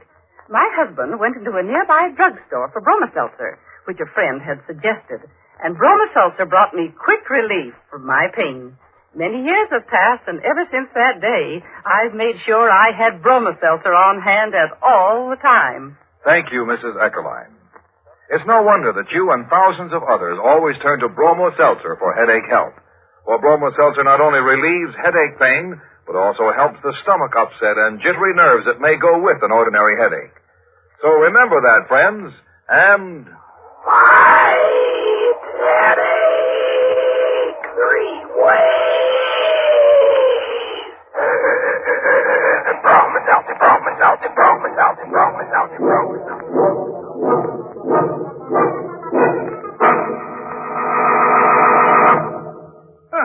Now we can return to that cozy little honeymoon cabin where Joe and Nancy found the beautiful corpse on their bed.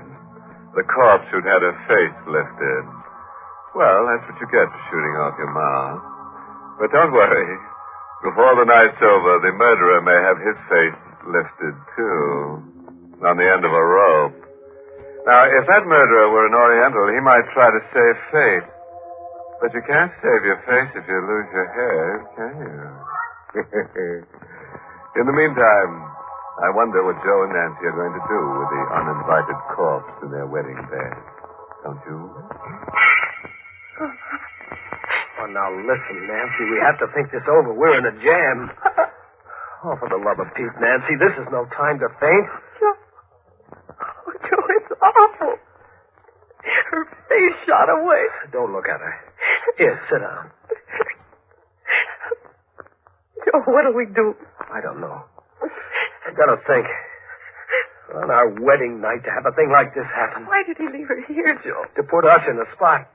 The cops will never believe our story now. They'll think we killed her. We killed her? Joe, we never saw her before in our lives. Nancy, we've got to get rid of her. What is... We've got to take her back to the bridge and dump her right back on the murderer. Oh, no. It's the only thing we can do. Suppose the cops come here and find her. They'll grill us for hours. They'll hold us for the inquest. It might take a week, 2 weeks. A fine way to spend a honeymoon in jail. Oh, I never thought of that. We've got to do it. We've got to take her back. That means we have to lift her up and carry her. I'll carry her, but you'll have to help. I couldn't. You've got to, honey. I couldn't. What must I do? You go out and get the back door of the car open, then I'll bring her out. Joe, they'll find us here with the body. Quick. Throw the blanket over. I'll see who it is. No, I can't go near her. Do as I say, quick. Try. Give me a minute. Who is it? It's I, Mrs. Swenson. This blanket is too short. Just a minute, Mrs. Swenson. Her feet are sticking out. Get those clothes out of the valise. Throw them on top of her. It's the best I can do. All right. Sit on the bed in front of her feet. Please hurry, Mr. Stone. Coming, Mrs. Swenson. Everything okay, Nancy? Yes. I feel faint. Bite your lip. Do anything, but don't faint now. Good evening, Mrs. Swenson. Good evening, Mr. Stone. I hope I'm not intruding. I saw your light, so I knew you weren't asleep yet. Yeah, we were just going to sleep, weren't we, Nancy? Oh, yes. I should have thought you'd been asleep long ago.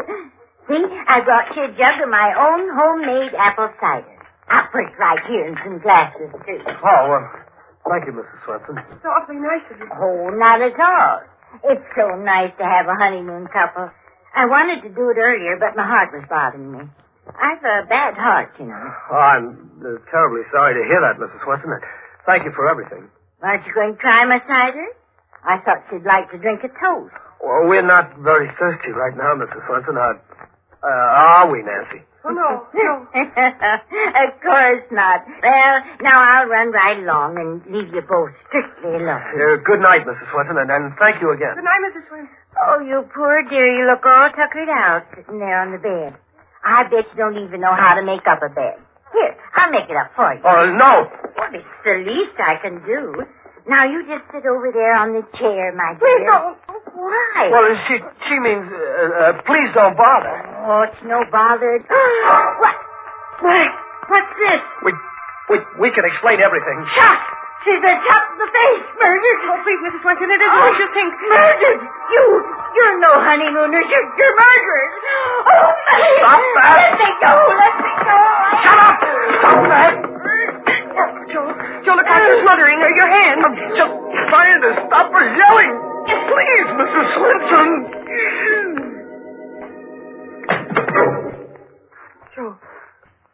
Joe, what happened? I don't know. She just went limp and slid down on the floor. Mrs. Swenson? Mrs. Swenson, are you all right? Joe, what is... She's dead. Joe, you killed her. Smothered her to death. I'm a murderer. Me, Joe Stone. A killer. We started out on our honeymoon. And now I'm a murderer. Oh, dizzy for a second. Joe, Ghost is trembling. Nancy. Why, she's dead. Look at her face. She's dead. And that one on the bed. We're in a jam, Nancy, in a jam. Oh, Joe, I wish I were dead. They'll hold us for murder, Nancy. It was an accident. You didn't mean to kill Mrs. Swenson. Yeah, but how will we ever prove that we didn't kill the other one, too? We'll never be able to find that guy with the black rose. The cops will pin the rap on us. Oh, take me out of here. I can't stand it.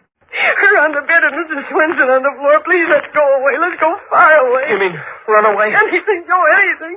But let's not stay here. I won't go to jail, Joe. I won't. Please take me away. Yeah, we'll get out. We'll keep going. Nobody knows our names. They can't trace us. Come on. Get the clothes packed.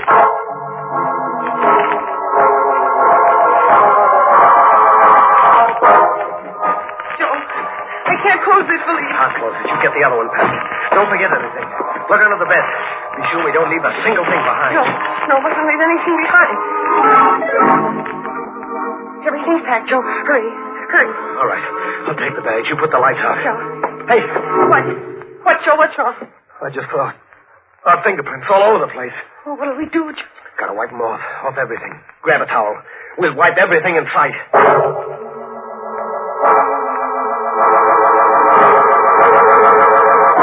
We wiped everything, Joe, I think. The bedstead. Yeah. Bathroom. Faucet. Yes. Doorknobs, dresser? Yes. Water pitcher? Yes. All right, that's all.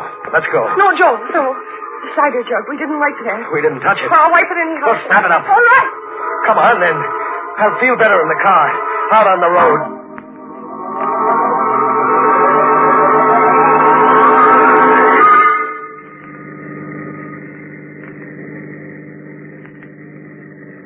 Joe, do you think we forgot anything? I don't know. I can't think. I'm numb all over. Oh, darling. Holy mackerel, Nancy. I'm a murderer, a killer.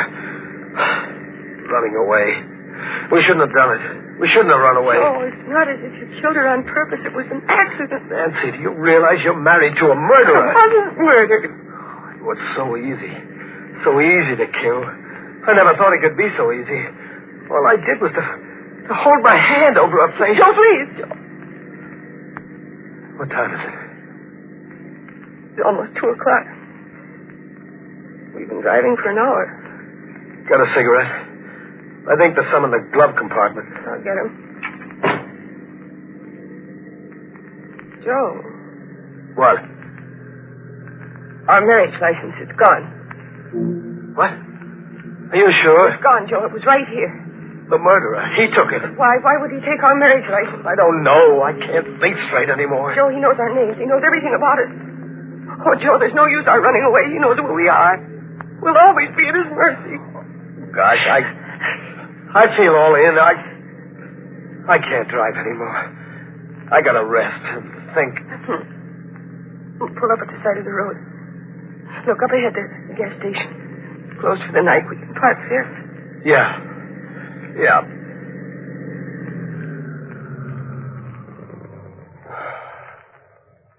Gee, I wish I could sleep for 100 years.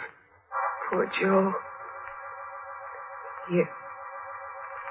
Put your head on my shoulder. The first night of our honeymoon. And maybe the last.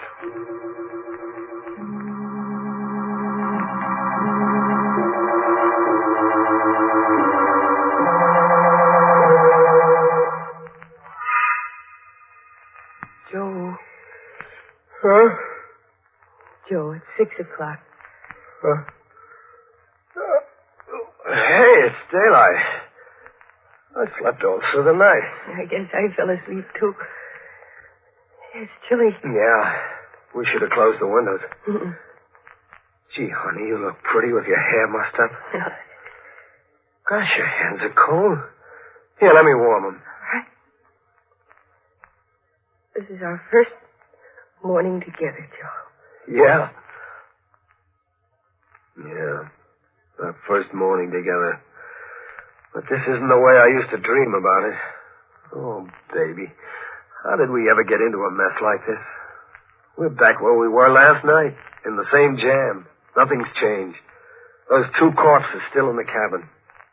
What'll we do? Joe, let's not think about it for a while yet. Let's go and find a place for breakfast. Our first breakfast together.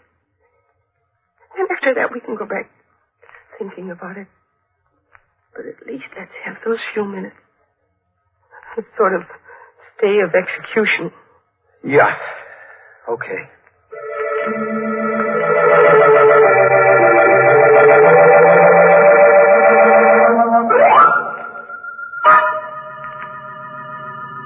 There's a place, Joe, a diner.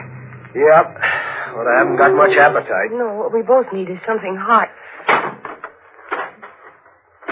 Think there's an alarm out for us yet? Joe, please, let's not think about it. No other customers inside. That's good. Good morning. Been traveling all night? Yeah, all night. Some scrambled eggs, please. Right. That'll take a few minutes. That's all right. We'll wait. And I'll turn the radio up for you. Your friendly neighborhood station with the early morning local news. During the night, death came to Mrs. Hannah Swenson, whose tourist cabins are located on the Bay Park Highway. Right on Route 27. Mrs. Swenson's body was discovered by Oscar Jansen, the handyman, who was awakened by the sound of a car driving away from one of the cabins. Investigating, he found Mrs. Swenson lying on the floor of cabin 3, Dr. Macklin, who was summoned immediately, announced that Mrs. Swenson had died of a heart attack.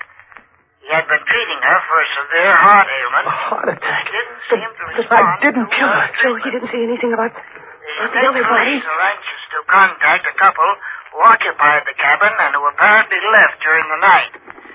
They are traveling in a blue four-door sedan. License number 8N1637.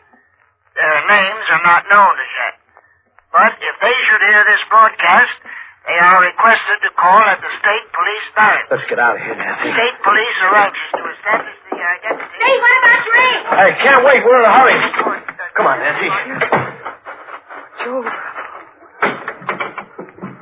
Oh, Joe, what does it mean? Joe, why didn't he mention the other body? It's a trap, Nancy. Get it? They're keeping mum about the girl's body. No, Joe, I don't think so. What else could it be? We left two bodies there, didn't we? Shut the motor off, Joe.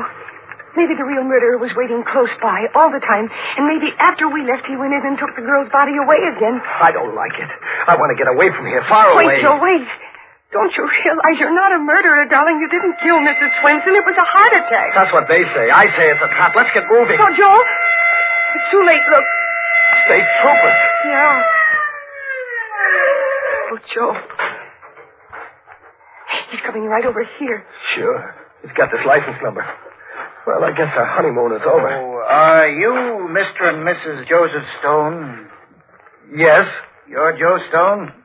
That's right. And you, lady, you're Nancy Stone? Oh, yes, I am. Uh-huh. Well, then, I guess this belongs to you.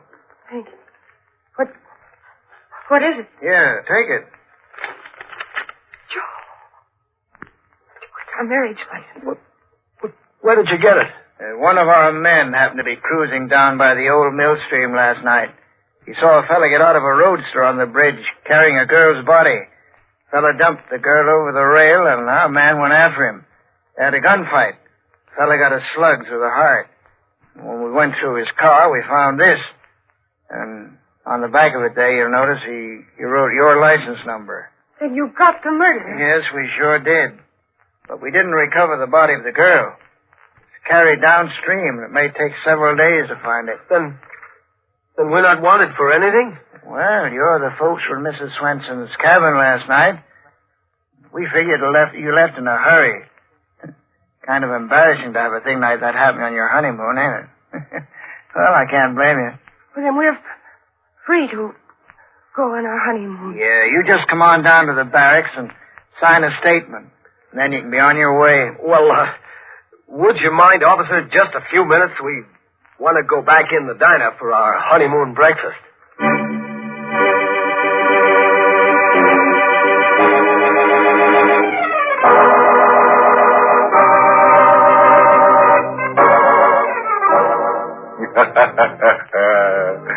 Fooled you again, didn't we? I'll wait till you expected Joe and Nancy to come to a bad end.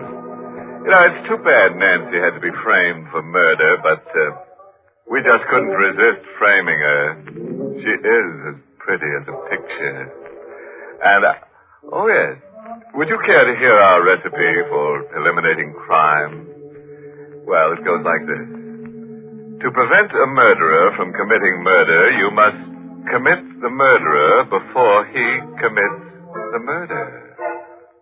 Think that over for a while, and then you'll be ready to murder someone.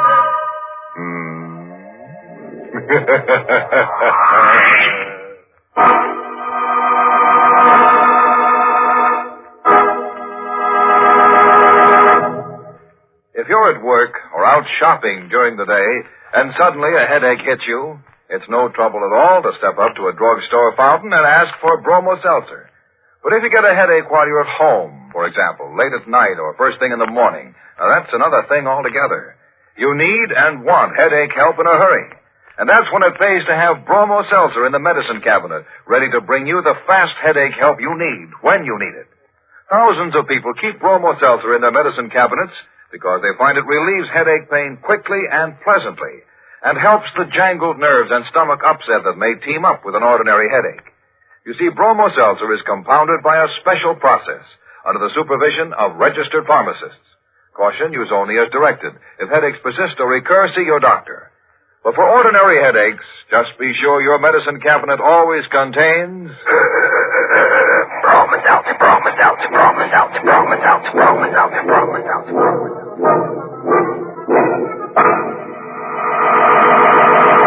Well, it's time to close that squeaking door for another 7-day rest. Until next week at this time, when Bromo Seltzer brings you another Inner Sanctum Mystery, directed by Hyman Brown. Oh, by the way, this month's Inner Sanctum Mystery novel is The Blank Wall by Elizabeth Sanksy Holding. Next week, a grisly little tale titled Carnival of Death. It's about Joe Backus, who was fat, enormously fat. But that's not what made him different from all the other people in the carnival he traveled with. On one night each month, a strange thing, a frightening thing happened to Joe. Want to know more about it? Be sure to listen next Monday. Until then, good night. Pleasant dreams.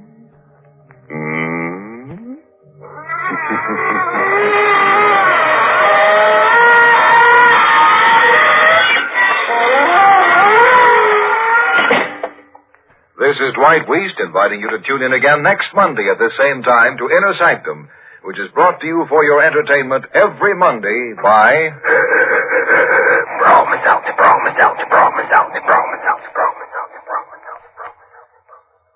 Friends, today is Navy Day. We salute the United States Navy and pause to remind America's young men that the Navy offers great opportunities for career advancement. Find out about the special benefits of a Navy career at your nearest recruiting office. This is CBS, the Columbia Broadcasting System.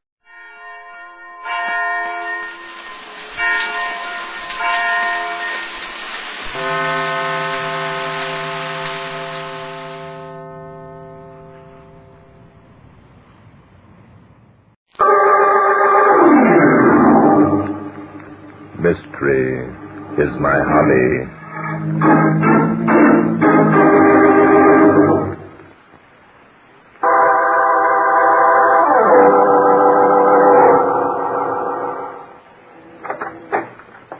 Senor Roberts, come in, please. Well, Morini, have you reached a decision? Sit down, please. Pour yourself a drink. Never mind the drink. Hey, what's the matter with you? You're white as a ghost. Your hands are trembling. Has anything happened? Si, senor. Much has happened. Pardon me, please. I think a small drink. Such excellent wine. I get breath from my native Estrieto. Your native Estrieto will have no breath at all unless you stop this shilly-shallying around. Where are the papers? Papers? Look, Morini, quit stalling. Tonight is your last chance. Either you give me the signed agreements or I... Or you will disgrace my country. You will arrange it so that my government is deprived of its seat at the conference, eh? Don't think I can't do it, Morini. I don't make idle threats. Of that I'm sure, Senor Roberts. For years you have kept my country of Estrieto under your thumb with threats. None of which were idle. Many of my people have died. Look, Morini, don't start all that again. I've already told you that the Roberts Amalgamated Rubber Company has agreed to pay you 2 cents more a pound for your raw rubber. You realize what that'll mean to your people, Morini? I realize precisely what it will mean, Senor Roberts. It will mean that my people will be forced to continue living in virtual bondage. There will be no freedom of trade. We will be unable to take our rightful place among the nations of the world. Rubbish. This increase in the price of rubber means that the people of Estrieto will prosper. All of them. They'll enjoy a better way of life. They'll be able to buy many of the luxuries you... For how long, Senor Roberts, eh? A year, perhaps? Until the war with Japan is finished? No, my friend, I listened to you once. I shall not again make that mistake. Are you telling me that you're not going to sign the agreement? That is exactly what I'm telling you, Senor Roberts. Morini, you're a fool. When your people know that Roberts Amalgamated Rubber has offered 2 more cents a pound... My people are already aware of your offer, Senor. What? Oh, so that's it. All this time I've been patiently waiting, you've been selling me down the river. Selling down the river? Another of your amusing American expressions, eh? No, please. I have no desire for an explanation. I'm quite content. Content? Huh. You don't look contented to me, Morini. You look half shot. Half shot? Explain that, please. Half shot. I don't like the word shot. With a gun, you mean, huh? Maybe that's an idea. Morini, has Seymour been here tonight? Seymour? Jim Seymour, president of the Standard Rubber Company. That is a question I do not care to answer. Oh. That's how things are, eh? All this noble talk of the freedom of your people is a lot of hogwash. You've made a deal with Seymour. Senor, I have made deals with no one. My efforts have been devoted to drawing up a formula for presentation to the Latin American countries. What kind of a formula? A formula that, if ratified, will bring the inter-American security system into the framework of the World Peace Organization. So it finally got you, eh? All this ballyhooing about world peace has made you punch-drunk. You believe I believe only that it is better to live in freedom than in bondage. I believe that self-respect is more important than the luxuries with which you're trying to bribe me. Bravo, bravo. I believe the basic purpose of this World Peace Conference is to destroy such money-grasping men as you, Senor Calvin Roberts. It is you and all your kind who are responsible for wars. Well. Morini, I didn't think you had it in you. There is much in me and in all my people which you did not suspect, Senor. A man's pride is something you do not understand. Could be. This formula that you speak of, Morini? This formula, Senor Roberts. Tonight it is here on my desk. Tomorrow it will be presented to the entire assembly. I see. Tomorrow its creator will assume her rightful place among the nations of the world. The Senor Calvin Roberts will have to look elsewhere for his robber. Poor but proud, eh? A noble sentiment, Morini. Okay, you win. I win? Morini, you're a smart cookie. I don't blame you for pulling a hold-up when the chips are falling your way. 2.5 cents. Hold up. Chief, Senor, I'm perplexed. 3 cents. Is it possible that you do not... 3.5. That's absolutely my top. So quit acting and be your age. I'm not kidding. Senor Roberts, I am not acting, as you call it. There is nothing you can say or do that will change my mind. Adios. Now, wait a minute. Please, Senor, I have much to do before tomorrow. Listen, Morini, you're not shoving me around. I've met guys like you before. I'm making you a legitimate offer You can perhaps find it all yourself, or would you prefer I show it to you? Okay, sucker. So you kidded me all along while you worked out your precious formula and sold it to the other representatives here at the conference. So I am a dope. As you prefer, Senor. Well, you're not going to get away with it, see? Morini, we've got ways of handling guys like you. Believe me, that formula you're so proud of will never be presented to the assembly. I think you are mistaken, Senor. Mistaken, eh? You'll see how mistaken I am.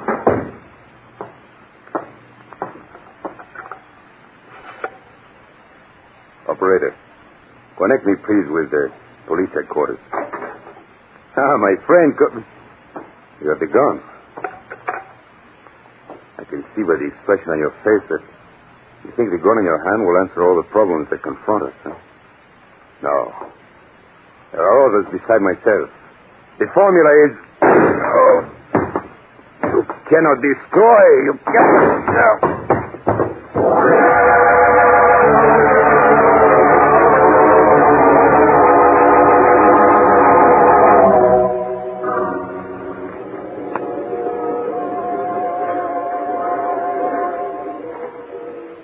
Well, Inspector, tomorrow we return to New York.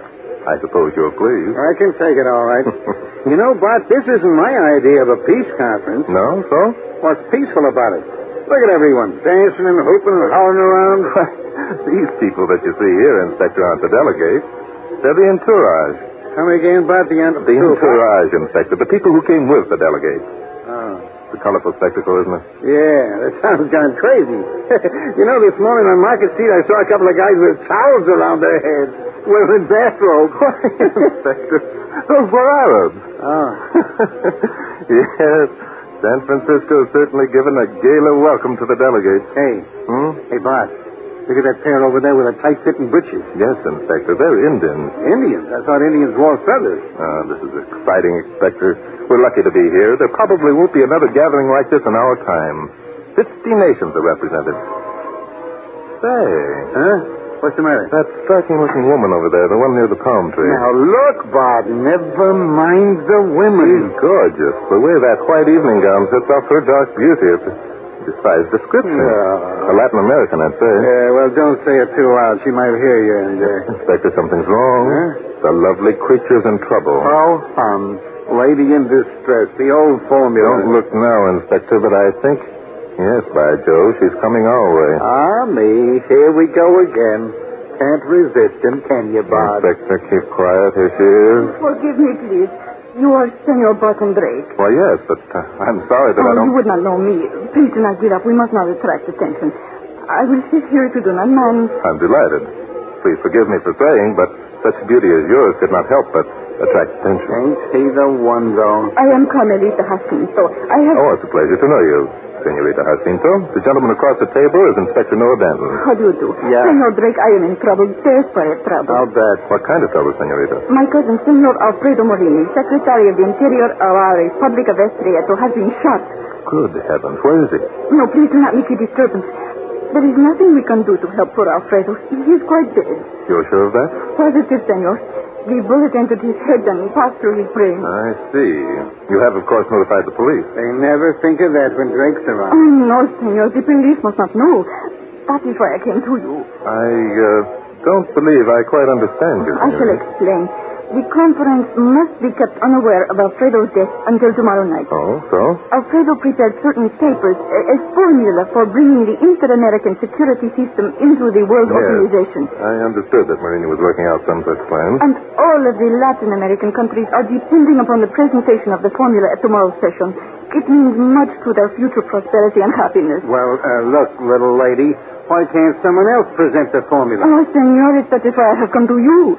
The formula has disappeared. Well, now, think of that. Senorita, you think whoever murdered your cousin did so in order to obtain the formula? But Cousin Alfredo was not murdered. Oh? He committed suicide. Committed suicide? Why would he do that? What makes you so sure? The gun is still there in his hand as he slumped over his desk. In a minute, she's going to tell us about the powder mine. You will help me, yes? Now, look, Bart, we're supposed to be on that plane tomorrow. Please, Senor Drake. On you I depend so much. Well, since you put it that way, Senorita... Don't worry, Senorita. He will help.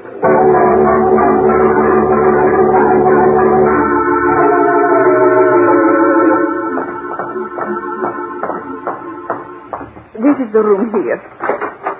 Well, let's go in and get it over with. There is Alfredo at his desk across the room. Bullet hole through his head.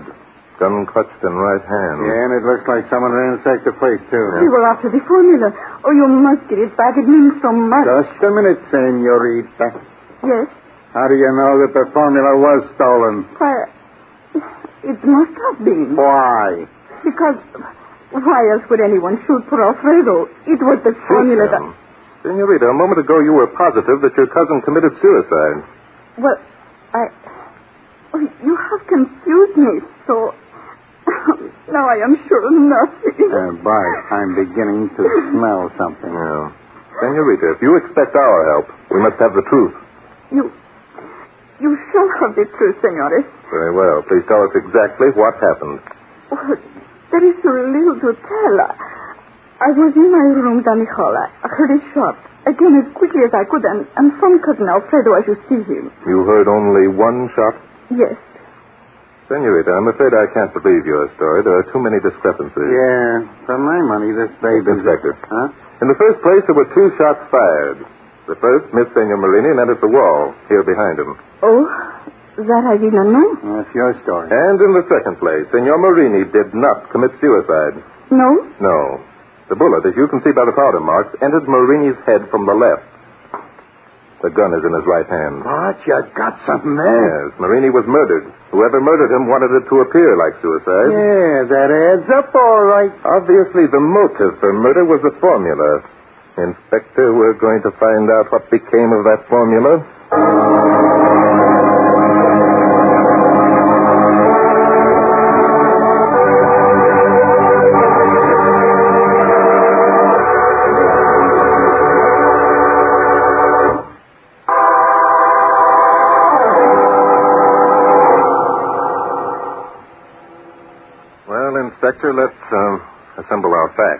Joe, there's only one fact to be assembled, that Latin babe. No, Inspector. It would get us nowhere to have Senorita Jacinto arrested. Why not? You already proved nothing, Inspector. It's quite possible the Senorita did hear only one shot. Now, wait a minute. There were 2 shots fired. We proved that. Yes, but did we prove when they were fired? The bullet hole in the wall could have been there for a week. Yeah. Huh?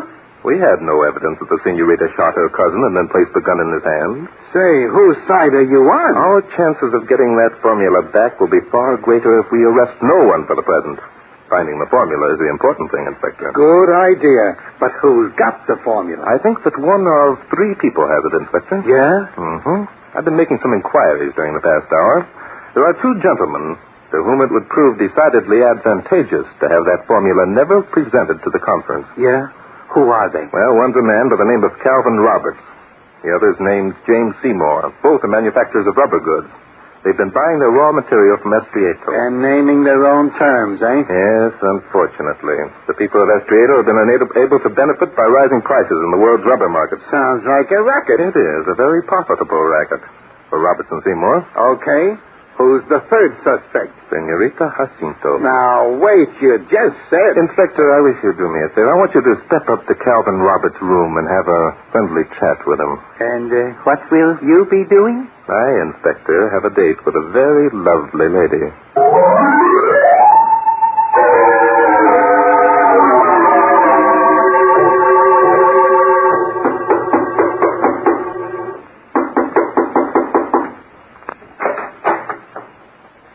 Yes? Oh. I beg your pardon. I'm looking for Mr. James Seymour. How nice. I'm Mrs. Seymour. Won't you come in? Thank you. My name is Barton Drake, Mrs. Seymour. I'm a private detective, of course. A detective? How exciting. Please sit down. Well, No, here in the divan beside me. There. Now, tell me all about it. About what, Mrs. Seymour? Oh, about whatever it is that private detectives talk about when they call on prospects. Your husband isn't in, then? No. James flew to Chicago this morning. He frequently leaves me alone. You're quite sure that your husband left for Chicago this morning, Mrs. Seymour? Of course.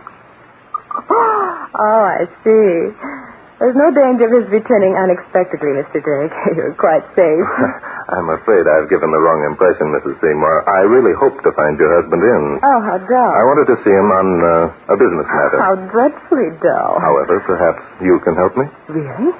Possibly you've heard your husband mention a certain Senor Morini with whom he had some business dealings? Oh, but of course, Alfredo. We've known him for years. Really? Oh, he's such a dear. But then all Latins intrigue me. They're so mysterious. Don't you think, Mr. Drake? Well, as a matter of fact, I haven't... Only last summer, James and I spent a month at Alfredo's hacienda in Bolivia. Oh, so? Oh, it was delightful. There was a broad veranda overlooking the sea. We ate all our meals there. The Latins do so like the out-of-doors, you know. Yes. Mrs. Seymour, tell me, did your husband happen to mention that he had concluded a business transaction with Senor Morini before he left for Chicago? Business transaction? Yes. Yes, I believe he did. It had something to do with rubber. Yes, that was it, rubber. And Mr. Seymour was quite satisfied with the details of the transaction? But of course, otherwise James would not have left for Chicago. I see. Have you talked to Senor Morini since your husband's departure, Mrs. Seymour? Why, no, I haven't. Why? Nothing, except that I'm afraid that you seem to have another visitor. Oh, dear. Just when our little tete-a-tete was becoming interesting. Please don't disturb yourself, Mr. Drake. I'll get rid of whoever it is. Senor Seymour has come to us. Oh, Senor Drake. Come in, my dear.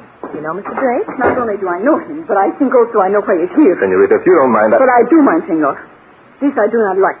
I hire you to work for me, and I find you making love to this. Making love? Now, just a minute. Oh, I do think the poor dear's jealous. He's Latin. Be still, you. I don't blame you, my dear. That is, Senor Drake is attractive.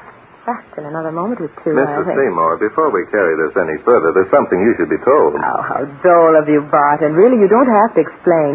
This child has been jealous of me for years. Do be still. Yesterday she accused me of flirting with Alfredo. Imagine why Alfredo was old enough. Alfredo, Mrs. Seymour, is dead. What? He was shot early this evening. Oh, no, I don't believe it. Can't be so. You are so shocked, Senora. I wonder if your husband would also be shocked at the news. What do you mean by that? Nothing. Except that I have learned that Senor Seymour did not leave for Chicago this morning as he told. He did not leave until an hour after the death of Cousin Alfredo. Well, that's ridiculous. I saw him off myself. That is one lie. Of this I'm sure. Just a minute, Robert. No one's... Keep away from me, Truth. I'm settling this thing right now. Which one of you is Barton Drake? The brunette. Very funny. Are you Drake? Yes, I'm Barton Drake. You must be Calvin Roberts. That's right, Calvin Roberts. Listen, Drake, call off your bloodhound here. Are you referring to Inspector Danton? Inspector? Who, him? Yeah, me. I tried to tell you, but you talk too much. You're always so loquacious, Calvin. Keep out of this, Ellen. What's this all about, anyhow? What's the police inspector want to question me about? You're sure you don't know? Of course I don't know. Senor Roberts knows very well. It is he who stole the formula. Formula? What formula? Look, will someone tell me Someone has already told me that you were in my cousin's room just before he was shot. Shot? Morini? Oh, come, Calvin. Stop pretending you're so unconvincing. Oh, yeah? You keep on talking, Ellen, and I'll tell him about Jim Seymour. Things had nothing at all to do with this, Calvin. Me? I think they are all guilty. Now, we're getting places. But all we have to do is give this bunch enough rope and they'll hang themselves.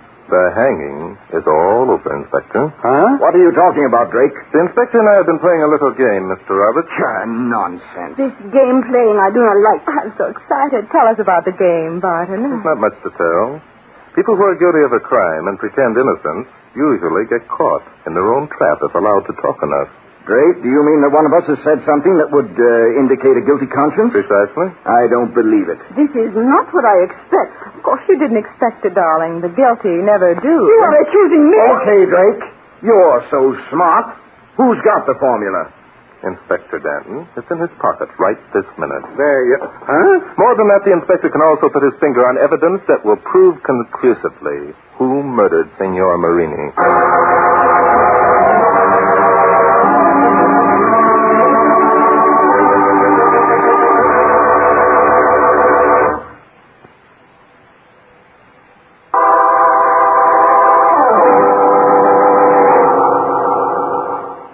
Maybe you know what you're doing, but I don't. What are we going to do? Sit here in our room and wait for the murderer to come along and give himself up? It amounts to that, Inspector. Look, let me in on the deal, will you? You said I had the formula in my pocket. Have you looked in your pocket? Oh, look, of course I haven't. Well, why don't you look? Are you telling me? All right, just for a laugh, huh, Fisher? Jumping Judas, what is this? Well, it looks like a folded piece of paper. How'd that get into my pocket? What is it? Bart, listen to this. It is the pleasure of the Republic of Estrieto to... Very well, gentlemen. I'll take that paper. Jumping Judas is Robert. Yes, and with an ugly-looking gun. Robert, I'm surprised. I thought you'd be. Drake, you're a fool to stick your nose into other people's business. All right, sleuth, hand over that paper. Wait a minute, big shot. Carrying a gun is serious business. Shooting a gun is much more serious. As you'll find out unless you give me that paper. Before you take the paper, Roberts, I suggest you look behind you. Oh, come, Drake. Isn't that trick a little out of date? Out of date it might be, but still it works. Your gun? Drop it, please, senor. Well, if it isn't the little Latin beauty from Estrieto. My dear, you make a charming picture holding that pistol. It gleams like the angry lights in your eyes. You will drop the gun, senor. Before my pistol spits like the mouth of a rattlesnake. All this pretty talk and nothing happening. Now, who's going to shoot who? Look out, you know you!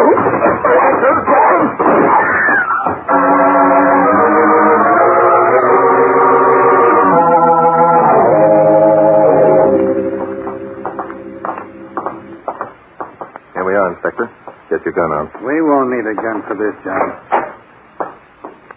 Why, Barton, back again so soon? Yes, and for a very good reason. All right, Mrs. Seymour, I'll take that formula. Formula? Inspector has it, you said. No, my dear. The paper that Inspector Danton found in his pocket, I placed there myself. Placed it there yourself? But I don't understand. I'm afraid you understand quite well, Mrs. Seymour. I'm surprised to find that you're still here. Well, why shouldn't I be? Perhaps you hoped that either Carmelita or Roberts would kill us when they came looking for the formula, which they thought we possessed.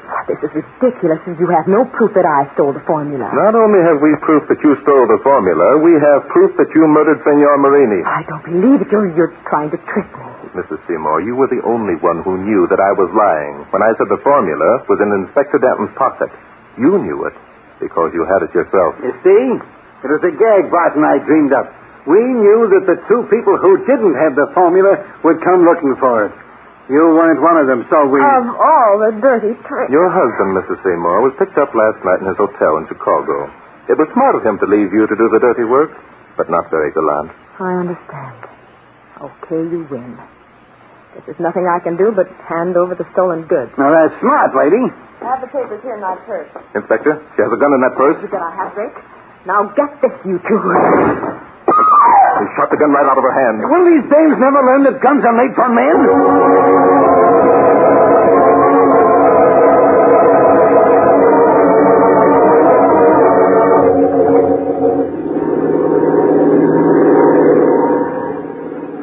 Well, Inspector, we caught the plane after all. Tomorrow, we'll be in New York. Yeah, New York's for me. Hey, Bart, do you figure we did our bit to help the peace conference along? Well, we got the formula back. Estriado will get a break in world trade from now on. That's simple. There's one other thing. What's that? How were you so sure that Seymour babe was a phony? Oh, well, that was the yarn she told me about being entertained at Alfredo Morini's hacienda in Bolivia. She said they used to sit on the veranda and look out at the ocean. No veranda? No ocean. Bolivia has no coastline, Inspector. But you have a hobby. Yes. Mystery is my hobby.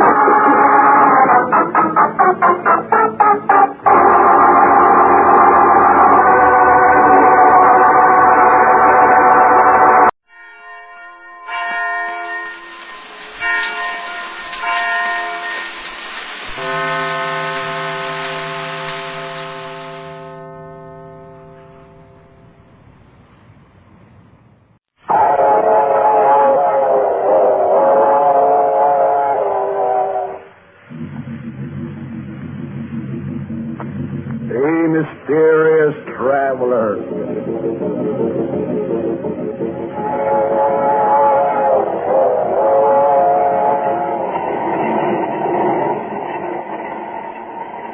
This is the Mysterious Traveler, inviting you to join me on another journey into the realm of the strange and the terrifying. I hope you will enjoy the trip, and it will thrill you a little and chill you a little. So settle back, get a good grip on your nerves, and be comfortable, if you can. For tonight, we're going on the strangest journey we've taken yet. We're going down into the dark and fearsome depths of the sea to watch fate settle her accounts with the arch enemy of mankind. In a story I call Death Comes for Adolph Hitler.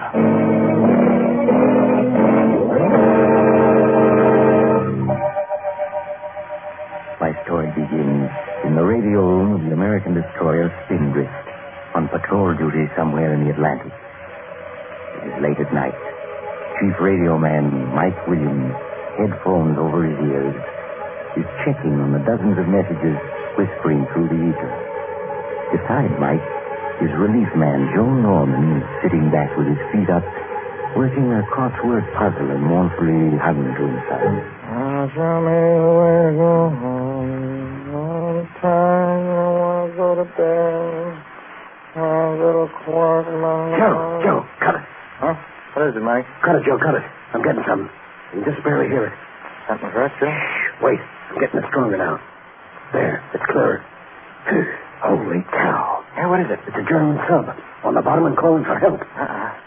Ain't that something? Shall I notify the skipper? No, nothing we can do. Must be hundreds of miles away. Get a pencil and put on those headphones. We'll take down the message, whatever it is. Okay, I got a pencil here.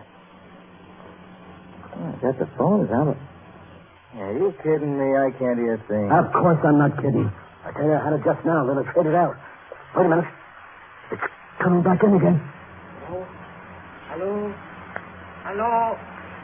This is Oboler from China. The undersea Bob Wolf. Listen to me. Anybody who may be picking up this message, please listen to me. There's nothing anybody can do to help us, but please listen anyway. Makes it easier if I can talk. Easier to face what is coming. Because we are doomed. We know it. Only yesterday afternoon, as we were cruising on the surface, recharging our batteries, we thought our mission was as good as accomplished. I was up on the conning tower with Captain Metz. Meadows was our passenger. Our very special passenger who called himself Herr Schmidt. Of course, that was not his name, and we all know who he was. A beautiful day, Herr Captain. Particularly gratifying after our long submersion. Yes, Your Excellency. Pardon me, Herr Schmidt. But we could take no chances on surfacing until we were safely past the area of Allied patrol. Of course not, Captain Mist. You must not take the slightest risk, as long as I am aboard. I am aware of that. Do not worry. You will reach your destination safely. I estimate that tomorrow midnight we will take our contact with the South American coast. And our journey will be over. Good. Understand, Herr Captain?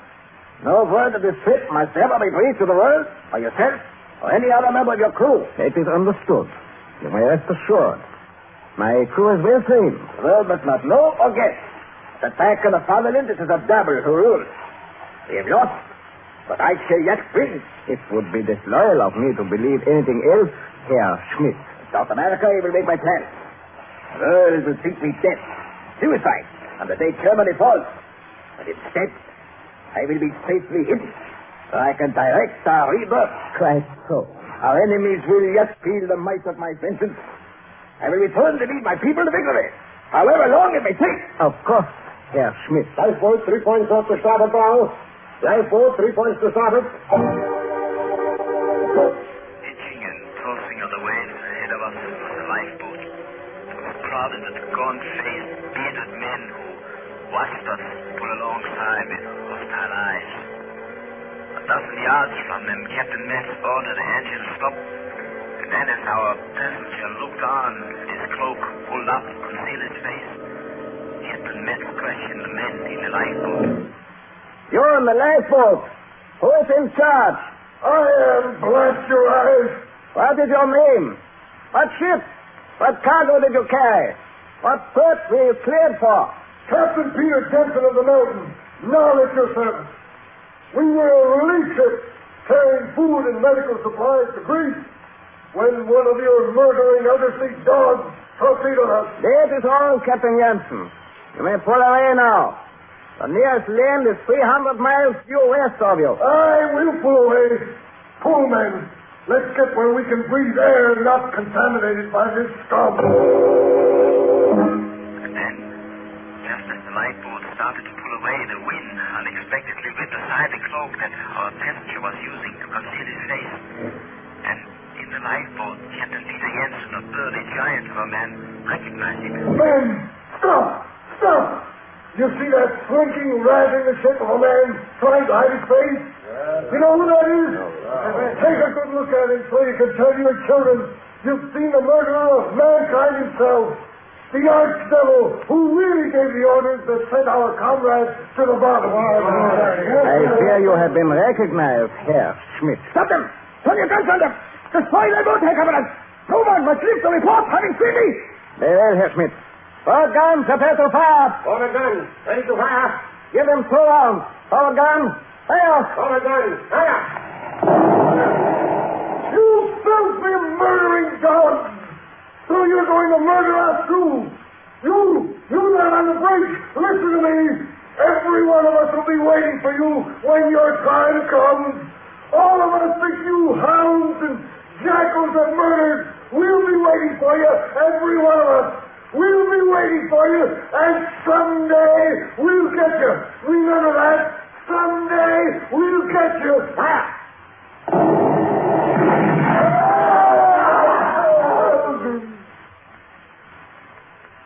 They are gone? Yes, we have finished them. There will be no eyewitnesses to tell of seeing you aboard a submarine in these waters, Herr Schmidt. That's good. World must never know that I have left Germany. Must never guess. The whole future, the fatherland. What is that sound? Bomber. Patrol bombers coming this way. Get below us, Hans. We are going to submerge.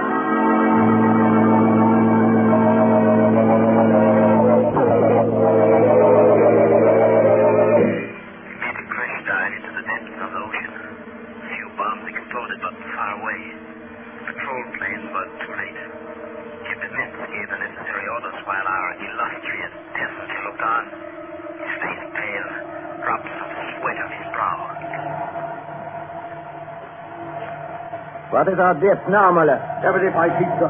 Good. Then we should... The pump! They're coming closer.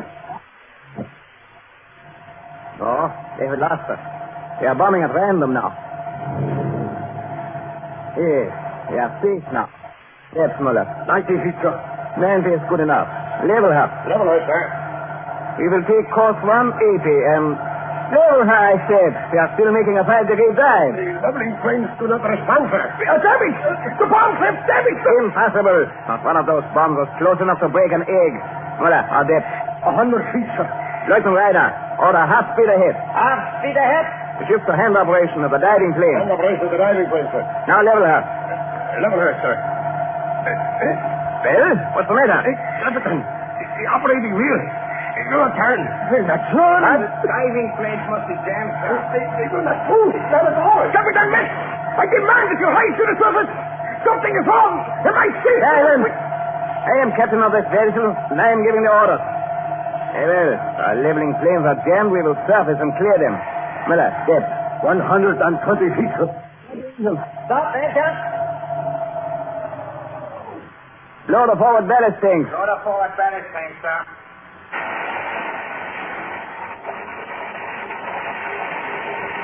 Now our bow is coming up. They are leveling off, sir. Hold on, she is. Hold on, she is, sir. Muller. Yeah, Major. How fast are we going up? We are not rising at all, sir. Not rising? No. With the motors off, we must be. We should be. But we are still descending at about 20 feet a minute, Captain. Captain, I demand to know what's wrong. I order you, take me to the surface. I am just as interested in reaching the surface as you are, Herr Schmidt. Blow the main ballast tank until we start to rise. Blow the main ballast tank until we start to rise.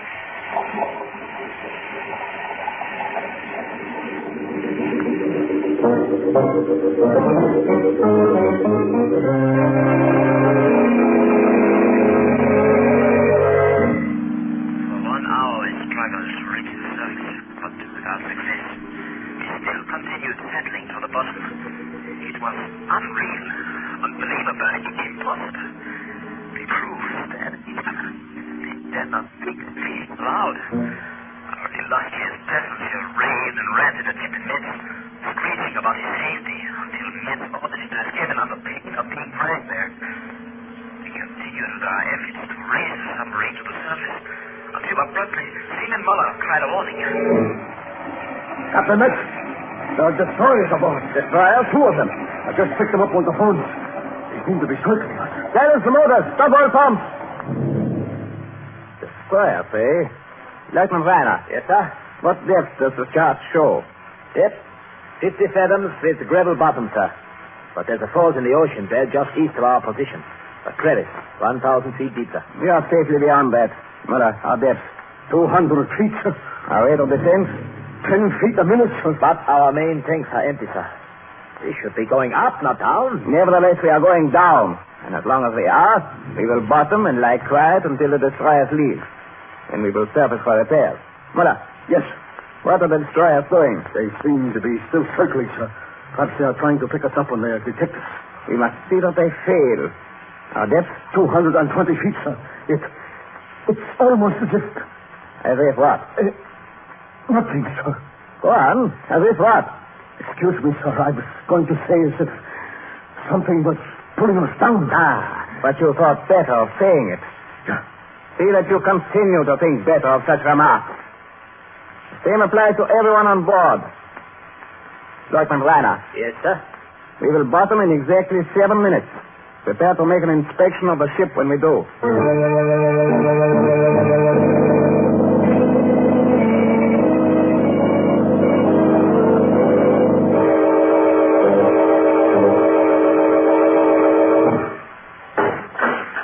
Well, Lieutenant Reiner? I have finished the inspection, sir. And your report? Everything is in perfect order, sir. There are no leaks. The batteries are fully charged. All motors in working order. All pumps operating. Obviously, there's no reason why, when we choose to surface, we should not do so. No, sir. Muller, what about the bloodhounds who are trying to sniff us out on the surface? Those destroyers. I have heard no propeller sound for 20 minutes, sir. Then we will surface. Load the auxiliary tank. Load the auxiliary tank, sir.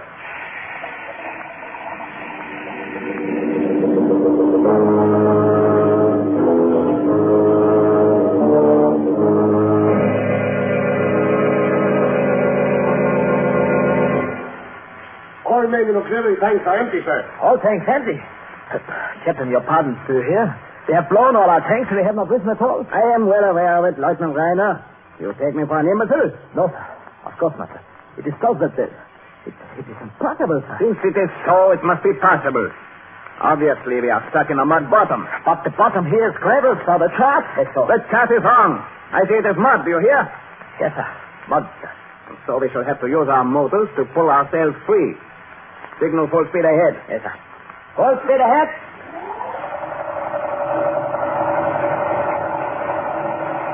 They are not moving, sir. Now what is it? Why have the fools cut the motors? Excuse me, sir. Engine room reporting. Yes. What is it? Well, what have the idiots to say for themselves? They say the propeller is fouled. Fouled? How could it be fouled? It is impossible for it to become fouled on this bottom. Yes, sir. They say it is not entirely fouled. It will turn, but only very slowly. As if what? Well, sir, they say it turns as if something were holding it, trying to keep it from revolving. The fools. When we get back to our base, I shall court-martial every man aboard. Perhaps the propeller is tangled with some seaweed. That is all. In that case, we may be able to reverse and sweep. Full speed astern. Full speed astern.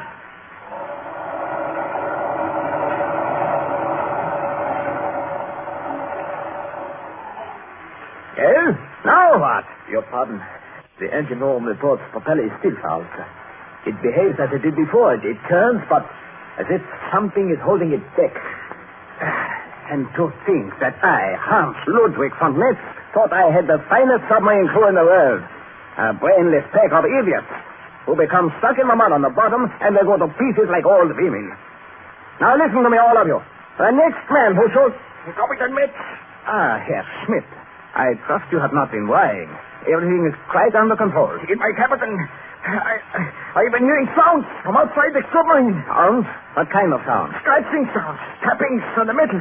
It sounds as if someone is trying to get into the submarine. Silence! My dear Herr Schmidt, you had nothing except the noises made, perhaps by pebbles being swept against our sides by the current.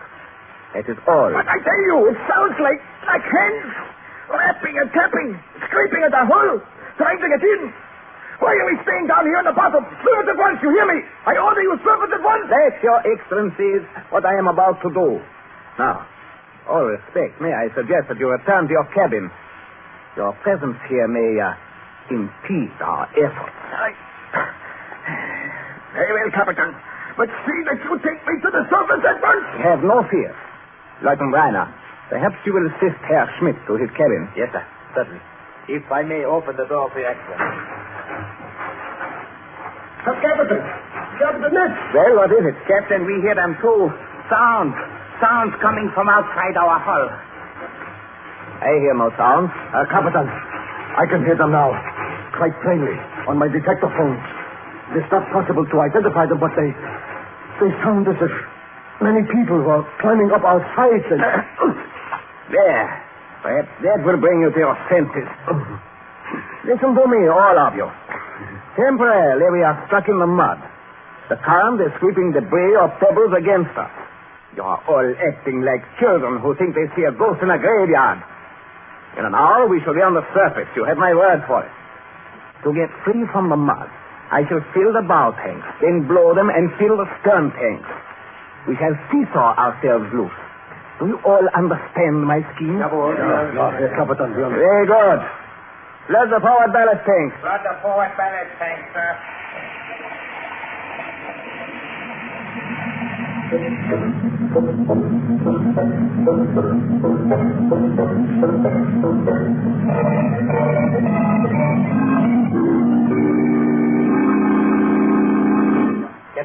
Captain Metz. Yes, Lieutenant Reiner? The main pumps are again operating, sir.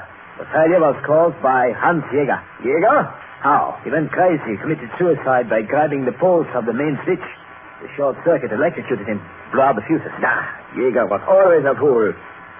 How the others reacted to his death. Very badly, sir. They are very nervous. Nervous, are they? Yes, sir. That scraping and scratching outside our hull has affected them, sir. It has stopped for now, but the crew says that it's just because they are planning something else. They? Who do you mean by they? The crew says, sir, that there are hundreds of men in the water outside trying to get in at us. Dead men, sir. Lieutenant Reiner, do you wish me to place you under arrest? No, sir. I'm just trying to explain the state of the mind of the crew, sir. In spite of all our efforts, they are still on the bottom, and the men are getting very jumpy, sir. I shall have to teach them a lesson they will not forget. They are taking their cue from our illustrious passenger, of course. If he had not come out here with his ranting and raving... Never mind that. He's quiet now. I gave him whiskey with a sedative in it. Your pardon, Captain. If I may make a suggestion... Well, what is it? There is one thing they have not tried. Huh? They have to try it, sir. Discharge our torpedoes. Discharge our torpedoes? A submarine without torpedoes, Lieutenant, is no more use than an airplane without wings. But we must, sir. We have 10 torpedoes aboard. 25,000 pounds of dead weight. Get rid of that, and we have to rise. We have to. I see you are beginning to share the hysteria of the crew. When we return to our base, I shall not fail to include that fact in my report. However, I accept your suggestion. Order the discharge of our torpedoes to begin at once. Yes, sir. At once.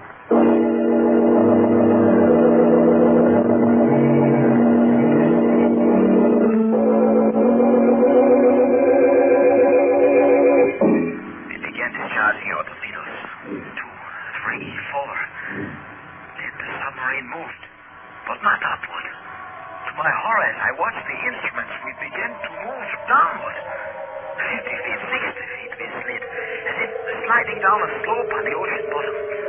After we had fired 6 torpedoes, we were actually 100 feet deeper than we had been. Then the firing stopped. I went forward to find out what was wrong. It's no use, I tell you, it's no use. We are going down, Adolph, down. Yeah, what's going on here? Your man mumbling about. Why did not discharge the rest of the torpedoes? You know what is going on here, Herr Lieutenant. We have fired 6 torpedoes to lighten ship, and what has happened? We are sinking deeper. He is right. Yes, we are going deeper. Our planes will not stand it. We shall be crushed, thrown like rats in a trap. We are not going deeper. We have come to a stop already. Even if we should slide a little further, we still have a margin of safety of at least 100 feet. The very fact we have moved proves we are breaking free from the mud. No, it is not true. We are not stuck in the mud. We are not. Batman, no more of that. No more of that. Why should I? Be quiet. We all know we are not with any much. We all know our tanks are empty, and we should have been on the surface long ago. We all know why our propellers will not turn, and we all know why we cannot rise through. Batman! Because we are being held down. We are being held down by 1,000 dead men who are crawling all over us, scratching at our plates, trying to get in. They have come from all over the 7 seas just to hold us down, just to see we do not get away. Listen to them. Listen. You can hear them now. Listen. What nonsense. Batman, come to your senses. It's only our plates groaning under pressure. That is not true. You know better. We all know better. Who dragged us down here to the bottom? Whose hands are keeping our propellers from turning? Whose bodies slammed our diving planes? Whose weight is keeping us on the bottom? To death. Batman, I order you to be quiet. It is too late for orders. There is only one way we can escape. That is to give the ones outside the man they want. They want our passenger, the one who calls himself Herr Schmidt. We all know who he is, and so do they. And they have come to get him. Batman, you are under arrest. Listen, all of you. Let us get this Herr Schmidt with his funny mustache. Put him in a torpedo tube and send him out to the deck, outside. Let them have him. Then they will let us go free. It is our only hope. Batman. Captain Metz. I heard your interesting little speech just now. And this is my answer. Does anyone else want the same medicine to bring him to his senses? Then to your stations. Lieutenant Reiner, continue to discharge our torpedoes.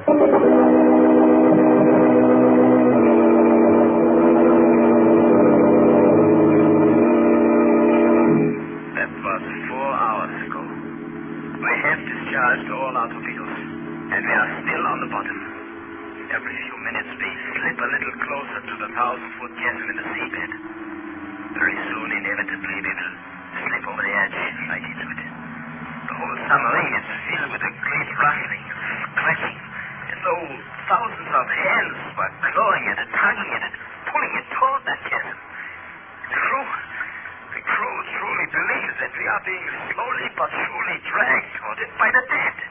By the thousands of dead who have gathered outside, drawn here by their hatred for our passenger. A hatred which is so great even death cannot quench it. I don't know. Perhaps they are right. Certainly our passenger believes it himself. He's in the next cabin. Captain Metz has locked him in. Perhaps if I hold his microphone into which I'm speaking close to the bulkhead, you can hear him. Governor Metz! Do something! I order you to do something! They are outside! They're blowing at the water together at me! Captain! I order you to save me! I order you to! You must! You cannot let me die! Oh, that is enough. It makes an unlovely spectacle our passenger as death approaches. As for me, I have locked myself in the radio room here after sending the radio men away. Though no one can save us, there is still some comfort in knowing that somewhere some human ear is hearing me. At least I do not feel so much alone down here at the bottom of the sea. Another lurch then. It is truly as if many hands were remorselessly pulling us towards our doom. The hands of the dead. Oh, this is a fantastic thought. And yet, when one is hated as our illustrious passenger is hated by hundreds of millions of the living and tens of millions of the slain, then who can tell? I do not know, but I do know this. Just a moment ago, a sharp tapping came on our hull, as if someone was tapping against it with a rock. Oh, you may say it was the submarine sliding over rocks on the bottom. But listen to me, and listen carefully. This is the truth. That tapping was in the international code. It was a message. A message from someone outside our submarine at a depth of 400 feet. What does it say? Another lurch. Now we are sinking fast. In a moment, our hull will cave in like an eggshell. But first, I must tell you the message. I do not ask you to believe me, but the message was this. We are waiting for you, Adolf Hitler. We are waiting...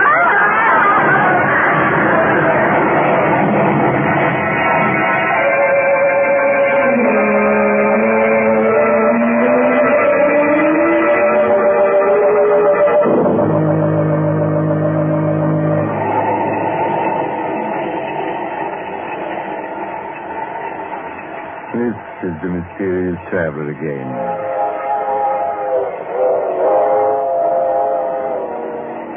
Is that the true story of the death of the world's arch enemy, Adolf Hitler? I do not know, so I cannot tell you. The man who told it to me, perhaps he was joking. You can say. You must make up your own mind. But it is interesting to think about. Yes, very interesting. It reminds me of another strange story I heard recently. Oh, you're getting off at the next stop. I'm sorry.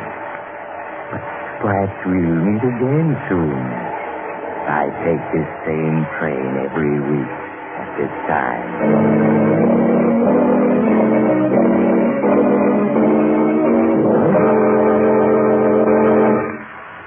You have just heard Chapter 66 of The Mysterious Traveler, a series of dramas of the strange and terrifying.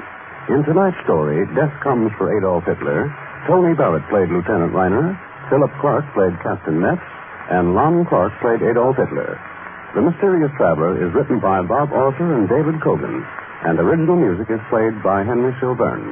The entire production is under the direction of Jock McGregor.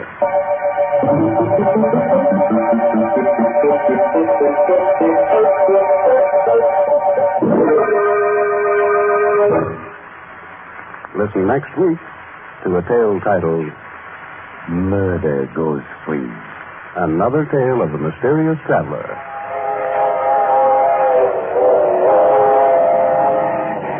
The Mysterious Traveler is presented by WOR Mutual.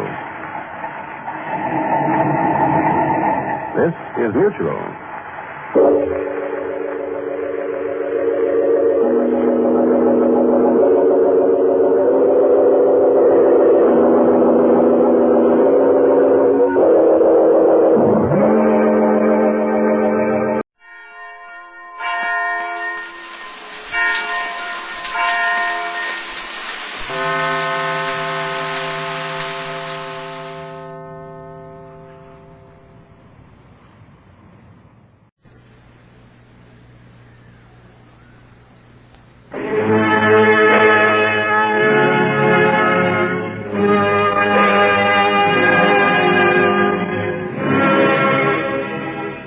Ladies and gentlemen, we now present George Edwards in Dr. Jekyll and Mr. Hyde.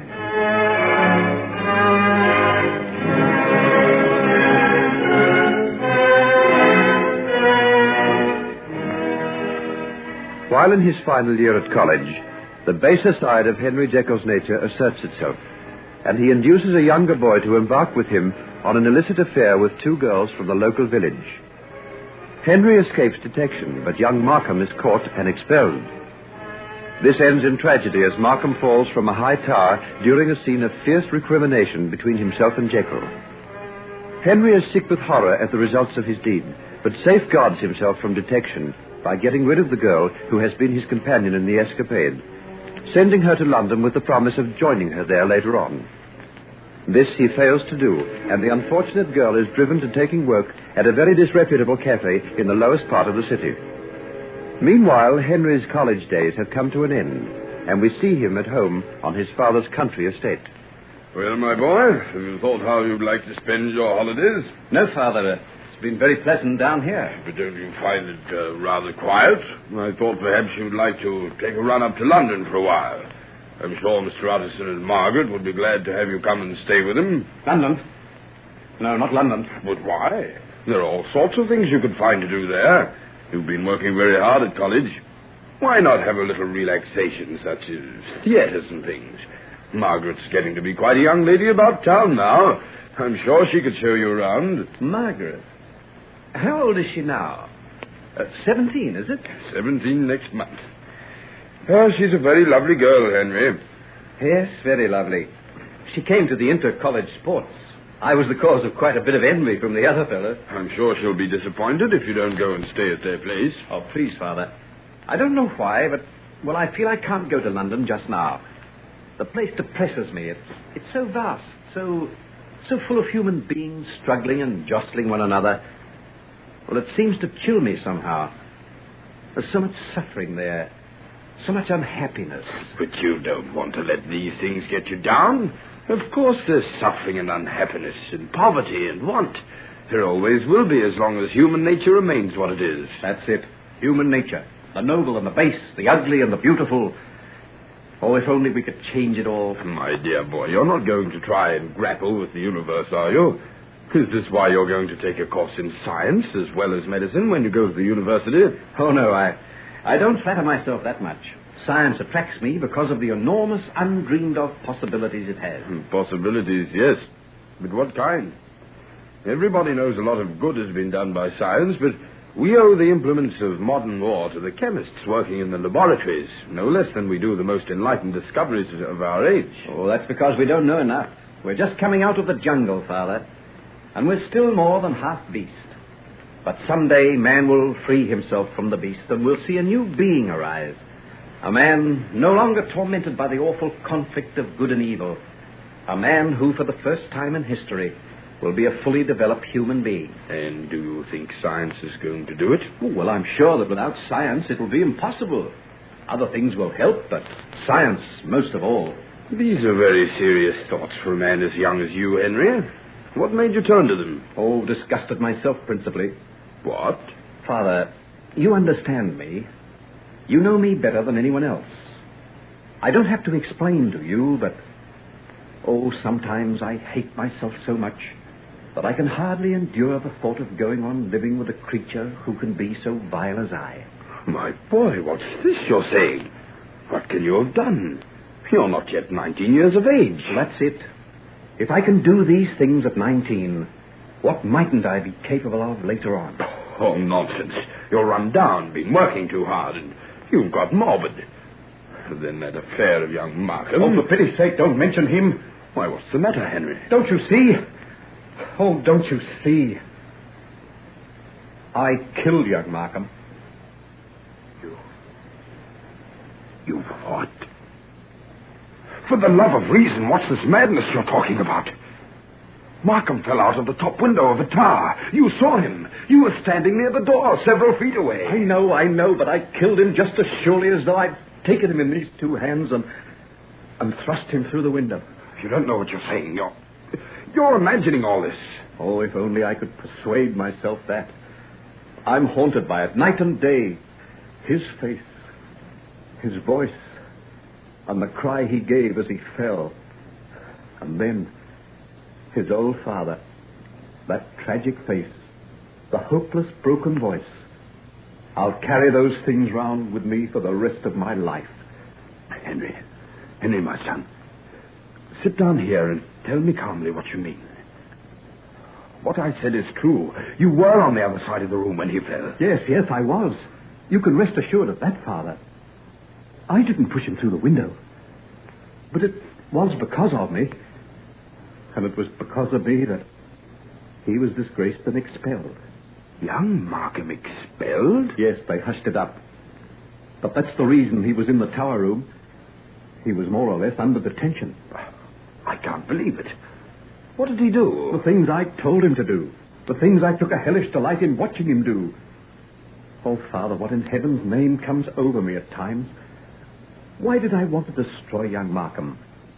Why did I urge him to respond to all the baser things in his nature and delight in seeing him turn into a kind of beast?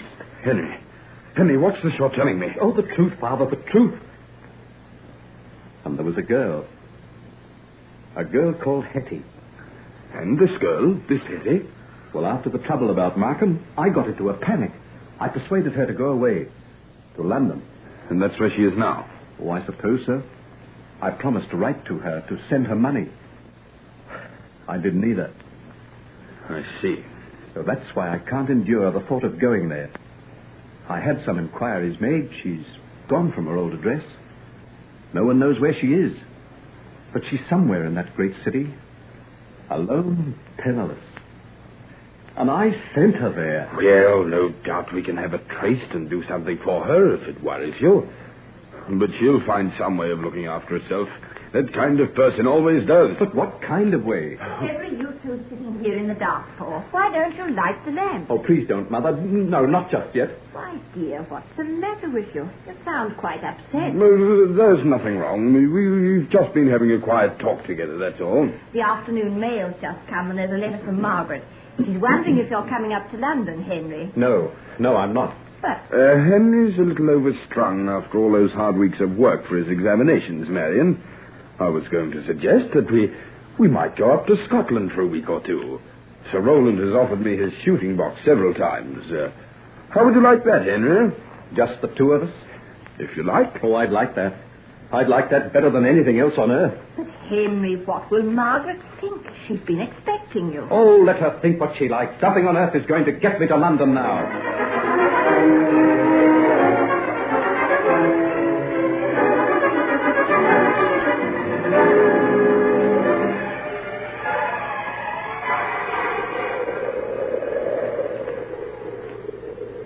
Ooh, it's blowing a gale. Just as well we didn't go out fishing today, Henry, my boy. It's the worst of the coast round here. These storms blow up at a moment's notice. What's that group of people doing down there on the sand? Why, they're watching something. By Jove, I believe there's a boat out there. Can you see it? Where? Just beyond that line of rocks. It's in trouble with the looks of it. A fishing boat from the village, I suppose. Yes, you're right. Shall we go down? I don't suppose we can do anything to help, but one never knows. Well, here's a path down the side of the cliff. I'll go first. Mind you don't slip.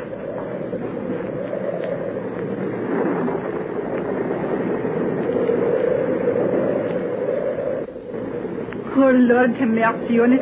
But it's dashed to pieces they'll be on this cruel rock. What's wrong? The men out there in trouble? That they be. Jeannie's good man here and two others. They've been battling against the storm this last 2 hours now, and not a bit of headway can they make. Oh, it's gone, the sail's split. There's not a saving from the rocks. It's arrested itself, it hasn't it, St. Hey, but look, it's heading for them rocks. The wind's catching it, and the waves are dashing over it every minute. Oh. And if you can see them, they're clinging to the mast. One's still got the rudder in his hand. Oh, this is horrible. Can't anything be done to save those men? No boat can live in that sea, Henry. They'll be on those rocks in another few moments. Oh, look. Why, they're on them now. They're dashed to pieces. The poor devils could die like that in sight of their very homes. Surely something can be done. Nothing short of a miracle will save those poor fellows now. Where are all the men? Can't someone take out a lifeline to them? There's naught but old ones and bairns in the village today. There's the young and healed, the all war. Oh, where's the lifeline? Have you got one long enough? Henry, what are you thinking of? Is that over by the boat shed? Aye, that's it. But you'll never think of swimming out in that sea. Oh, bring it down. Hurry, hurry. Henry, you can't. Yes, I can. I've swum in seas like this before. Send those women away. I'm going to strip off my clothes. No, Henry. Think what you're doing. You can't. You mustn't. Father, this is a thing I've got to do. If I stand by and let them drown, oh, Father, can't you understand? Yes, I think perhaps I do. God be with you, my son. God be with you.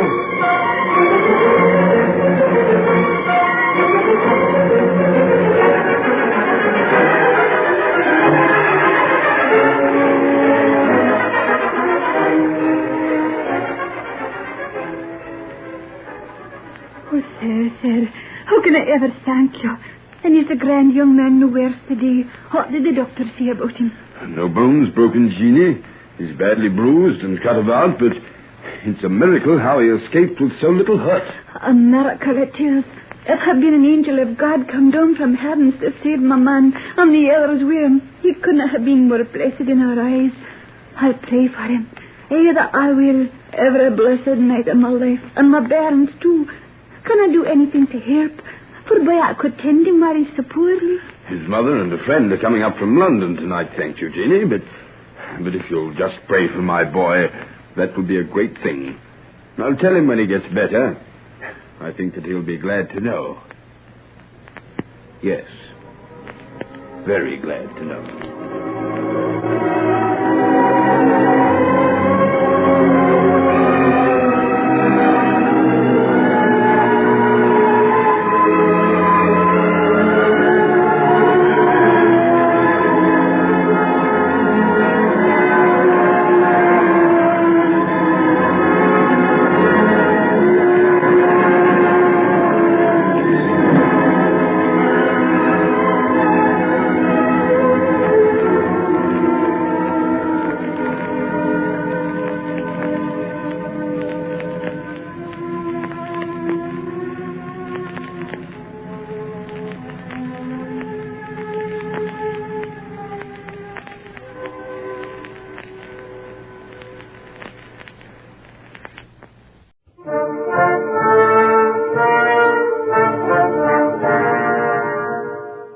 Unsolved Mysteries. Out of deference to persons who may still be living, character names in some of these true unsolved mysteries have been changed. Somewhere in desolate, wind-swept space, in Shadowland, in no man's land, two hurrying forms met face to face and bade each other stand. And who are you, the one shape said, shuddering in the gloaming light. I know not, said the other shape. I only died last night. That poem was written many years before the war, but it could have been written for the mystery of Sergeant Major Thomas.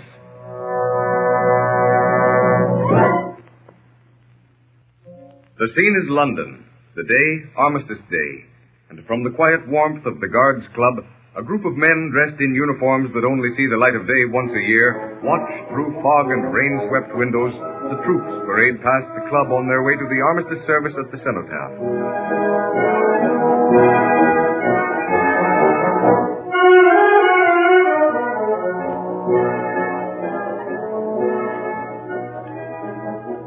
Brings back memories, doesn't it, Slim? Yes, but let's not get sentimental. I feel old enough now when I watch these pink-faced boys marching past and carrying a rifle as though they'd been born with one at the present. Now listen, Slim, don't be cynical. You're not any older than the rest of us. If my memory serves me rightly, you were only 19 when you were just as pink-cheeked and quite as dexterous with, well, no, not a rifle, but a saber. And so my cynic at the fireside. Allow them to play at being soldiers as long as they wish. Yes, as you say, they'll be at it in earnest before long. So they might as well play while they may. What the deuce is the matter with you today, Slim? You're not usually like this. No, an Armistice Day isn't every day either. Oh, I know, but dash it all, we of all people have a right to be cheerful on Armistice anniversaries. Game leg or two, an arm missing here and there. Blind, maybe, but after all, we're alive. Alive, man. Yes. Yes, of course, I'm sorry, fellows. I might as well tell you. I saw my doctor yesterday. Yes? 3 months. Oh. I'm sorry, old man. I didn't mean to rub it in. 3 months? No chance of doing anything? No, to tell the truth, I wouldn't extend the time if I could. I'm not afraid to die. Well, of course, I don't think any of us are, really. It can't be so much worse than living, no matter how bad it is. No, I don't mean that. I've got something to look forward to. A little problem that's haunted me for 20 years is going to be solved. I don't quite follow you. Well, I've never spoken of it. It's the little matter for which I got my DSO. Yes? The night of April the 8th, it was, 1916. I'll never forget it. We'd been moved up to reinforce the French in the defense of Verdun. We were entertained royally, and Captain Lejeune of the French artillery had taken me to spend the evening with friends of his at the Chateau de Champs. We were met by our charming hostess and her equally charming daughter. Bonsoir, monsieur. Bonsoir, madame and mademoiselle. Good evening. Very kind of you to invite me over here. It is a pleasure. One can do so little these days. I will help monsieur with his coat. Oh, thank you, mademoiselle. Slim Captain Dubois is quartered with us for some time. Oh, by the way, I must explain that I've left orders with my sergeant major to report anything immediately. So don't be surprised if my sergeant major appears during dinner and demands an interview. It will be perfectly all right, I can assure him, monsieur. And now, before dinner, a little wine, perhaps. Oh, but yes, I do not need to ask. You, Captain Lejeune, will do the honor. With certainty. Mais oui. Bien, we shall be leaving Chateau de Champs very shortly. Marie. Oh, I know it is all right to say so to Captain Lejeune, because I heard father telling him so myself. Yes, indeed. And Captain Slim will be told tomorrow, anyway. We are expecting the great German offensive against Verdun on the 12th, and all civilians will be evacuated within the next few days. You're certain of your information? Oh, mais oui. Our intelligence department. Germany thinks she have the greatest secret service in the world. But France, she do not say so much, but France knows what she is doing. You think Verdun can withstand the German attack? Oh, but of a certainty. Of course, mais oui. Oh, I hope so. I tremble to think of what will happen to the chateau otherwise. Oh, have no fear. We, France, with our British brothers in arms, will hold Verdun against the world. Oh, I will go, Mother. Very well, my dear. I did not know that there were British reinforcements at the Verdun fort. No, madame. And we hope the Germans do not know it. It is to be part of the surprise. Now, the brigadier here planned it this way. The Germans will undoubtedly attack... I am forget. Order just received from General Headquarters, sir. Thank you, Sergeant Major. How long ago? 20 minutes, sir. Came here by automobile. You've read these? Yes, sir. The men are being routed out now, sir. Left Sergeant Woolley rousing the men. Corporal Willis is turning out the officer. What name of a name? What is the matter? Nothing, except that our battalion is ordered into the trenches in front of Verdun. Then you cannot wait for dinner. I'm so sorry, but it's impossible. I'll have to go now. Goodbye. Time for a short break, but we'll be right back after these messages. And now, back to Unsolved Mystery on WIN Radio 1. 1 hour later, Captain Dewar leads his men into their position. The distant booming of heavy guns is intermittent. Over the dark, rain-soaked horror of no man's land comes the sporadic cat-tat of machine gun fire. Every now and then a veery light sears the dismal black of the sky. and in the lulls, the constant deadening monotony of falling rain. Sergeant Major Thomas touches his commanding officer's arm. I think I'll go along, sir. See if I can make contact with the Woosters. Is it necessary, Sergeant Major? I'd just like to make certain, sir, they've reached their positions. Too late, sir, if anything happens, to find out we're isolated. No, I don't think I'd bother, Sergeant Major. Everything's quiet tonight. No attacks expected. In fact, we'll more than likely be back at the base before the German offensive comes off. However, please your mind, suit yourself. Was that you, Captain? Yes. Oh, it's you, Brown. Yes, I thought I'd look around and see that the men were comfortable. Oh, very nice. As comfortable as a human being can be in this mud and slush. I'll slip along, sir. Be back in 10 minutes, sir. Carry on, Sergeant Major. Good man, Thomas. One of the best. Things sort of warming up. I hope that didn't catch the Sergeant Major. Under down the trench a bit. Captain John! Huh? Captain! Yes? Oh, is that you, Sergeant Major? Yes, sir. The Germans, they're advancing. What? Almost on us. Haven't a minute to spare. Brown, get Brown to report to headquarters. I'll rouse the men.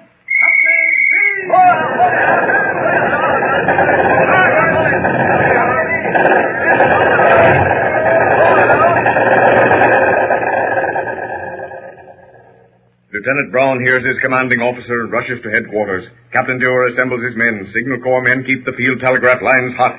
Back in the Verdun forts, the artillerymen load, sight, and fire the big guns, and the barrage, not a second too soon, falls in a death-dealing salvo across the breadth of no man's land. 15 minutes later, the German attack repulsed, the Verdun forts saved. The officers meet in one of the dugouts. Thank the Lord somebody spotted that advance. Thank Dewar. Captain Dewar, I mean. Don't thank me. Thank Sergeant Major Thomas. Thomas? Yes. He came back and warned me. Oh, impossible, man. Why, Thomas... Why, he... What? Speak of, man. Well, Sergeant Major Thomas was killed in that first burst of machine gun fire. What? But he spoke to me. He came back. I saw him. I'm sorry, old man. Your nerves are upset. I found Thomas after I left you. Found him lying dead on the first step as I went down the trench. In just a moment, you will hear a solution to the mystery of the return of Sergeant Major Thomas.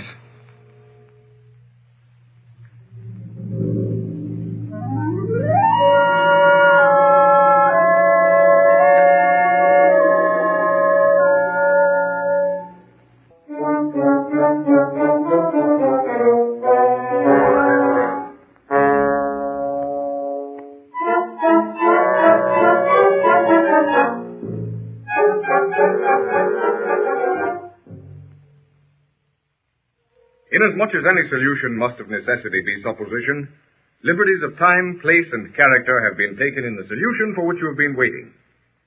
The scene is once again the Guards Club, as Captain Dewar finishes his story. Certainly a ghastly experience, all right. Yes, it upset me considerably at first. I couldn't believe it. But I checked up on the time, and there was no doubt about it. Sergeant Major Thomas was dead. Dead before Brown left me that night to go down the trench.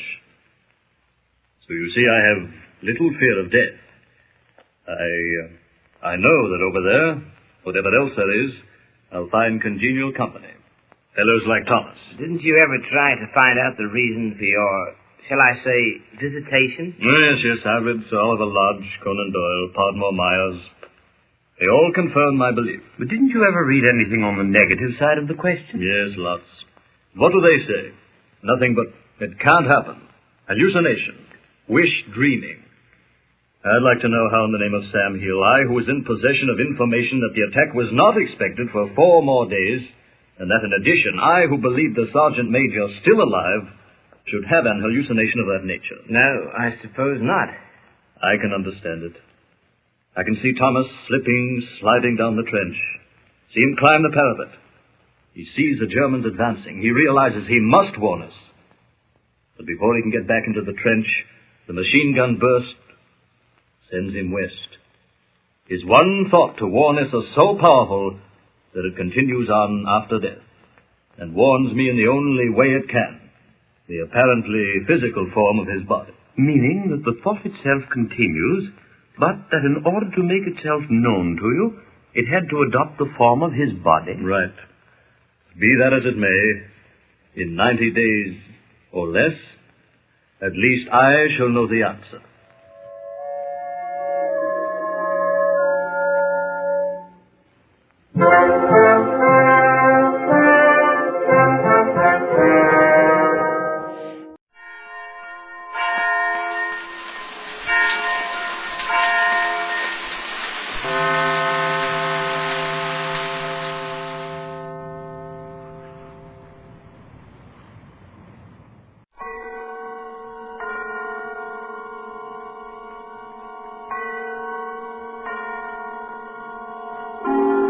Suspense.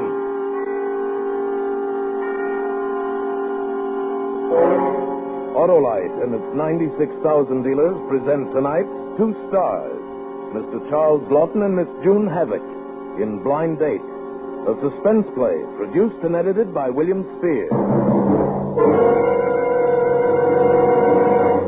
Say, Hap, have you heard the one about the car that lost its head in a clutch, got its block knocked off, and hasn't had a brake since? Slow down, Harlow. That story won't hold water. Well, maybe not, but here's one that will. The story of the Autolite Stay Full battery. The battery that needs water only 3 times a year in normal car use.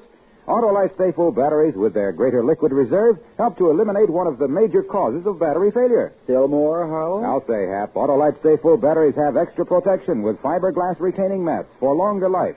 Why, in tests conducted according to SAE life cycle standards, Autolite Stay Full batteries give 70% longer average life than batteries without the Stay Full features. So, folks, get an Autolite Stay Full battery. And remember, you're always right with Autolite.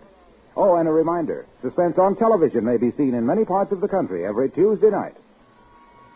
And now, with Blind Date, and with the performances of Charles Lawton and June Havoc, Autolite hopes once again to keep you in suspense.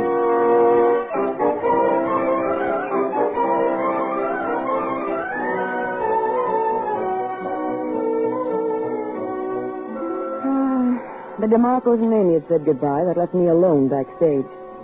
I'm always late anyway. 8 acts on the bill, and I'm always the last to leave the theater. Say, just what do you mean coming into a lady's dressing room without knocking? Hi, cutie. I never heard of a call boy who didn't know how to say, are you decent? Oh, relax.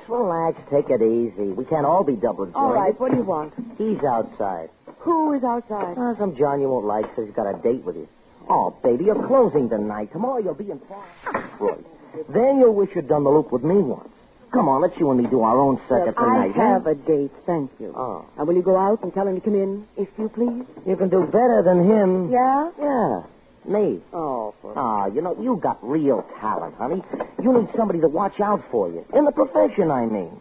Now, what's a cute little trick like you taking fourth billing to a lot of hoofers? Look, you stick to your call. Yeah? Oh, Gloria, baby, this is your last night. I told you before, I don't like to be touched. By you or anybody else. I'm beginning to think you mean it. Get out of here. Okay. Your stage door Johnny ain't going to be no improvement. Believe me. The idea, the very idea. Doggone it, where did I put that? I believe I'm on time. The clock on the Wrigley Tower has just struck 11. I'm Vincent Hawthorne. Oh, yes, He walks in beauty like the night of cloudless climes and starry skies. Huh? Come again? I'm not what you expected, of course. Well, won't you come in, Mr. Hawthorne. Here, let me take your hat, Mr. Hawthorne. I'll only be a minute. I'm leaving Chicago. I close tonight, you know. Detroit tomorrow. I was delayed at packing and all. I'm not quite dressed. That's props, anyway. A theatrical trunk. It is a big thrill to me. Gloria Le Fay. Here. Rush. Gloria Le Fay. Trends in Bends. Yeah, that's me.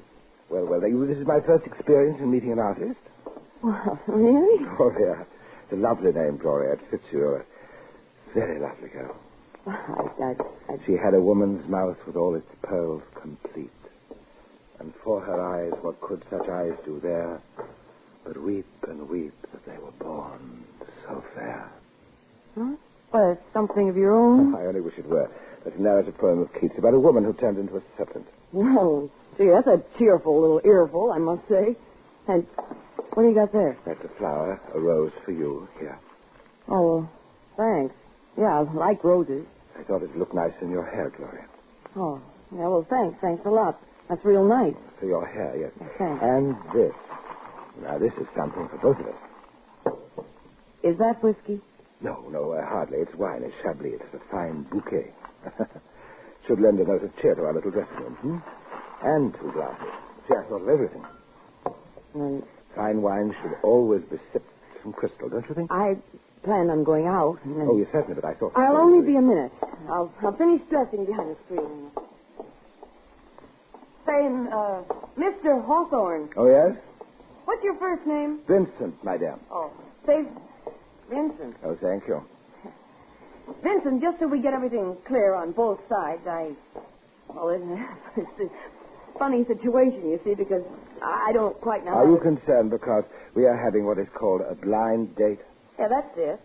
Yeah, you read my mind. I just wanted it to be understood on both sides that I am not in the habit. Of course not. But lately, I've been thinking that after all, how is an artiste like myself, who spent practically all her life training for a profession and then finally goes out on the road since vaudeville's coming back now, you know, how's she ever going to meet people? Yes. You get the point? Certainly, of course I understand that completely. We'll just have our little midnight supper. I was coming to that. When I was a little girl, say, by the way, did you ever catch an act called Diane? Diane? I'm not positive. Well, you'd hardly have forgotten her if you had. Diane was my mother. Oh, indeed. She was an acrobatic dancer, yeah. It's almost entirely her act that I'm doing. Really? Well, when we were playing Chicago once, when I was a little girl, we went to a little restaurant off the Gold Coast which enjoyed largely theatrical clientele. It's called Gregory's. I thought we'd go there. You game, Mr. Hopper? It sounds delightful. You say that your mother is dead? Yes. Diane died 3 months ago. I'm terribly, terribly sorry, my dear. Well, thanks. I'm so sorry. They say the You were very close to your mother, weren't you? She was an artiste, too. And she taught you how to accomplish all of those remarkable feats that you've been performing on the stage. Diane taught me everything I know. It's really remarkable what you do at the end of your act. When you stand on that chair and bend all the way back so slowly and then take the goblet of wine with your teeth and drink it. Well, thank you. I've worked hard. Of course, either you are double-jointed or you're not. Of course. What did you die of? You might say that when vaudeville began to die, mothers began to die, too. Yes. Wasn't the money, but with radio, and you see, you have to see a dancer, and radio... In view of those circumstances, you could almost say that your mother was murdered. Say, where do you live? I was born in London. London. We were thinking about playing Australia once. London is a great many miles from Australia, Gloria. Yeah, I'd sure like to get over to London. They say Australia is... London is a very lonely place. Palladium, I'll bet that's the It's biggest... full of lonely people. Oh, say, that's not... The world is full of lonely people, Gloria. In your short lifetime, has that fact come to your attention? Well, really, that kind of talk can ruin an evening. You're going to talk like that. I don't know about us. Well, here it... Hey, what are you doing? Put away that knife.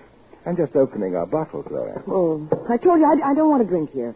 I want to go to Gregory's. Come on, let's put the show on the road. Well, here's one for the road. This glass of wine will do us both good. No, I don't like the looks of that knife.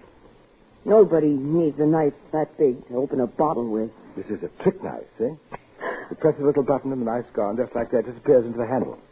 Well, I don't like it.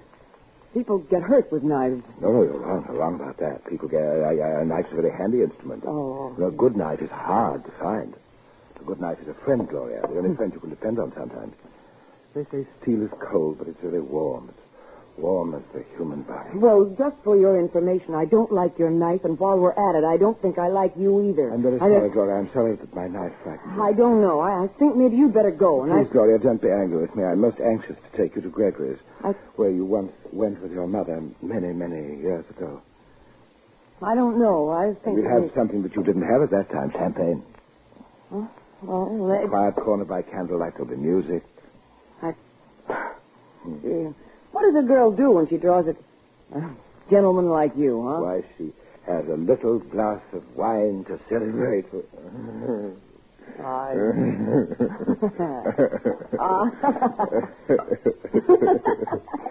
Here we go. You haven't said anything about my dress. One for you. Thanks. One for me. All right. Here's to a pleasant evening, Vincent. No, Gloria. Here's to us. Oh, okay, then. Here's to us. That's a little better. That's nice. Vincent, I'd like to ask you a personal question. Certainly. What does somebody like you do for a living? Oh, I was a part of Rembrandt and Silver. Yeah? Sounds like a soft shoe. No, the wine merchants. Oh. What? Gloria, When you bend back like you do and you drink out of that glass, is that wine you drink? Oh, of course not. That's only colored water. Oh. Did you know that the cork in the bottle is sometimes more expensive than the wine itself? Oh, you don't say. Yes, it's imported from Spain, you know. Imported, that's what costs money, you see. Another thing I have wondered about. Is it true that it's bad luck to whistle in a dressing room? No, that's silly. That's a chorus girl's superstition. Artists, they don't worry about that. See. I'm most grateful that you answered my note this afternoon. Vincent, why did you send the note to me with those 6 beautiful Cardoza sisters on the same bill? I thought them very ordinary girls. They were the least beautiful. That's not beautiful like you. No? Oh, no. What made you answer my note? I had 3 birds this morning. Birds? Uh-huh. Kitties. Oh, yes. That means good luck. And then when I got your note, naturally, I took it to Mamie. She does handwriting, too. And she said, you must be a fine gentleman. And otherwise, I wouldn't have answered you because I've never had a blind date before. Then I'm most grateful to Mamie. Well, I think it's about time we left. Oh, I don't know, Gloria. I see that you have a portable phonograph. You travel with that. That's an old one. It's no good. It doesn't work too well. I've got to have it fixed. I'm very fond of music, Gloria. What have you got? It doesn't work, Well, let's honestly. try one before we leave. Hey, listen, look now. What about this one? Moonlight Madonna. Why, that's the music you use in your act. It's Just play it. old. I told you that phonograph doesn't work. Oh, come on. Why didn't you... Come on, let's... You're wrong, Gloria. I see that works fine, you see. All right, now, come on. I finished my drink. Let's go. Could we have another one and listen to the record? No. I've had enough, and you've had enough, too. So let's Must get the... you wear that fur piece? For your information, Mr. Wise Guy, this fur piece was given to Diane by Mr. Nat Kalsheim of the Morris office and is practically unobtainable on today's market. You just can't get it nowadays. I can wear this anywhere at all. What I mean, Gloria, is that it doesn't do you justice. Nothing is beautiful enough for a girl with lips. Don't you touch me. Oh. Don't you ever touch me, see? You shouldn't have done that. When I was a little girl, one night I was standing in the wings watching Diane, and a stagehand kissed me on the neck, and I just... Well, he's still carrying the scar on his forehead. I took the heel on my shoe, and I hit him. And he... Listen, don't you ever try to touch me again, see? Never. Come on now. We had our wine, and it's 11:15, and we're going to go. We're going right now, you We understand? didn't hear the rest of this record, Gloria. You get out. You get out of my dressing room. I do not want to leave yet, Gloria. I'll show you. Hey, what are you... With no use, I have the key. Bill! Bill is the name of the stage Norman that I met coming in. A liberal gratuity, a gentle hint, and he obligingly left you and me alone. And there we were, in the dressing room, backstage in that empty fair. Mr. Hawthorne, his knife, and me.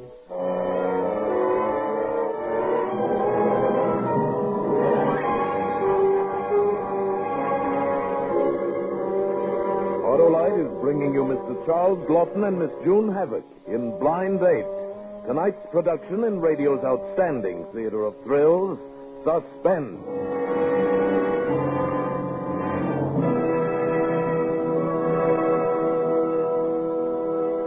Hey, Hap, listen to this. A letter from my old Arab pal, Hassam Ben Odd, the Karachi camel keeper. Dear Harlow, he says, you win wager. I now have a dozen droopy dromedaries dying for a drink. What was the wager, Harlow? Oh, I bet him Autolite Stay Full batteries could go without water longer than his camels. Oh, no. Why, sure. And it's like taking candy from a kid. Those Autolite Stay Full batteries need water only 3 times a year. And what's more... More? Sure. Autolite Stay Full batteries have more power, are packed with potent pep and punch. More life. Autolite Stay Full batteries gave 70% longer average life in recent tests based on SAE life cycle standards compared to batteries without the Stay Full features. Is that all? No, there's more. More life insurance. Autolite Stay Full batteries have a fiberglass retaining mat safeguarding every positive plate. So get an Autolite Stay Full battery. Remember, you're always right with Autolite. And now, Autolite brings back to a Hollywood soundstage Charles Lawton and June Havoc in Blind Date, a tale well calculated to keep you in suspense. Get out. Get out of my dressing room. There's no reason to be afraid of me, Gloria. You take your while and sit down and listen to the music. Here. I don't want it. Now, why did you do that? Because I don't want to have another drink here. I want to leave. Unlock that door. No, don't you be impatient, Gloria. We'll leave in a minute. Well, why can't we leave now? I want to get out for some fresh air. You aren't frightened? No, I'm not. Why you... You promised to take me to Gregory's for supper. I've done 4 shows a day for 6 days, and I'd like to relax. And tomorrow I've got to go... Listen, I'll even change my first piece, Mr. Hawthorne. You know, Gloria, loneliness is a terrible thing. You can wander in a city of 1 million people and yet have no one to speak with. And you wander and you think there is no cure for loneliness. And there is a cure. As I watched you there dancing on the stage, I knew that loneliness has a cure. Just a simple kiss. To banish loneliness. Well, you're not going to kiss me. I'll tell you that much. I don't care how lonely you are. Well, I'm sick of this record here. I wish I'd never answered your note. I'll tell you that much. But you did answer it, and here we are. Well, a girl can make a mistake. No, Gloria, you didn't make a mistake. I'm a humble man, and I apologize to you. Unlock the door. I have been studying you, Gloria, ever since I came into the dressing room tonight. There is more to you than just a pretty face. Oh, that kind of talk doesn't impress me. That kind of talk will get you exactly nowhere. Unlock the door. Now, what if I told you that you'd successfully passed the test I really have been testing? Oh, yes. Yeah, when first I saw you 6 days ago, I knew there was a lot more to you than just a pretty face, and that's why I've been to see you dance every day. I wanted to make sure, and I came here tonight to test you. Well, what do you mean? When I tried to kiss you, that was the test. I had to find out what you were like. A man has to be careful, too, about a girl, I mean. And when you wouldn't let me kiss you, I knew you were someone that I could... Oh, See, I don't get you at all. Now you're almost as if you were going to cry. I have a confession, Gloria. I have cried a great deal in my life. Really? Have you really? A very great deal. Huh.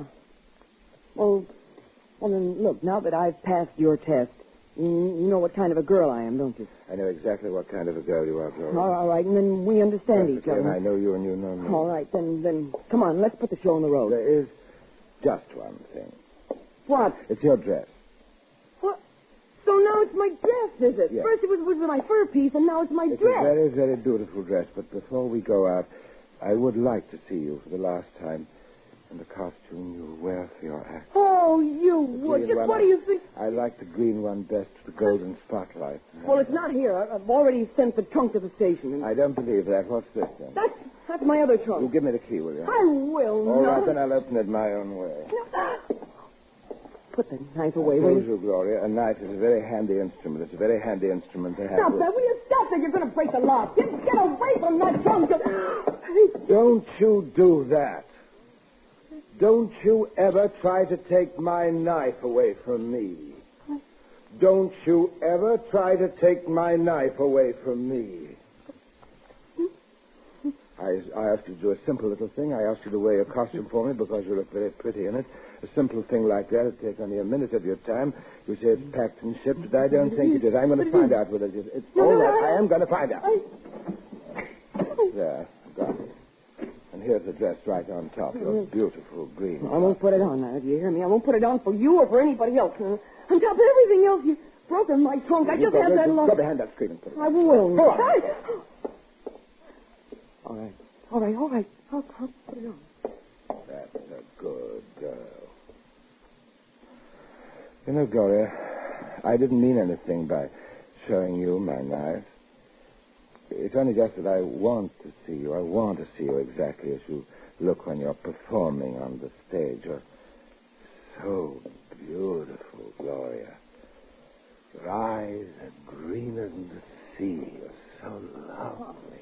And all that isn't going to make me forget that knife or what you've done either. I'm just a humble man. I'm a human being the same as you are, but I'm only lonely, Gloria. I'm terribly, unendurably lonely. You've got friends, all right. How does that go? I have no friends, said Lamia, no, not one. My presence in wide Corinth hardly known. My parents' bones are in their dusty urns, sepulchred where no kindly incense burns. Seeing all their luckless race are dead, save me, and I neglect the holy rite for thee. Have you put on the costume? Yeah. Well, now, here it is. All right, now, you take your look, Mr. Hawthorne. Just... Well... Lovely. It is. All right, then I can... Yeah. Hey, what are you doing? Well, how can you perform without music? Perform? Why else would I ask you to put on your costume? You're going to dance for me. I'm not putting on a special act for anybody. You see, you can't imagine the effect that this has on me. It is the way you twist and turn slowly and silently, so slow, so lovely, and so alone. Oh, so very much alone. How alone? How could I be alone in a theater full of people? You can be alone in a city of 1 million people. You had no one in that theater, Gloria, even though it was crowded. And now here in your dressing room, you have me to watch you, and you can perform for me alone. Oh. Hey, what's the idea of turning off the lights? All but the ones around your mirror. You see, that's your spotlight. No, You're on stage. Now that's for me and no one else. Don't you scream again. Don't you scream whatever you do. That upsets me.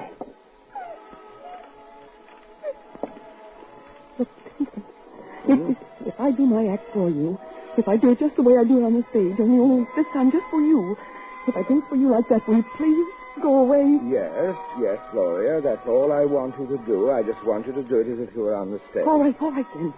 Sure. Oh, that's right. Oh, that's great. Turn and twist. Now, darling. Down. Go slowly. Why can't you do that for me? Why you won't come in the theater when all those other people were watching? Honest, I'm sorry. It's such a small room, and when I do my kicks, I can't... Never mind. You go on with it. No, Go on. No. That's right. Easy. Oh, slowly. Please remember to do it slowly.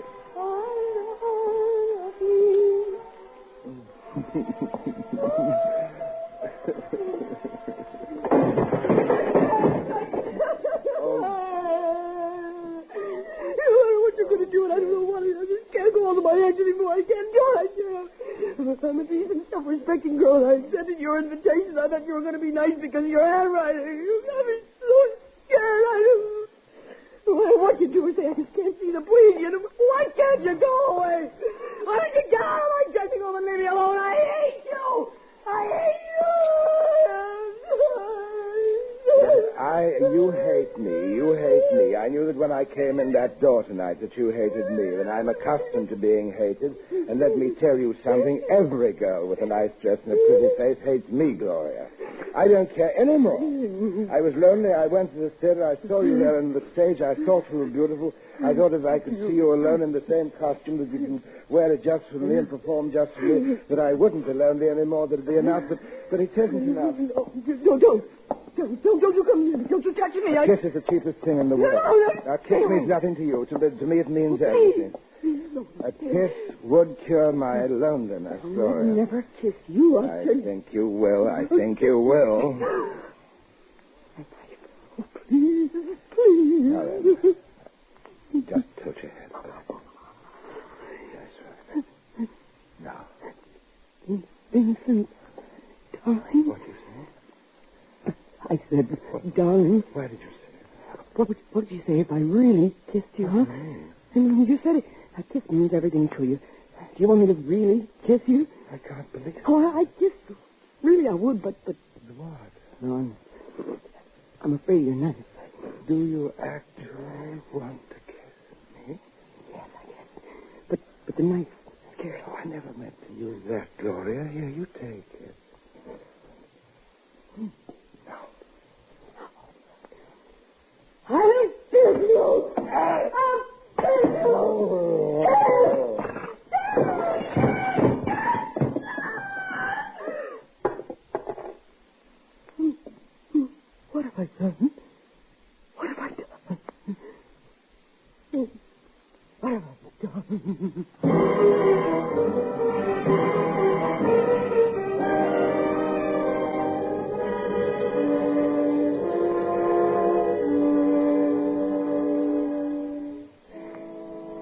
They'd been looking for him ever since he left London.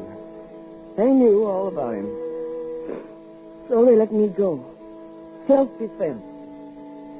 Loneliness is a terrible thing, he said. Well, no matter how lonesome I get, I'll never have another blind date as long as I live.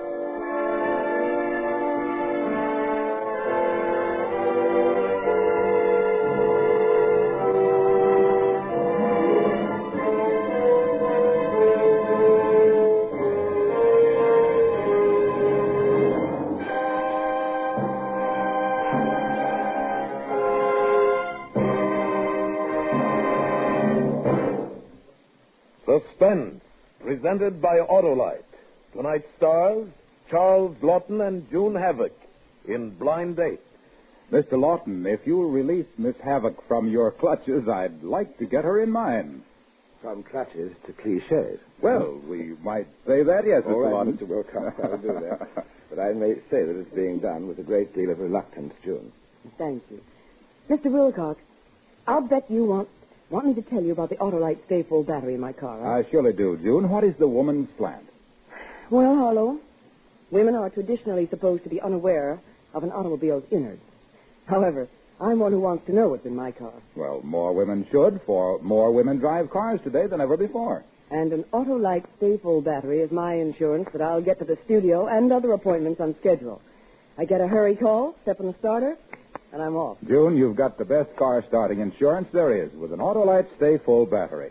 It's made by Autolite, makers of over 400 other products for cars, trucks, airplanes, and boats in 28 Autolite plants from coast to coast. Autolite also makes complete electrical systems for many makes of America's finest cars. Batteries, spark plugs, generators, starting motors, coils, distributors. All engineered to fit together perfectly, work together perfectly, because they're a perfect team. So, friends, don't accept electrical parts that are supposed to be as good. Ask for and insist on Autolite, original factory parts at your neighborhood service station, car dealer, garage, or repair shop. Remember, you're always right with Autolite.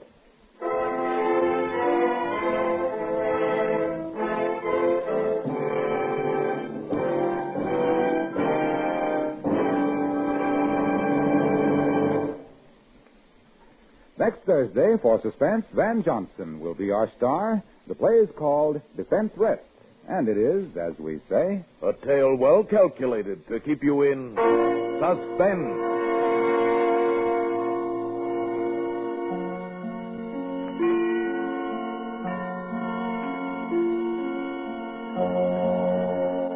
Tonight's Suspense play was produced and edited by William Spear and directed by Norman MacDonald. Music for Suspense is composed by Lucien Morawek and conducted by Lud Gluskin. Blind Date was a radio play by E. Jack Newman and Harrison Negley. During the next 10 weeks, Charles Lawton will appear at Eastern universities and concert halls, reading from his favorite books. June Havoc will soon be seen starring in the Universal International picture, The Story of Molly X.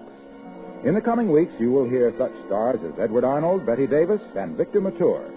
Don't forget, next Thursday, same time, Autolite will present Suspense, starring Van Johnson. You can buy Autolite stay-full batteries, Autolite resistor spark plugs, Autolite electrical parts at your neighborhood Autolite dealers. Switch to Autolite. Good night. This is CBS, the Columbia Broadcasting System.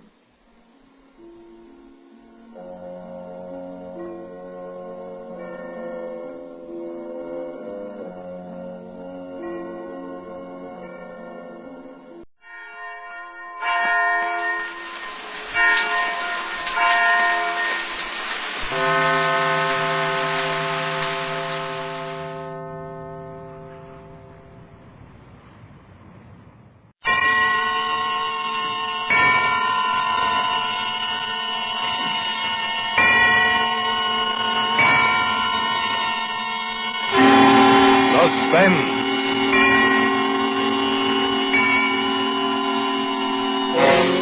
Autolite and its its 96,000 dealers present Mr. Van Johnson in The Defense Rests, a suspense play produced and edited by William Spear.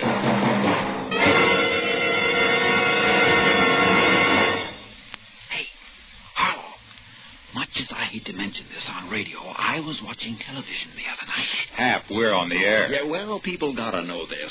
I found out that cars, trucks, and buses equipped with ordinary spark plugs kick up a frightful fuss with TV pictures. Well, that's not true of Autolite resistor spark plugs. Wonder of wonders, these wide gap whizzes cut down television cut-ups. They sure let your engine idle smoother, too, don't they? Yes, Autolite resistor spark plugs let your engine idle smoother, give better performance on leaner gas mixtures, actually save you gas, and they have 200% longer electrode life.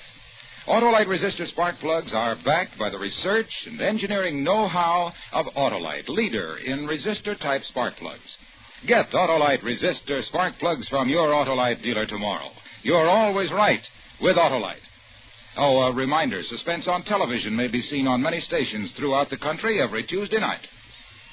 And now, with The Defense Rests and with the performance of Van Johnson, Autolite hopes once again to keep you in suspense.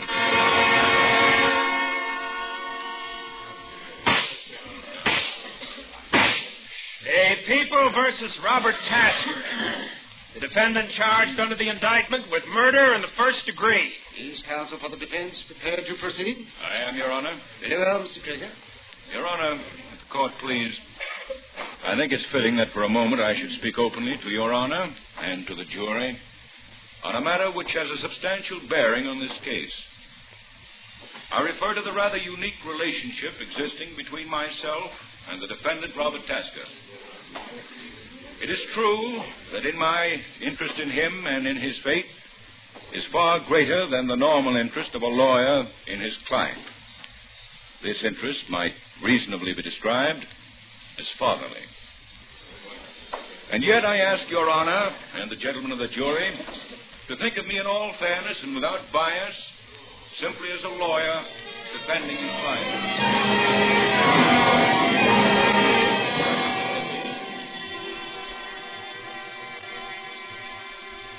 My name is Robert Tasker. I am sitting in a courtroom on trial for murder. As Mr. Krieger, my lawyer, stands there now telling the judge and the jury about me and about him, I can't help thinking that if it weren't for him, I wouldn't be here today. And thinking what an irony it is, too, because Mr. Krieger is the only friend I've ever had in the world. I'm an ex-con. My sentence was for 10 years. After I'd been there about a year, I began to write. Just short stories, little things. I had lots of time. Finally, I sent one to a magazine, and they published it. Mr. Krieger happened to read it. He wrote to me. Then he came to see me. He remembered my case. He said he'd try to help me. Then one day I was called to the warden's office. Hello, Robert. Hello, Mr. Krieger. Robert, I've got some good news for you. I've got your parole. You're free. Well, you happy? Sure, it's just that I still don't quite believe it. It's official, Tasker. Here are your papers. Papers? Oh, that'll make everything easy, won't it, Warden? Passport to a brilliant future. Ex-con. Robert, I know it's going to be a little hard to adjust at first, but there's a job in my office. Thanks, Mr. Krieger, but I don't want charity, even from you. Oh, it isn't charity, Robert. I need a clerk in my office, or I wouldn't have offered you the job. You don't have to stay if you don't want to, but you'll be doing me a great favor if you try it. Well, I guess I owe you at least one favor. Well, Tasker, goodbye and good luck. Just remember that what's happened up here is water over the dam. Don't hold any grudges. I don't hold any grudges, Warden. There's one man I hate, that's all. A man you hate, Robert? His name is Arthur Hines, and I hate him. It's simple as that. Forget it, son. Hines was DA, then he was just doing a job, that's all. He had nothing against you. He was doing a job, all right. Robert, you mustn't feel that way. You'll get along with Hines, all right? Get along with him? In the office. Well, didn't I tell you? Arthur Hines is my new partner. Well, it certainly threw me for a second to hear I was going to be working side by side with Hines. But, well, I made up my mind to play ball. The work wasn't hard, and I was able to do some writing on the side. Mr. Krieger always encouraged me in that, and Peggy helped me a lot, too. She helped me to believe in myself. All that time, I never saw Mr. Hines. He was out of town or something. And then one day, he came back. I was nervous at the idea of seeing him. He was in his office with someone. He'd come in the private entrance. Mr. Krieger was in that day, too, in his own office. I was out in the anteroom with Peggy by the switchboard. Krieger and Hines. I'm sorry Mr. Hines is in conference now. Can you call back later? About half an hour. Thank you. But what's he really like, Peggy? I've never seen him except that time in court. Oh, he's all right, I guess. How do you mean all right? How do I know what he's like? I just work here. I'm not married to the man. Okay. I'm sorry, Robert. I guess I'm kind of jumpy today. Well, what's the matter, Peggy? It isn't anything. Nerves. You've been that way ever since Hines came in. Mr. Hines, how could he have anything to do with it? I don't know. Understand the English language? No. Now get out. Don't give me that, Hines. You be the got it, or you know who has. I don't know anything about it, and I don't want to know. Don't you think I've got enough trouble nowadays keeping mugs like you out of the pen without being a fence for what you stole? Now get out of this office and stay out. Okay. But I'll be back. $50,000 is a lot of money. Well, what do you want? Why, Robert works here, Mr. Hines. My name's Robert Tasker. Didn't Mr. I Krieger... knew I'd seen you before. You're that punk kid I sent up to San Quentin. It was for 10 years. What do you mean you're working here? Mr. Krieger got me out. He gave me a job. A job of what? Snooping outside my office? I wasn't... Don't talk back to me, you dirty little jail rat. Why, you... Robert, don't. Let go. Don't. Leave me alone here. Let me go. Stop it, both of you. Calm down. What's the matter? What's the idea of bringing this ex-con into the office, Max? Isn't it bad enough to have to work with criminals all day? Robert is not a criminal. He's here because I want him to be here.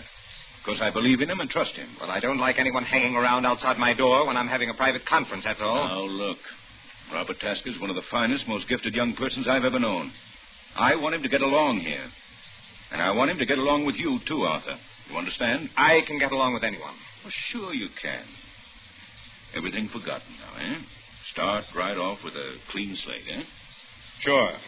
Well, I'll see you later in the afternoon, Max. Well, Robert, come into my office for a minute, will you? Sure.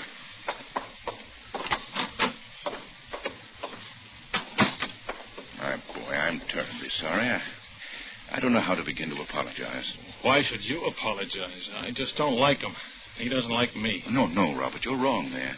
It's just that things have been happening lately to upset him. Like this fellow Marvin and his $50,000. Yeah, what's that all about? Well, there's a poor fellow who's been in prison for the last 5 years. He claims he had quite a lot of money when he went in. He thinks Hines hijacked it on him, huh? Well, he says he left it with a pal of his, and later the pal was killed in a gunfight. Gallucci, you remember the case? Yeah, I remember something about it. Well, anyway, just before he died, Gallucci told somebody he'd left the money with Hines. That's how the story goes, anyway. But you know how these things travel on the grapevine. It's all nonsense, of course. That guy meant business just the same. Well, that probably explains the whole thing.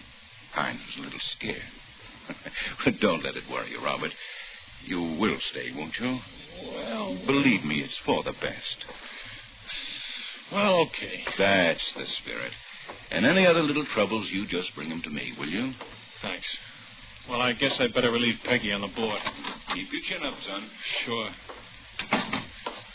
Sorry I kept you waiting, Peggy. That's all right. Oh, what's the matter? Please don't say anything. Peggy, what is it? Robert, I'm scared. Scared of what? Hines? Don't be silly. No, it's not him. Well, what is it? Well, I shouldn't, but I've got to tell someone. Sure you have, but take it easy now. What is it? I've never told anyone before. Neither Mr. Hines nor Mr. Krieger know. I'd die if they did. You wouldn't tell anyone, would you? Of course I won't. Come on, spill it. You saw that man who was in here, who was arguing with Mr. Hines about the $50,000. Yeah. Well, it's true.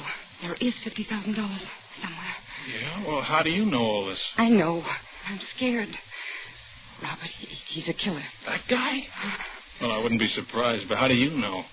Because he's my brother.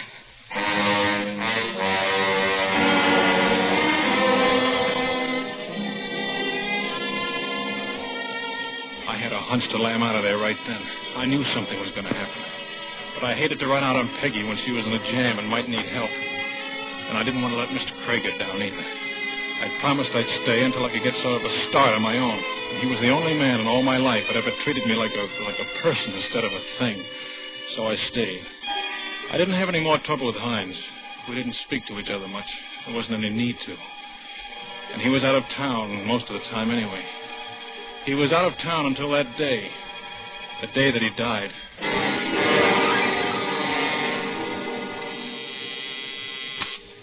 Krager and Hines, I'm sorry he's out of town. You might try later this afternoon. Yes, I'll tell Mr. Hines. Say, Peggy. Uh-huh. Do you know when Mr. Krager will be in? He didn't say. He's still open. Harry. Where is he? Who? You know who? Hines. Oh, Harry, I told you not to come. I begged you not to. Sure. Always a little pal. Always a little... Hey, wait a minute. What does this guy know? I told him that you were my brother. But nobody else? Yeah, sure. Okay, what do I care? I only care about one thing. Harry, you promised me you wouldn't come up here. Where's Hines? I don't know. He's out. And I'll wait till he comes back. Harry, you mustn't. I'm staying. I'll get it out of him. Harry, your sister says you should leave. You keep out of this, punk. I don't like that word, pal. Robert, listen, will you watch the board for a few minutes? Sure. It's lunchtime anyway. Harry, I've got some things I want to talk over with you privately. What things? About Hines and, you know. Come on, we'll go downstairs to the grill in the lobby. You wouldn't be trying to ease me out of here, would you? No, honest, I've got to talk to you, Harry. Come on. Okay. Now, you listen, pal. Yeah? If Mr. Hines comes in, you tell him I was here. And you tell him he better come across. Or else. Is that all? That's enough, isn't it? He'll know what I mean. Sure.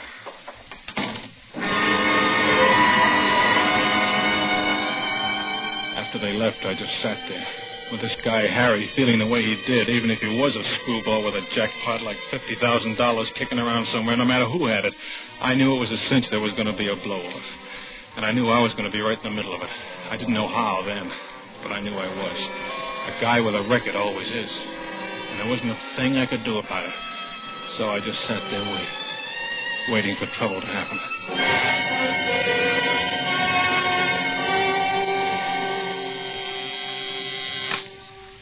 Krager and Hines. Hello, Robert. This is Max Krager. Oh, yes, Mr. Krager. Are you there alone, picking out your lunch? Yes, she is. Well, can't be helped. I'm in a hurry. I'll tell you what I want you to do. Yes, sir. I'm across the street in the courthouse, Judge Andrews' court, the Ellsworth case. There are some notes I've got to have over here right away. They're in my own handwriting, pencil, and clearly marked Ellsworth. Yes, sir. You'll find them in Mr. Hines' office. The pages all clipped together. I don't know exactly where in his office, but keep looking till you find them. All right, sir. Then bring them over to me right away. Got it? Yes, sir. I'll be waiting for you. I left the switchboard and went into Mr. Hines' office. I started looking around for the notes. I looked everywhere. I looked on top of the desk first, and then I looked in all the drawers. Then I looked in the filing cabinet. I even tried to look in the safe, but it was locked. Then I stopped and sort of looked around the room to see if there was anything I'd missed. And I noticed some yellow papers on top of the bookcase. I reached up and took them down. I was standing there with my back to the private entrance, looking the papers over to be sure they were the right ones. What are you doing in here? Mr. Krager wanted some papers, Mr. I thought Hines. I told you to stay away from my office. What are you snooping around here for? Mr. Krager told me look in here for the... Yeah, there's something mighty funny going on around this office. There's nothing funny. Mr. Krager I told say me... there is. What's the switchboard girl doing sneaking around the lobby with Harry Marvin? They tried to avoid me, but I saw them. First, the switchboard girl turns out to have a crazy ex-convict for a boyfriend, and now... That's a lie. He's her brother. Her brother?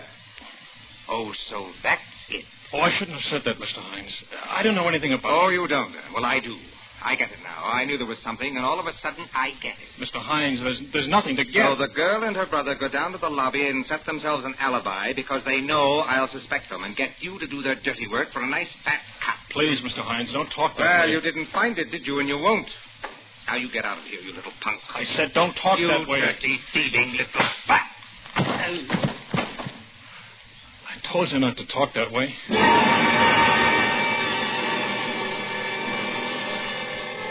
He fell and just lay there. For a minute, I didn't know what to do. Then I knew I'd have to tell Mr. Krager. I knew I was all washed up there anyway. I couldn't very well expect even a man like Mr. Krager to choose between his law partner and me. And I couldn't stay in the same office with Mr. Hines after what had happened. Somehow, I wanted to tell Mr. Krager myself before anyone else did. I went out to the switchboard and dialed the courthouse number.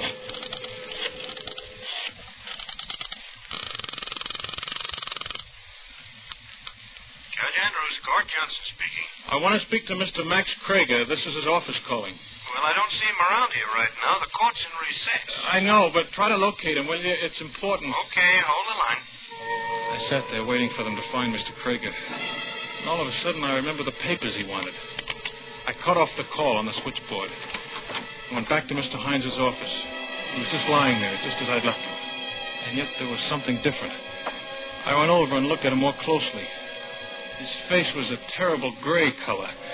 I touched his wrist, feeling for his pulse. And next thing I knew, I was down on my knees, tearing open his collar. But even then, I knew it wasn't any use. Mr. Hines was dead.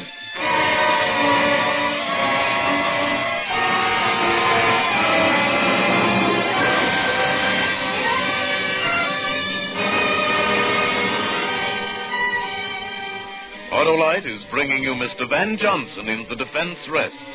Tonight's production in radio's outstanding theater of thrills, Suspense.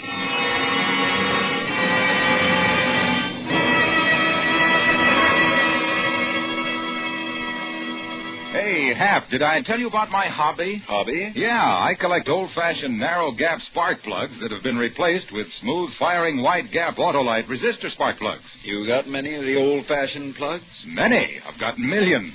That's because millions of Autolite resistor spark plugs are in use today. And that means millions of masterful motorists are enjoying the bountiful benefits of these wide-gap wonders. Did you say benefits, Harlow? Yes, sir, Hap. The new wide-gap Autolite resistor spark plugs have 200% longer electrode life. And in addition, they give smoother idling and better performance on leaner gas mixtures, which means actual gas savings. Also, famous Autolite resistor spark plugs reduce spark plug interference with radio and television reception. Years of research and the engineering know-how of the leader in resistor-type spark plugs are behind the famous Autolite resistor spark plugs. Get a set today from your nearby Autolite dealer. Remember, you're always right with Autolite. And now, Autolite brings back to our Hollywood soundstage Van Johnson in The Defense Rests, a tale well calculated to keep you in suspense. I don't know how long I stood there in the room. It might have been hours. It might have been only a couple of minutes. I just stood there, my mind dazed, and yet at the same time racing through 1,000 half-formed plots and schemes of escape, of what I could say, of some way out. Then the switchboard began to buzz with an incoming call. It sort of brought me to my senses. More out of habit than anything else, I went out to answer it. Krieger and Hines. Robert, you still there? Mr. Krieger, Where are those notes? Haven't you found them yet? Yes, I found them all right. Well, bring them over here. I need them right away. Mr. Krieger, Robert, what's the matter with you? I just killed Mr. Hines.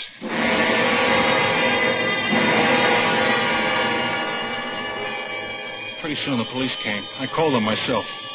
Mr. Krieger said it was the only thing to do, and I knew he was right. He said he'd be in touch with me as soon as he was through at court.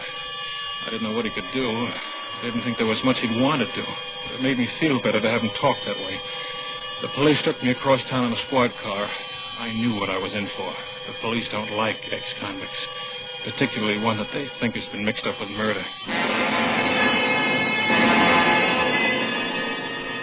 Yeah, you're just making it hard for yourself, Tasker. I've told you what happened. In a pig's eye you have. I don't have to talk if I don't want to. No? I'm waiting for Mr. Krieger. I told you that. Krieger?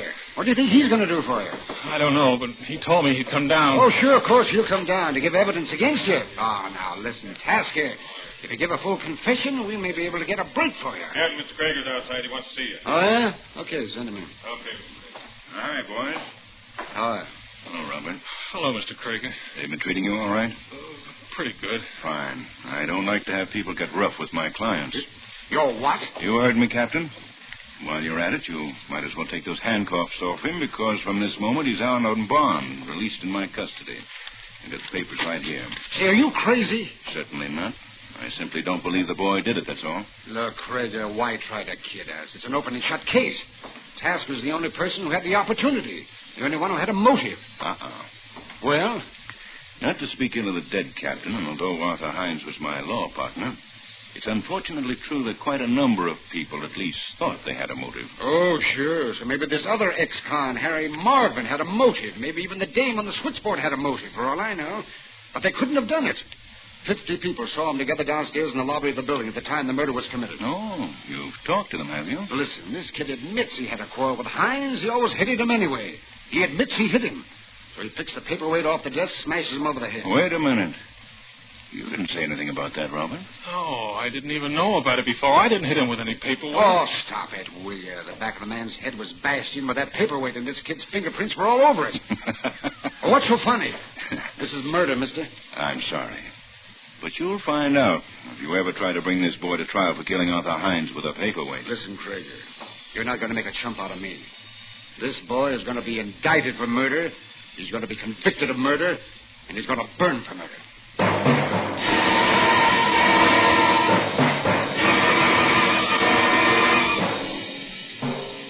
Indicted, convicted, burned. 3 promises. And the first one's already happened. The second one? Well, even I can see we don't stand much chance. And the third one, I just try not to think about. But there is Mr. Krager up before that jury, acting as though it was an absolute certainty that I'd be cleared. Pleading for me as though I were the only guy in the world, because, well, that's the kind of a guy he is.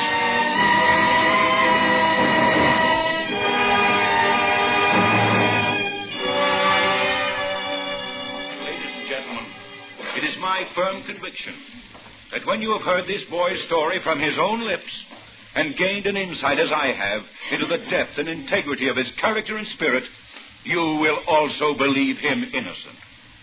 He is innocent. Now, Robert, I'll ask you to take the stand, please. Raise your right hand, please. You swear to tell the truth, the whole truth, and nothing but the truth, so help you God? I do. Please be seated. Now, Robert, just for the record, will you tell the court your full name?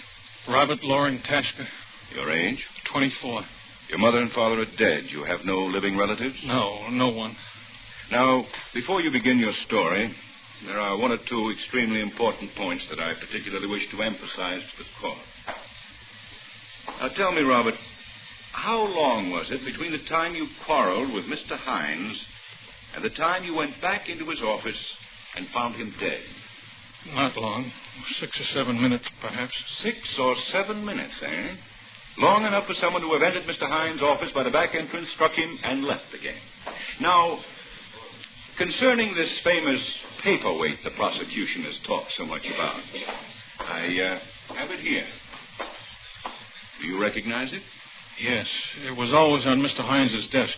Now, tell me, when you went in his office at my order to look for certain papers, you touched this paperweight, did you not? Yes, I touched just about everything on the desk. Exactly. In other words, your fingerprints would be found not only on this paperweight, but on practically everything else in the room. Yes, they would. In due course, Your Honor, we shall demonstrate that such is, in fact, precisely the case. Now, Robert, when Mr. Hines found you in his room, he was irate and highly suspicious, was he not? Yes, he was. In fact, he even suspected that there was some plot against him, involving Peggy, the switchboard girl, and a client of his named Harry Marvin. Yes, he did. You denied this, saying that, in fact, they were brother and sister. Yes. How is... Yes, that's right. You denied the charge of a plot, saying that Peggy and Harry Marvin were brother and sister. Then Mr. Hines went so far as to accuse you of stealing. Your Honor. Yes? Your Honor, there's something I've just thought about, some new evidence. I'd like a few minutes alone with my lawyer. Well, if counsel has no objection. Oh, Robert, what is it? It's just something that I think I ought to tell you in private. Oh, very well. If Your Honor, please, then... By all means. Perhaps you'd like to use my chambers. Thank you, Your Honor. Come along, Robert.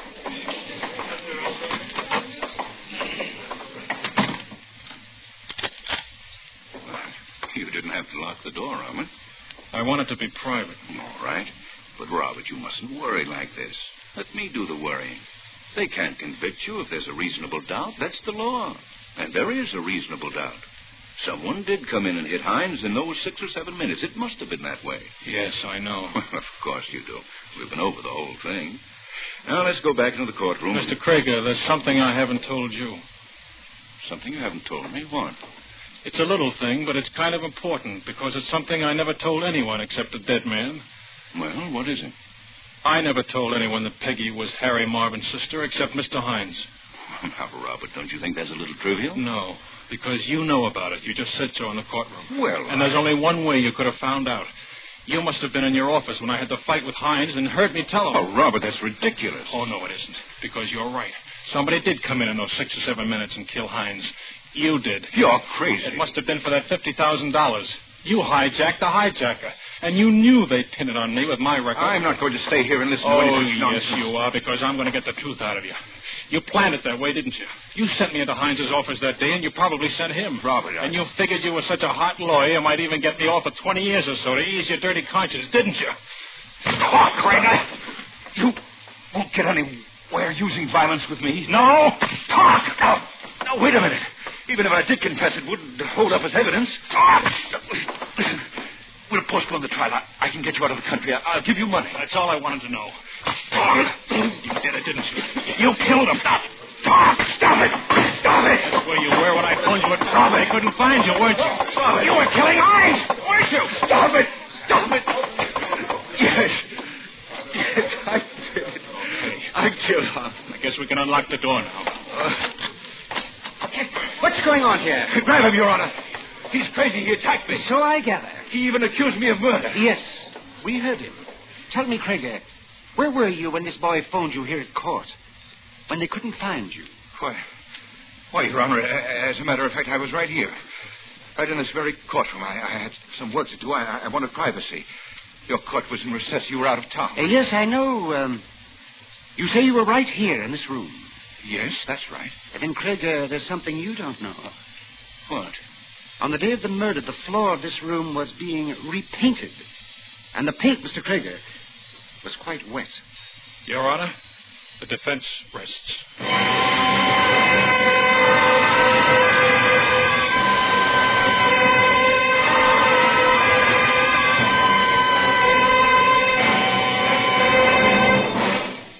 Suspense, presented by Autolite. Tonight's star, Van Johnson.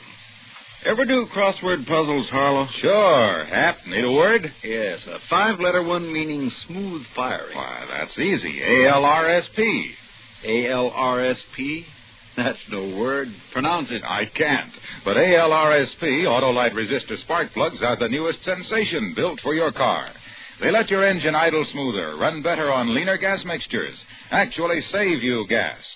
Autolite resistor spark plugs are just one of more than 400 products made by Autolite for cars, trucks, planes, and boats in 28 Autolite plants coast to coast.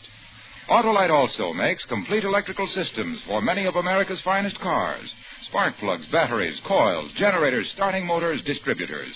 All engineered to fit together perfectly, work together perfectly, because they're a perfect team. So, folks, don't accept electrical parts that are supposed to be as good. Ask for and insist on Autolite original factory parts at your neighborhood service station, car dealer, garage, or repair shop. Remember, you're always right with Autolite.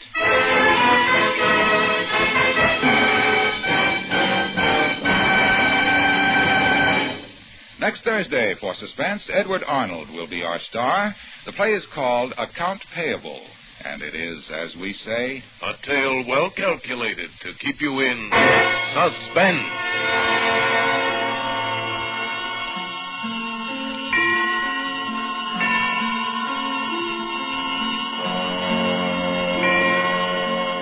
Tonight's Suspense play was produced and edited by William Spear and directed by Norman MacDonald.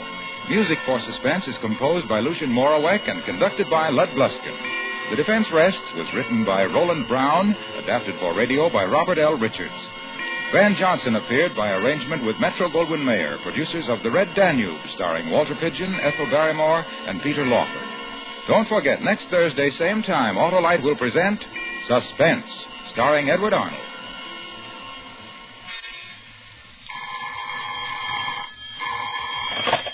You can buy Autolite resistor spark plugs, Autolite stateful batteries, Autolite electrical parts at your neighborhood Autolite dealers. Switch to Autolite. Good night. The new National Guard offers men an unequaled opportunity for part-time military training at home. Get the facts, then get in the Guard. This is CBS, the Columbia Broadcasting System.